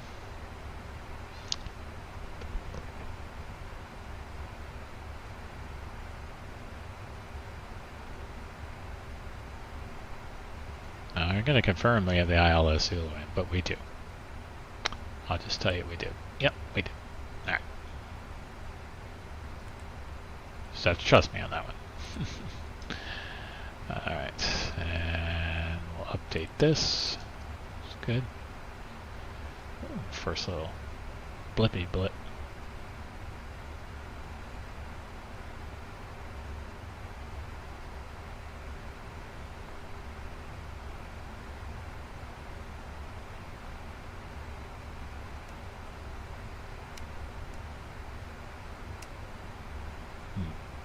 No, I keep, yeah, okay. Fix, I'm a little rusty on my beams, but that's okay.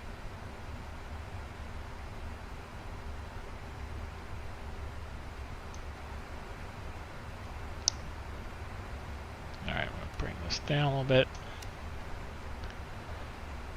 So you can see our missed approaches right here. So I'm just making sure we don't get those confused or crossed over or whatever it is we're thinking in our head at the time. Alright, well now we need to slow down, so let's get the speed brake out. Let's help this thing do its thing. Because we're approaching 10,000, you don't want to be going too fast. So you can see our target speed has dropped. You can see the plane slowing itself down. So it doesn't like to go down and slow down, so notice how the rate of descent has arrested quite a bit. And it's still going down, but it's going down slower. So we're getting the speed brake out, we're helping it. It's part of the game here with this plane. Here we go. Coming down. Watch. Excellent. So now you can see, and so what we have is our constraint here is we have 250 at 10,000, so that's what it's targeting right now, or ideally. We'll see.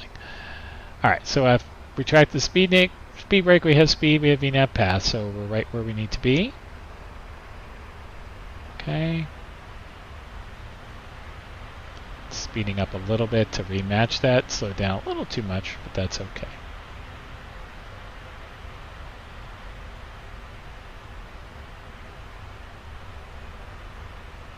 See, it's getting close to capturing that. Okay.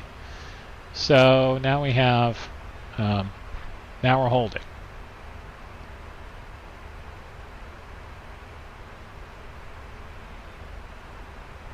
So let's look at the next one.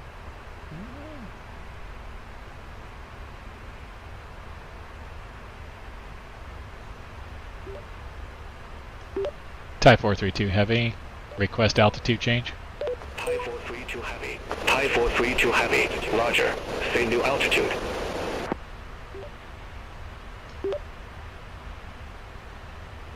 $6,000. Type 432 heavy. Type 432 heavy. Type 432 heavy. I didn't get that altitude. Say again altitude. 6,000. Type 432 heavy. Type 432 heavy. Type 432 heavy. You broke us. Say again altitude. 6,000 feet. Type 432 heavy. Type 432 heavy. Type 432 heavy. You broke us. Say again altitude. So, as you can see, we've now run into a problem. So, here's what you can do, is I can tell it, hey, I want this. 6,000 feet. So there we go. Request 6,000 feet. Type 432 heavy. Type 432 heavy. Type 432 heavy. Unable 6,000 feet at this time. Okay. Well, that's fine. Alright, so now I'm going to get my approach set up here. So, I have this approach light set up, and you can see what it's done is it's turned the landing lights on, and it's got the seat belts in the on position, and we would tell our flight attendants to prepare for landing. Alright, let's get our heading bug set correctly. Excellent.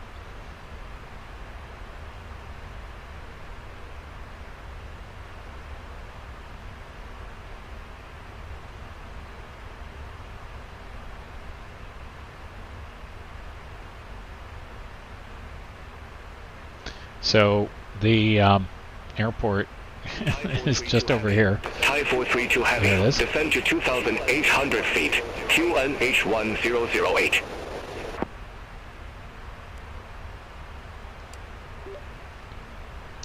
Descend 2,800 feet. QNH 1008. Type 432 heavy. All right, so we're going to descend here to 2888 to 2,800. And on this descent, I'm actually going to clear all of our restrictions here. Okay, so they're cleared.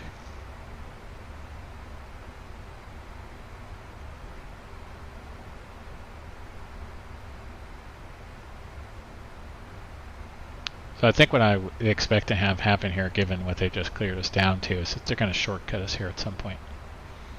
So I anticipate they're going to give us vectors, and we'll have to respond relatively quickly, I guess. See what happens.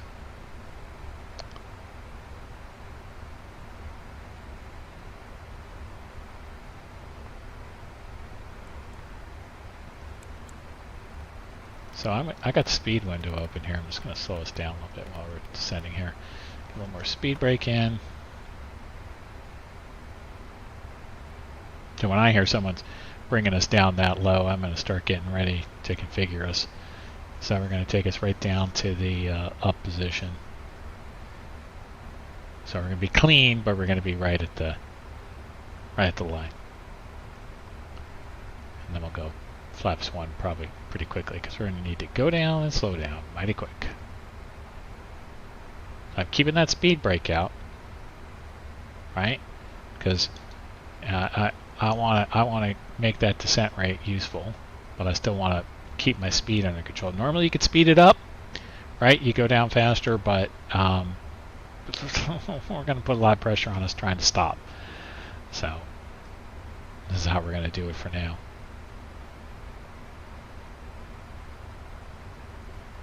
So let me look again at that fixed page. I'm just reminding myself I'm a little bit out of it. Yeah. No. No. Okay. Okay.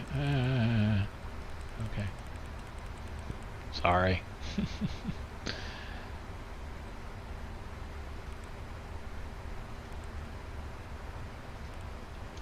Okay. So, yep.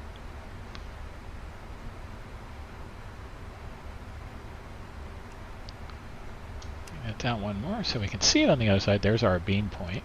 You can see it right there.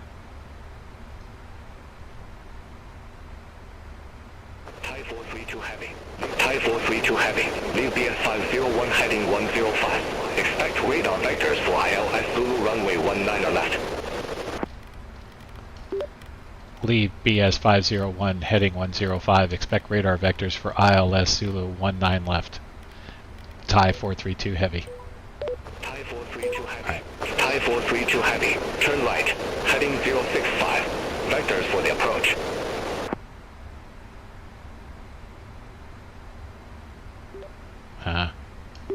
Turn right, heading 065. Vectors for the approach. Thai 432 heavy. Okay, that made a whole lot of sense. Heavy. Turn left. Heading 280. Descend to 4,000 feet. Turn left, heading 280. Descend 4,000 feet. Thai 432 heavy.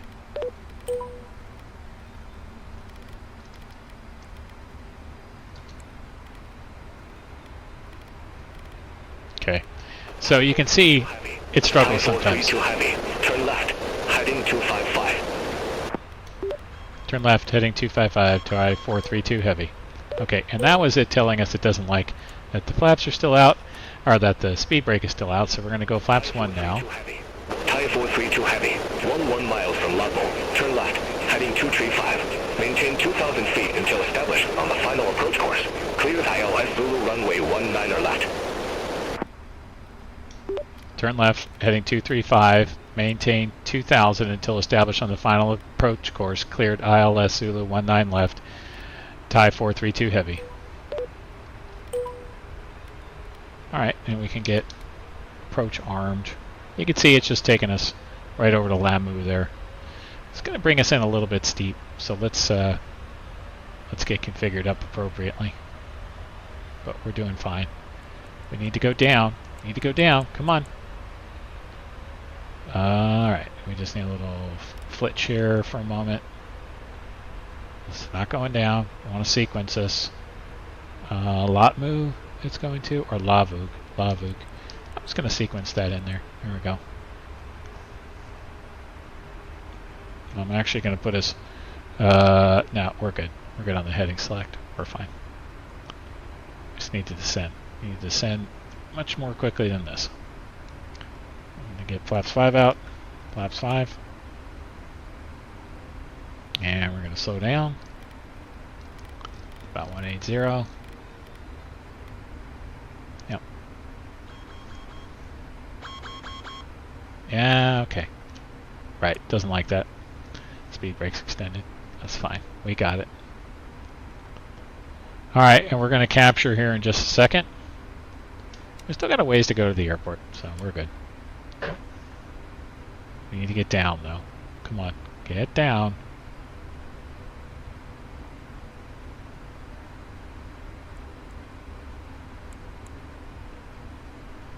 And we're on the localizer now. And we're descending at 2,000. There we go. Localizer's captured. Excellent.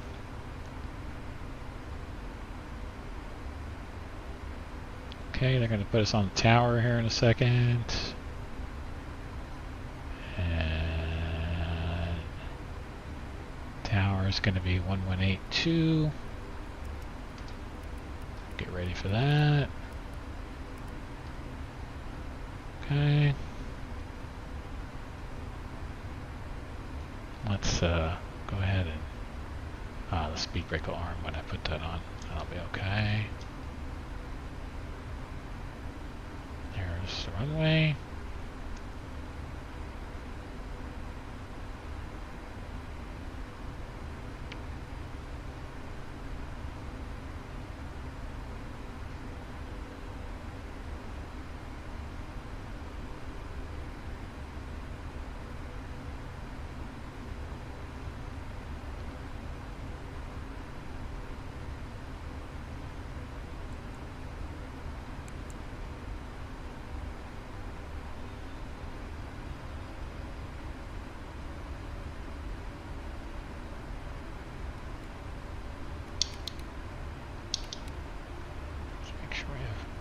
Charmed.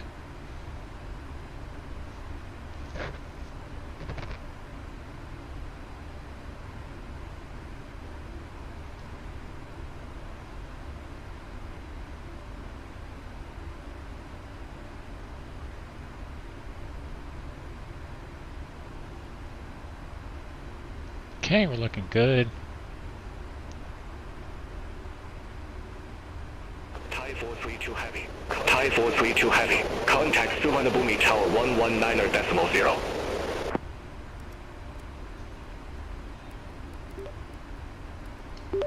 119.0.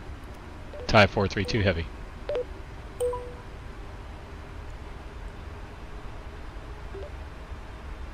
Suvarnabhumi Tower, Thai 432 heavy. Thai 432 heavy. Thai 432 heavy, Suvarnabhumi Tower, wind 230 at 4, runway 19er left, cleared to land. Clear to land, 19er left, Thai 432 heavy. Okay, so let's go ahead and go flaps 15. Dial our speed down. Flaps 15 speed. Gear's gonna come down. We're cleared to land, so let's get our landing lights on. Speed brake is armed. Okay. Excellent. Move our gear down. Flaps 20. Yep. Flaps 25.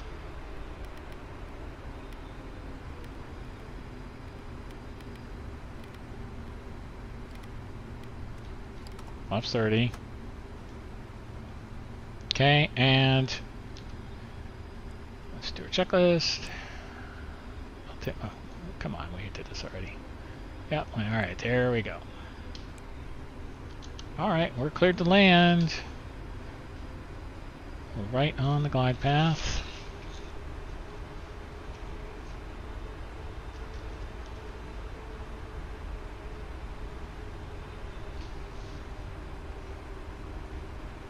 I like it. It's looking good. Double check our reference again. Reference. Oh, we need to be a little bit faster than that. Sorry, it's 144. 144 is our reference speed. Go.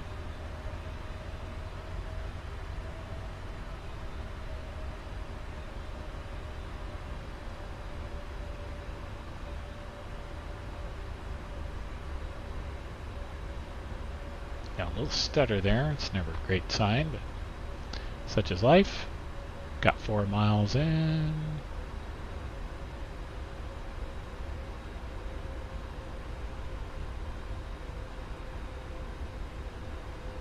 And we're stable.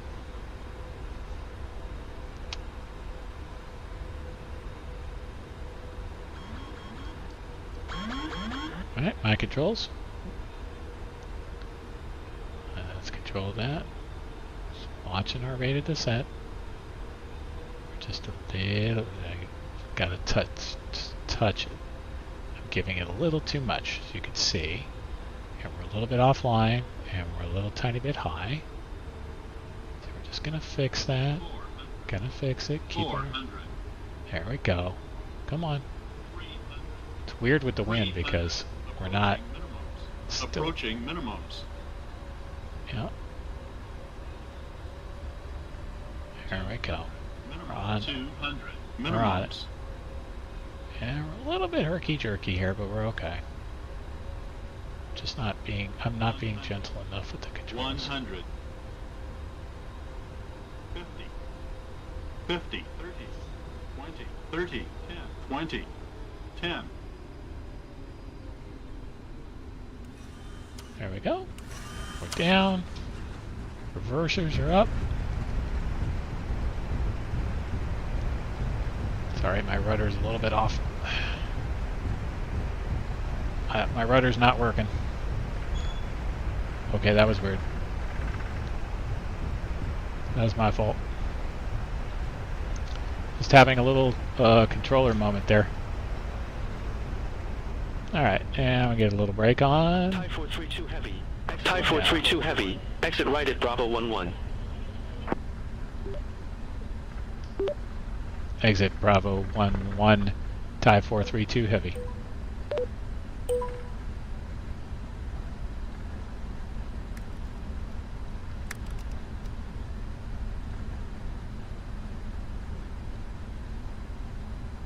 Thai 432 heavy. Thai 432 heavy. Contact ground 121.905. Bye-bye. 12195, Thai 432 heavy. Alright, so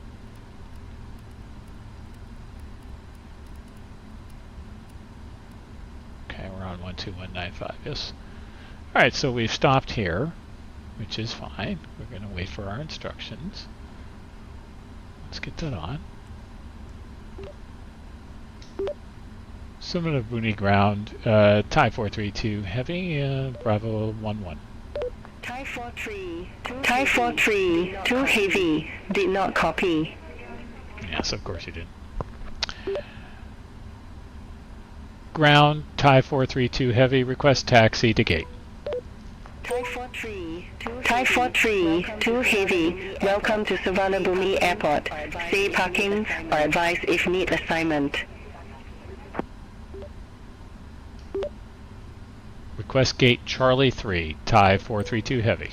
Thai 43, 2 heavy, gate Charlie 3 taxi, via Bravo 10, Bravo, Charlie 6, Golf, Tango 7. Taxi to Charlie 3 via Bravo 10, Bravo, Charlie 6, Golf, Tango 7, Thai 432 heavy. Okay, so we're here at Bravo 10, presumably. And now we're just going to go ahead and taxi along.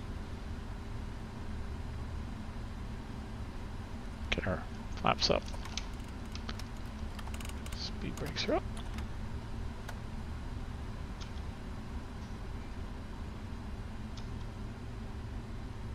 Go ahead. Flight director's off.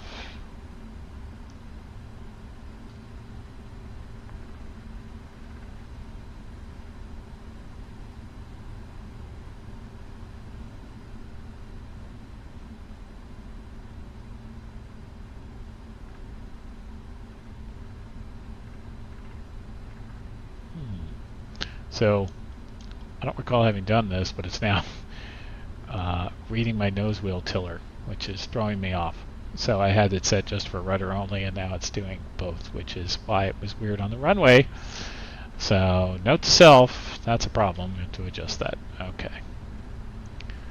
So, it should be all set in terms of we have our taxi lights on, runway lights are off, strobes are off. Yep, all looking good. Okay. And the APU is now running, so we're good on that too. Alright, so that was fun. I can turn our all apps time off there.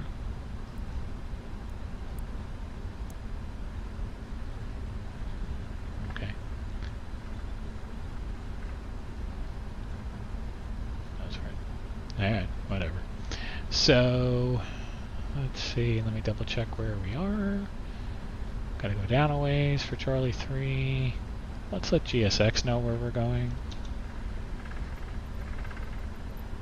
Now we're gonna go Charlie 3. There we go. Now we'll just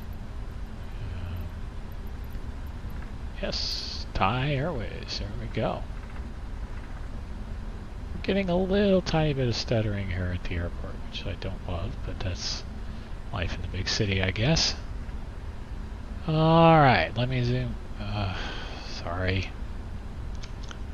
This is. I'm looking off on the side here at our little map, moving map.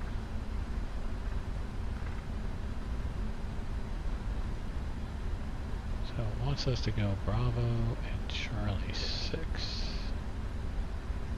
wherever Charlie 6 is. I don't see it, but it's here somewhere.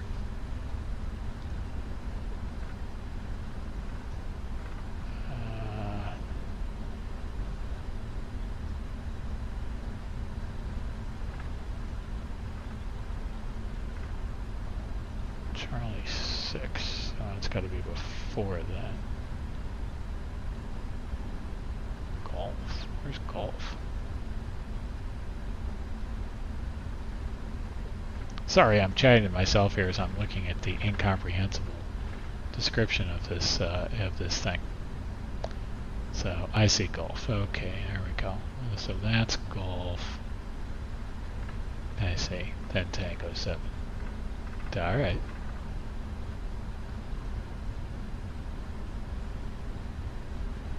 We are getting some serious stuttering now. We're just going to slow down a little bit. Make sure we're paying attention. There's Charlie 7.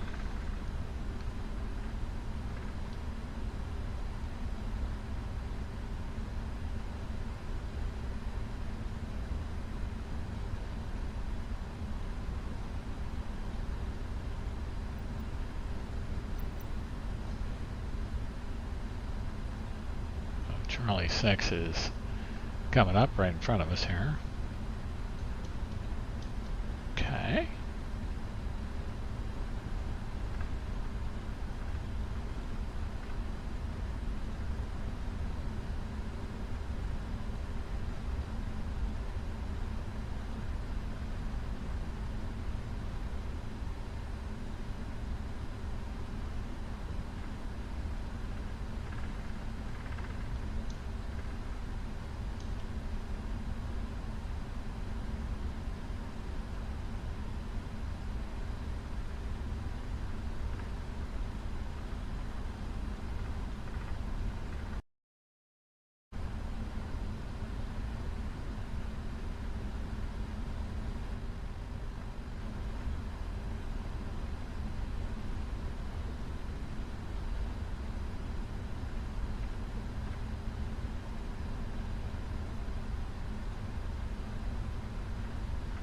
Okay, and we should have golf right over here. Oh, and T7. Tango 7.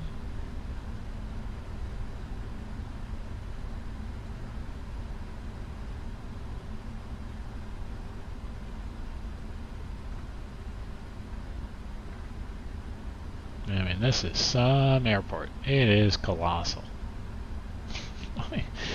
You spend time walking up and down this place, goodness.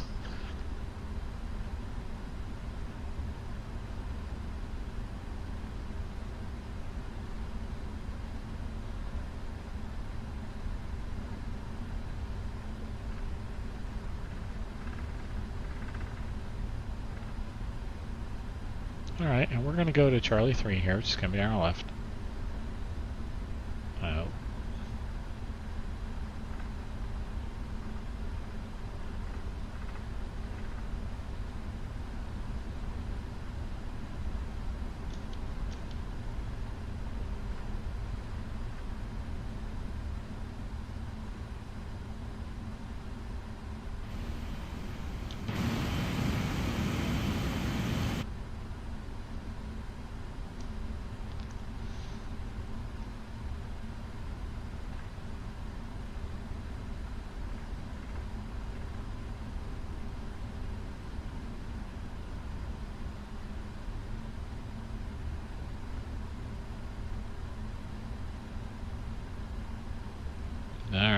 at Charlie 5. Charlie 3 is going to be next on our left.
All right, and we're in, and we're going to cut our engines.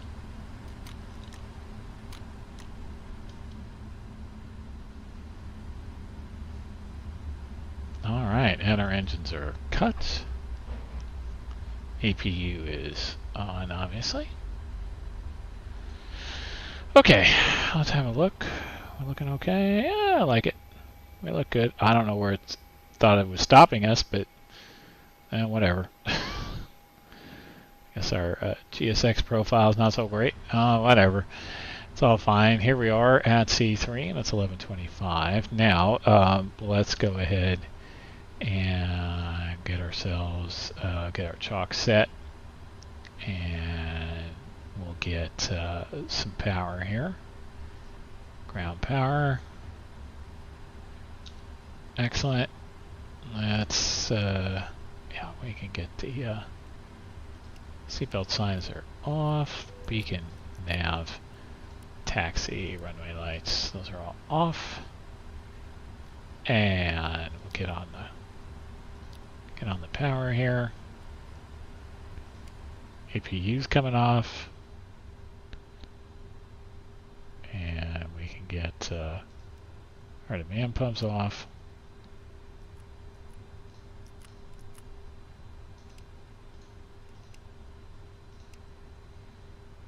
Alright.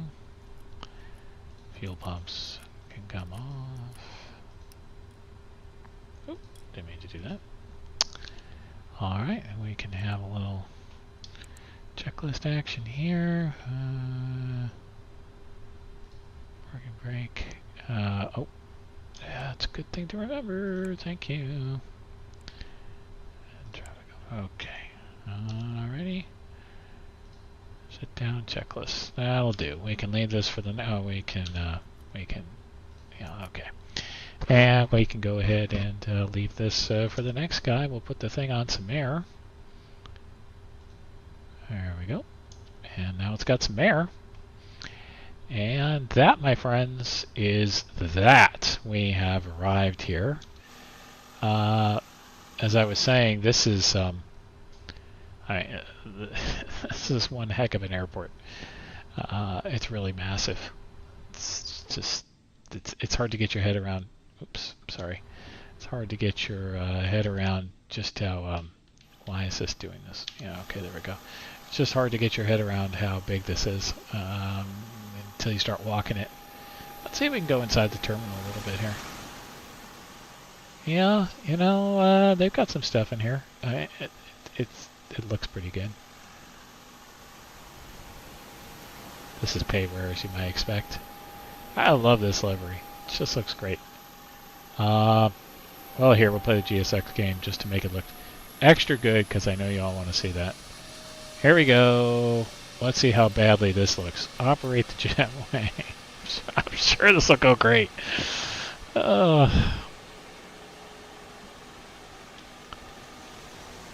that was a fun little bit. It's going to the right door at least. I don't know why I thought we were here. I mean, look at this. This is where it says the 777 should park. I'm not sure why it's set. See, look at these markings. See a little more clarity. But hey, you know, you can't have it all the time. This is a beautiful airport. Well, I want to thank all of you who've stuck it out through this or come back and watched. It was fun to have you here. And with that, we will say good day.